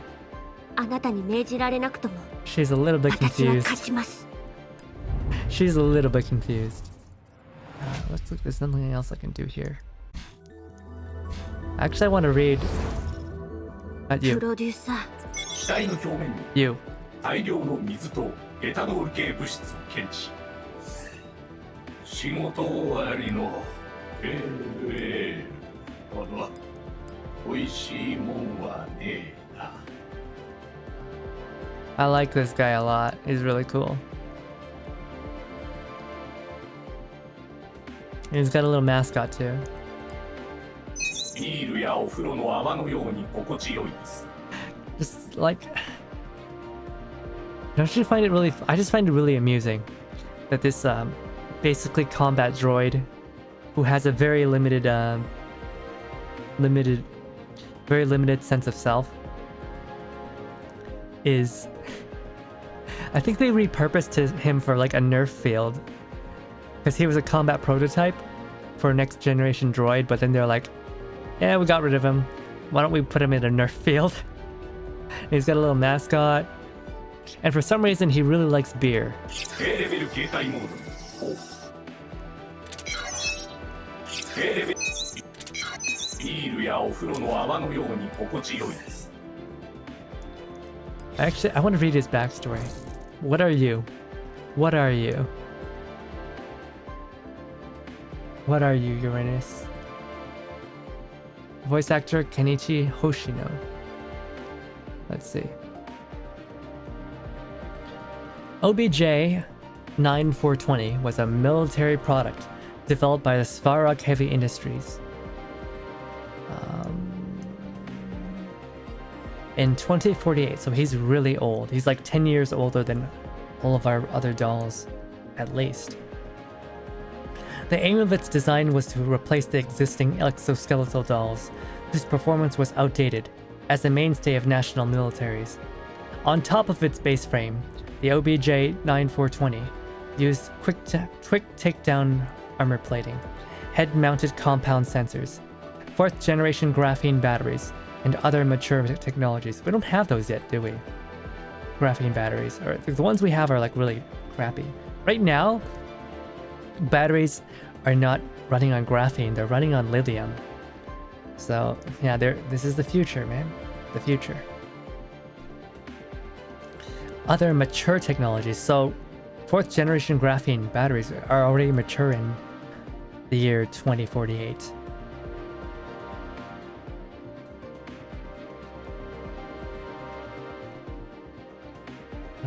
On a smaller scale, reliability and reduced production costs.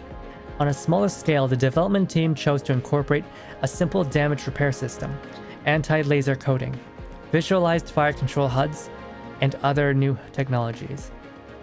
At the same time, they left room for advancement in the OBJ-9420's chassis and design in hopes that they would be able to use it as a base for the development of the next generation of mass-produced machine. So basically, he's a Cyclops prototype. Yeah, the Cyclops that you see in Girls Frontline are based off of this guy. Compared to other machines of its type, Uranus was additionally fitted with a simple NeuroCloud module that demonstrated comparatively complex reasoning and decision-making ability. This was one of the key factors that led to it being transferred to Project NeuroCloud. So, let's read his profile.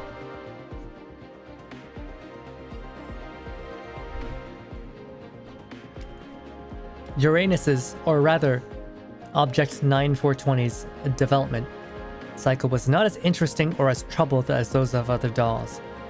The requirements of warfare created a demand that several nations desperately needed a new model of military doll to fill.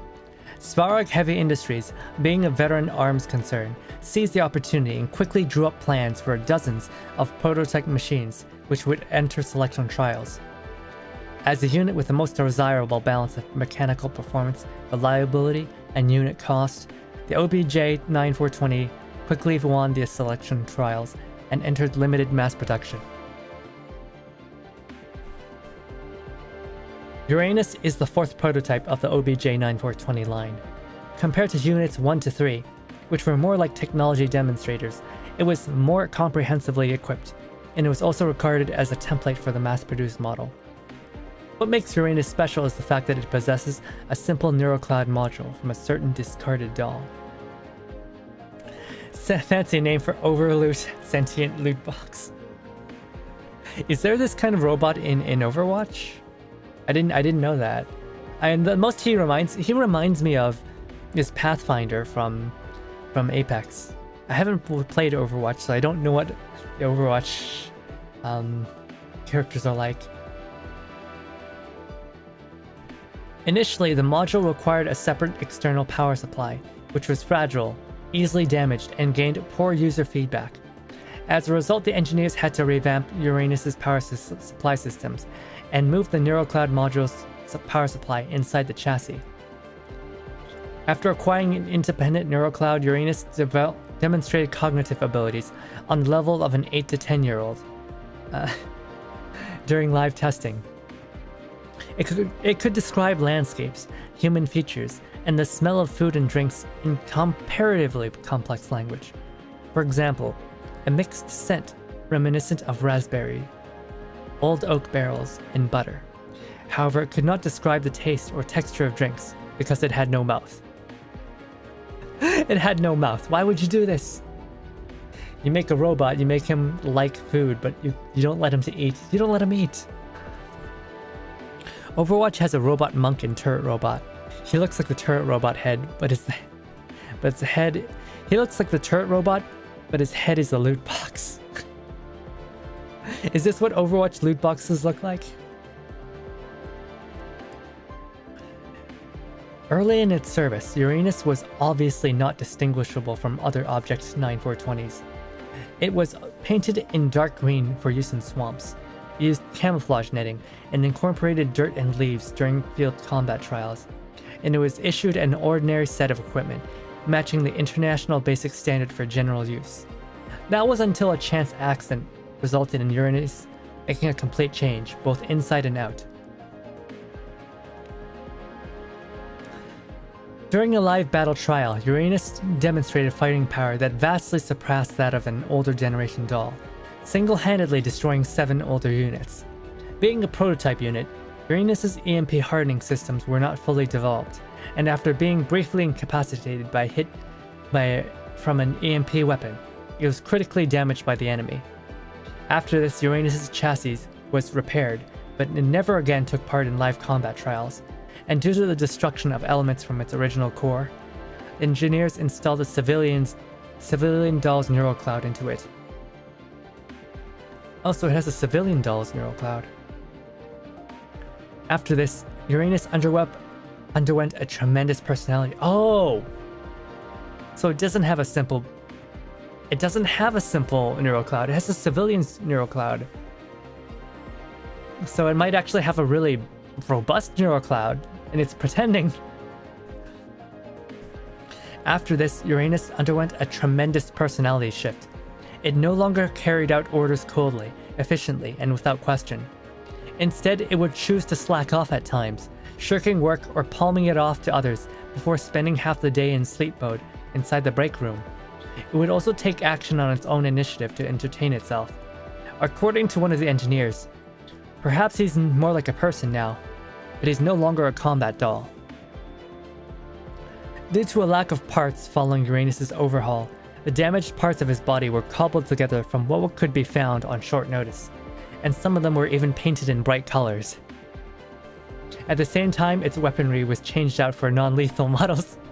They gave it a Nerf gun! 機体の稼働順調。バスタブ式修復スロット。天才的発明。現実では経費の十分な場所にしか存在しません。私のためにご用意していただき、ありがとうございます、コマンダー。My chassis is functioning smoothly. Whoever invented tub-style recovery tanks was a genius. However, only places with adequate resources can afford such an expense. Thank you for preparing one for me, Commander. OBJ-9420 最も簡素なタイプの戦闘モデル。あらゆる状況に対応可能です。適用範囲は以下を含みますが限定されません。迷い猫の捜索、泥棒の捕獲、反テロ作戦および世界大戦への参与。私、このウラヌス、昔は戦場を駆け回っていたが、膝に弾を受けてしまってな。Oh my god. The OBJ-9420 is the most basic and no-frills combat model doll, suitable for all purposes, including but not limited to searching for stray cats, catching thieves, taking part in counter-terror operations, and world wars. Oh, you're asking about me personally.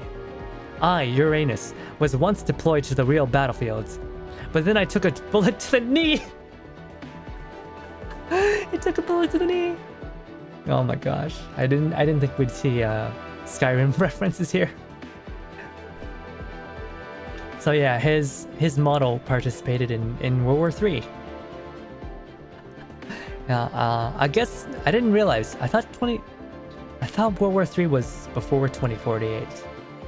So maybe he hasn't been used in a world war just yet.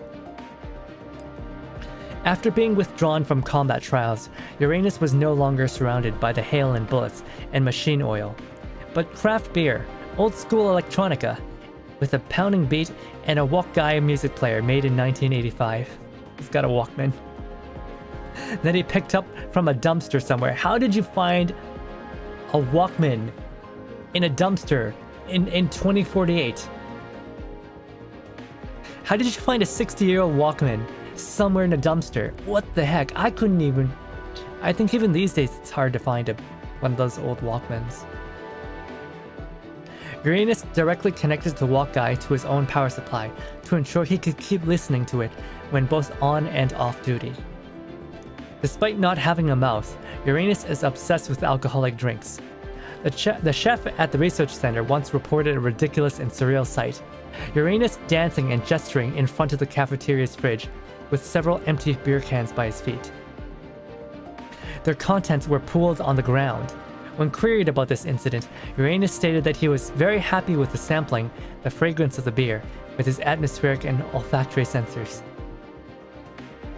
He can't drink the beer, but he gets drunk by smelling it. Anytime I hear Uranus drink a shot. Yeah, do it.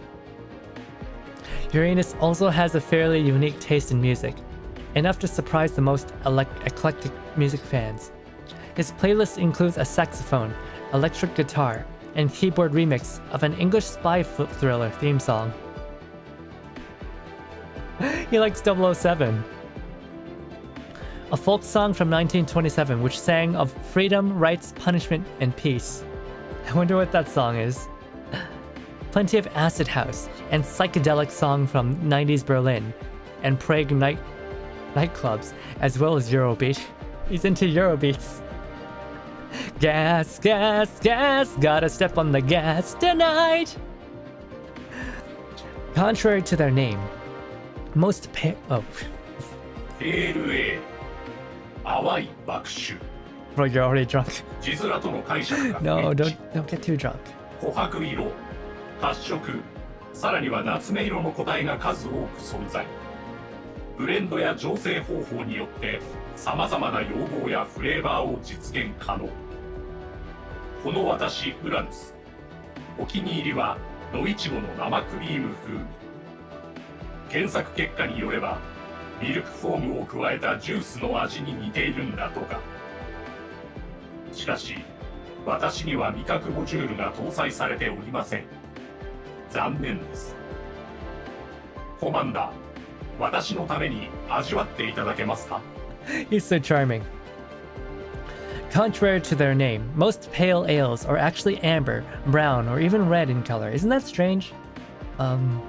I've been recently drinking some pale ales here and there, and I always found, hey, this doesn't look very pale. In fact, it looks very red.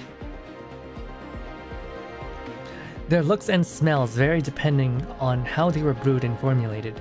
I, Uranus, am most fond of the raspberry cream flavor. Analysis indicates that it tastes like fruit juice with milk frost, but I am not equipped with gustatory modules. I would like to make up for this lamentable shortfall. Commander, please have this drink on my behalf. He's treating me to a drink. This file is a combined account from statements made by Uranus and DeLacy, and is purely for reference. As a Svarog Heavy Industries doll maintenance technician, DeLacy is one of the few dolls who can easily converse with Uranus. Yeah, she can converse with Uranus. She can converse with Uranus any day. Oh my god. I can't believe I said that.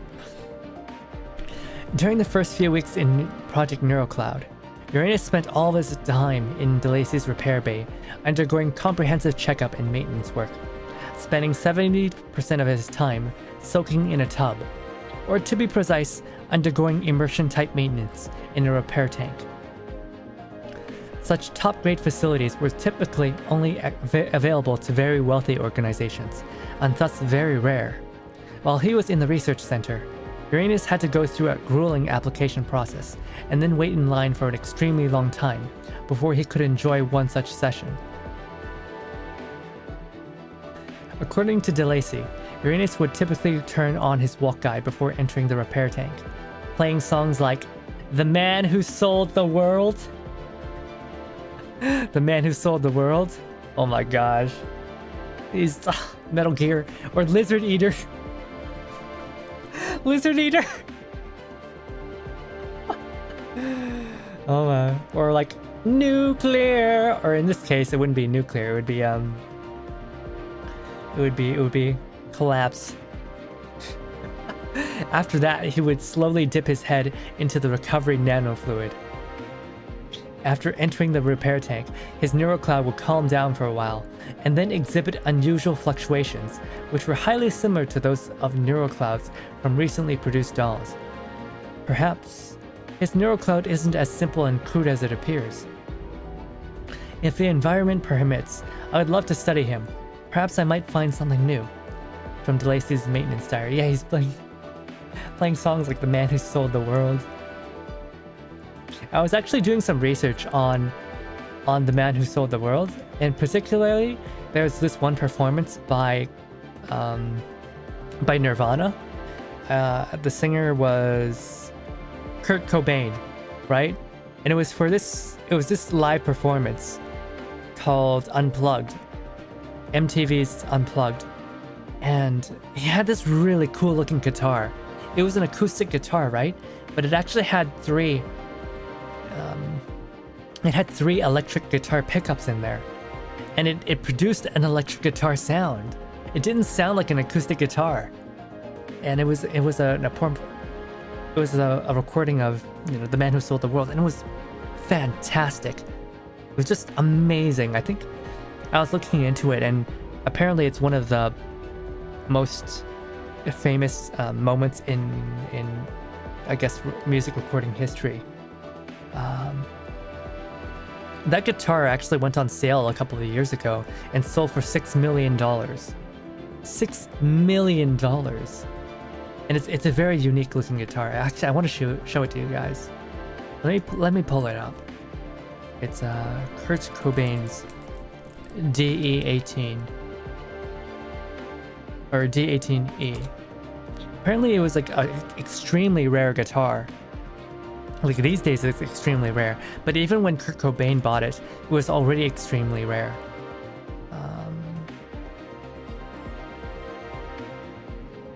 Yeah.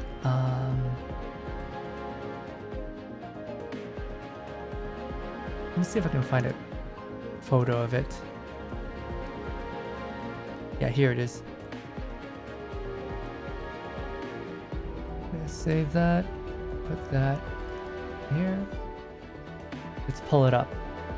Let's pull it up. Background day confetti. Image.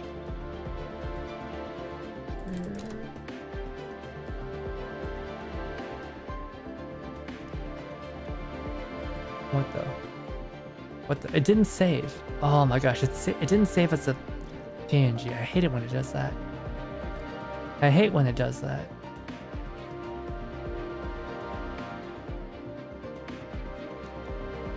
I don't know why Google Chrome is doing this these days. Just give me a darn JPEG. Holy crap. Yeah, look at that. Look at that. It's an acoustic guitar, but it's got a switch. It's got an electric switch, and it's got knobs for tuning and volume, and it's got 3 electric guitar pickups in it. I'm like, what is this? This is crazy, and the sound it put out was really, really, really nice. I don't know if you have the time, do go check out Kurt Cobain's live MTV performance of Man Who Sold the World. It was really cool. It's like really, really cool. Like, I want to actually see if I can make a guitar replica of this. I've been wanting to learn guitar for a while, and I don't know, it just looks really nice.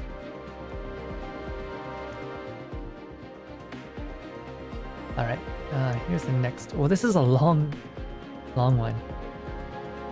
これは1983年発売のジョイマンカセットプレイヤーです。お風呂に入りながら聴くのにぴったり。テープの名前は世界に背いた男。歌詞ですか？お待ちください。検索完了。他人に偽装したとある人物が抵抗虚しく徐々にダークサイドへと堕落し、自我を失って解釈失敗。人間も自我を失うのですが、人形のメンタルが取り替わるように。説明は不要です。コマンド。私には歌詞の意味を理解しうるメンタルが備わっておりません。この私ウラヌス、特定の音波振動の周波率を読み取るときだけメンタルの冷却速度が速まります。原因は不明。しかしこの現象が存在する限り、この私はウラヌスであり、メンタルを失っていないと断言できるのです。Okay, so this is a 1983 Joyman tape player, suitable for listening to music in the bath. The tape is called The Man Who Sold Out the World. You want to know something about this song? One moment, please. Search complete. The song describes a man who disguised himself as someone else and fell into darkness while he struggled, thus losing himself. Yeah, it sounds kind of like Metal Gear Solid, huh? Comprehension error. Do humans lose themselves too? Is it like dolls changing their neural clouds? You don't need to explain, Commander. My neural cloud level is not equipped to understand it. When detecting specific audio frequencies, I, Uranus, experience quicker neural cloud cooldown. The reasons for this are unknown.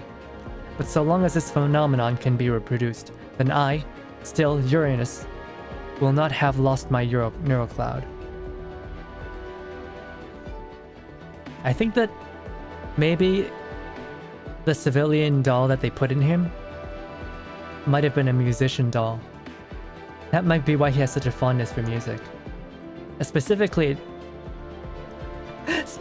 this doll's neural cloud seems to resemble Kurt Cobain. Kind of a punkish person. Uranus has forgotten how and when he arrived at the Oasis, but this has not affected his life after coming to the Oasis, and he is not particularly interested in investigating the details. After being assigned to the security department, run by Simo, there was a noticeable change in his work and lifestyle, stemming from the intermediate state before and after his overhaul. On one hand, he had to respond quickly to increasingly frequent abnormal occurrences, and on the other hand, he still had ample time to enjoy his passions, beer, niche music, and the baths, that he could visit at any time. Of course, Uranus complains whenever he's called out of the baths and to respond to alerts. Compared to other professional combat dolls like Python, Evelyn, and the like, Uranus can only be described as ordinary in terms of hardware performance and combat skills. Still, he has strengths of his own. Despite being only ordinary in terms of ability, his resilience can be quite troublesome for his enemies. Python summed it up as, Uranus isn't particularly skilled, but he's more stubborn and unyielding than many people I've seen. No matter how hard you hit him, this big lump won't go down easily. Meanwhile, Uranus sees the stern military officers of the past in his new superior, the Professor. Perhaps this helps to awaken his loyal, emotionless side in times of need. For instance, when facing up against an unprecedented crisis. For a fighting machine, this is the meaning of its existence. 現実世界の OBJ9420 シリーズ人形は戦争兵器として幅広く採用されています。この私、ウラヌス、あるいは私の宿るこの躯体もかつてはその一員でした。幸運なことにこの躯体はごくわずかな確率に恵まれ、同モデルの人形のように荒野で朽ち果てることなく、実験に向けて新たなメンタルも組み込まれたのです。そう、そのメンタルが私です。私がどこからやってきたかは分かりません。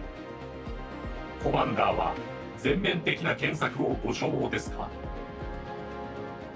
検索命令をいただけたなら、今すぐ起源解明の旅へと出発します。命令をいただけないなら、引き続きコマンダーのそばにおりましょう。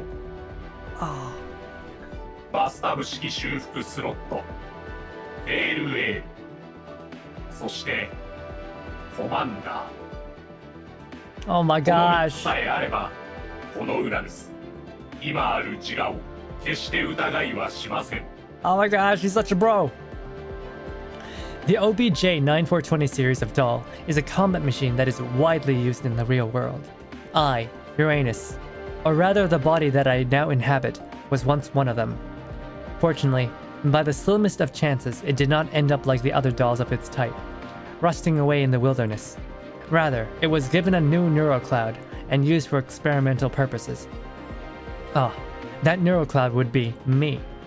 As for where I came from, that would truly be a mystery. Would you like me to perform a comprehensive search on this, Commander? If you give the search command, I will immediately embark on a journey of self-discovery. If you do not, I will continue to accompany you. I, Uranus, need only 3 things in this world in order to not doubt myself.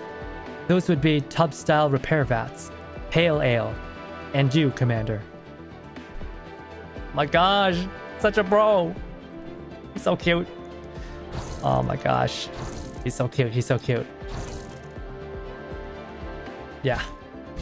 And that, I believe,